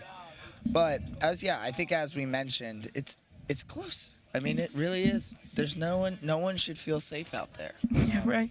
Talk about just constantly watch your back. Watch your back because people are out to get you. Know that you're marked. Yeah, you are marked with a penny, right? I think with the 9th place team with Tulane, I know they're hungry to regain their title. If you're the 9th place team, you might really want to watch out. So I would say that in terms of sailing, right now it's definitely lightening up a bit. Look at all these amazing fans along the sidelines. I mean, it is just stunning how many spectators we have on a daily basis out here. Parents, siblings, the dogs. You must see the dogs. So many cute dogs. And we've got to say, I'd want to sail on these nationals because the amount of spectators cheering, it's so easy to cheer your teammates on. I'm going to say it's just incredible. Yeah. Well, that's going to conclude our coverage. We advise everyone to tune in tomorrow morning. Right. The same format. We'll be back with the Zim pre-race show and then back to live sailing to see the end of semis. Yep. To see who goes on to success and who gets an early flight home. Yeah. So we'll catch you up tomorrow to tell you what time we're going to go live. But once again, welcome or not welcome. It's been a long day, obviously. Tongue twisters. But thank you for joining us on the West Coast Sailing post-race show. we're so happy to have you all tuning in live, and we're excited to have you again tomorrow. Have a great night.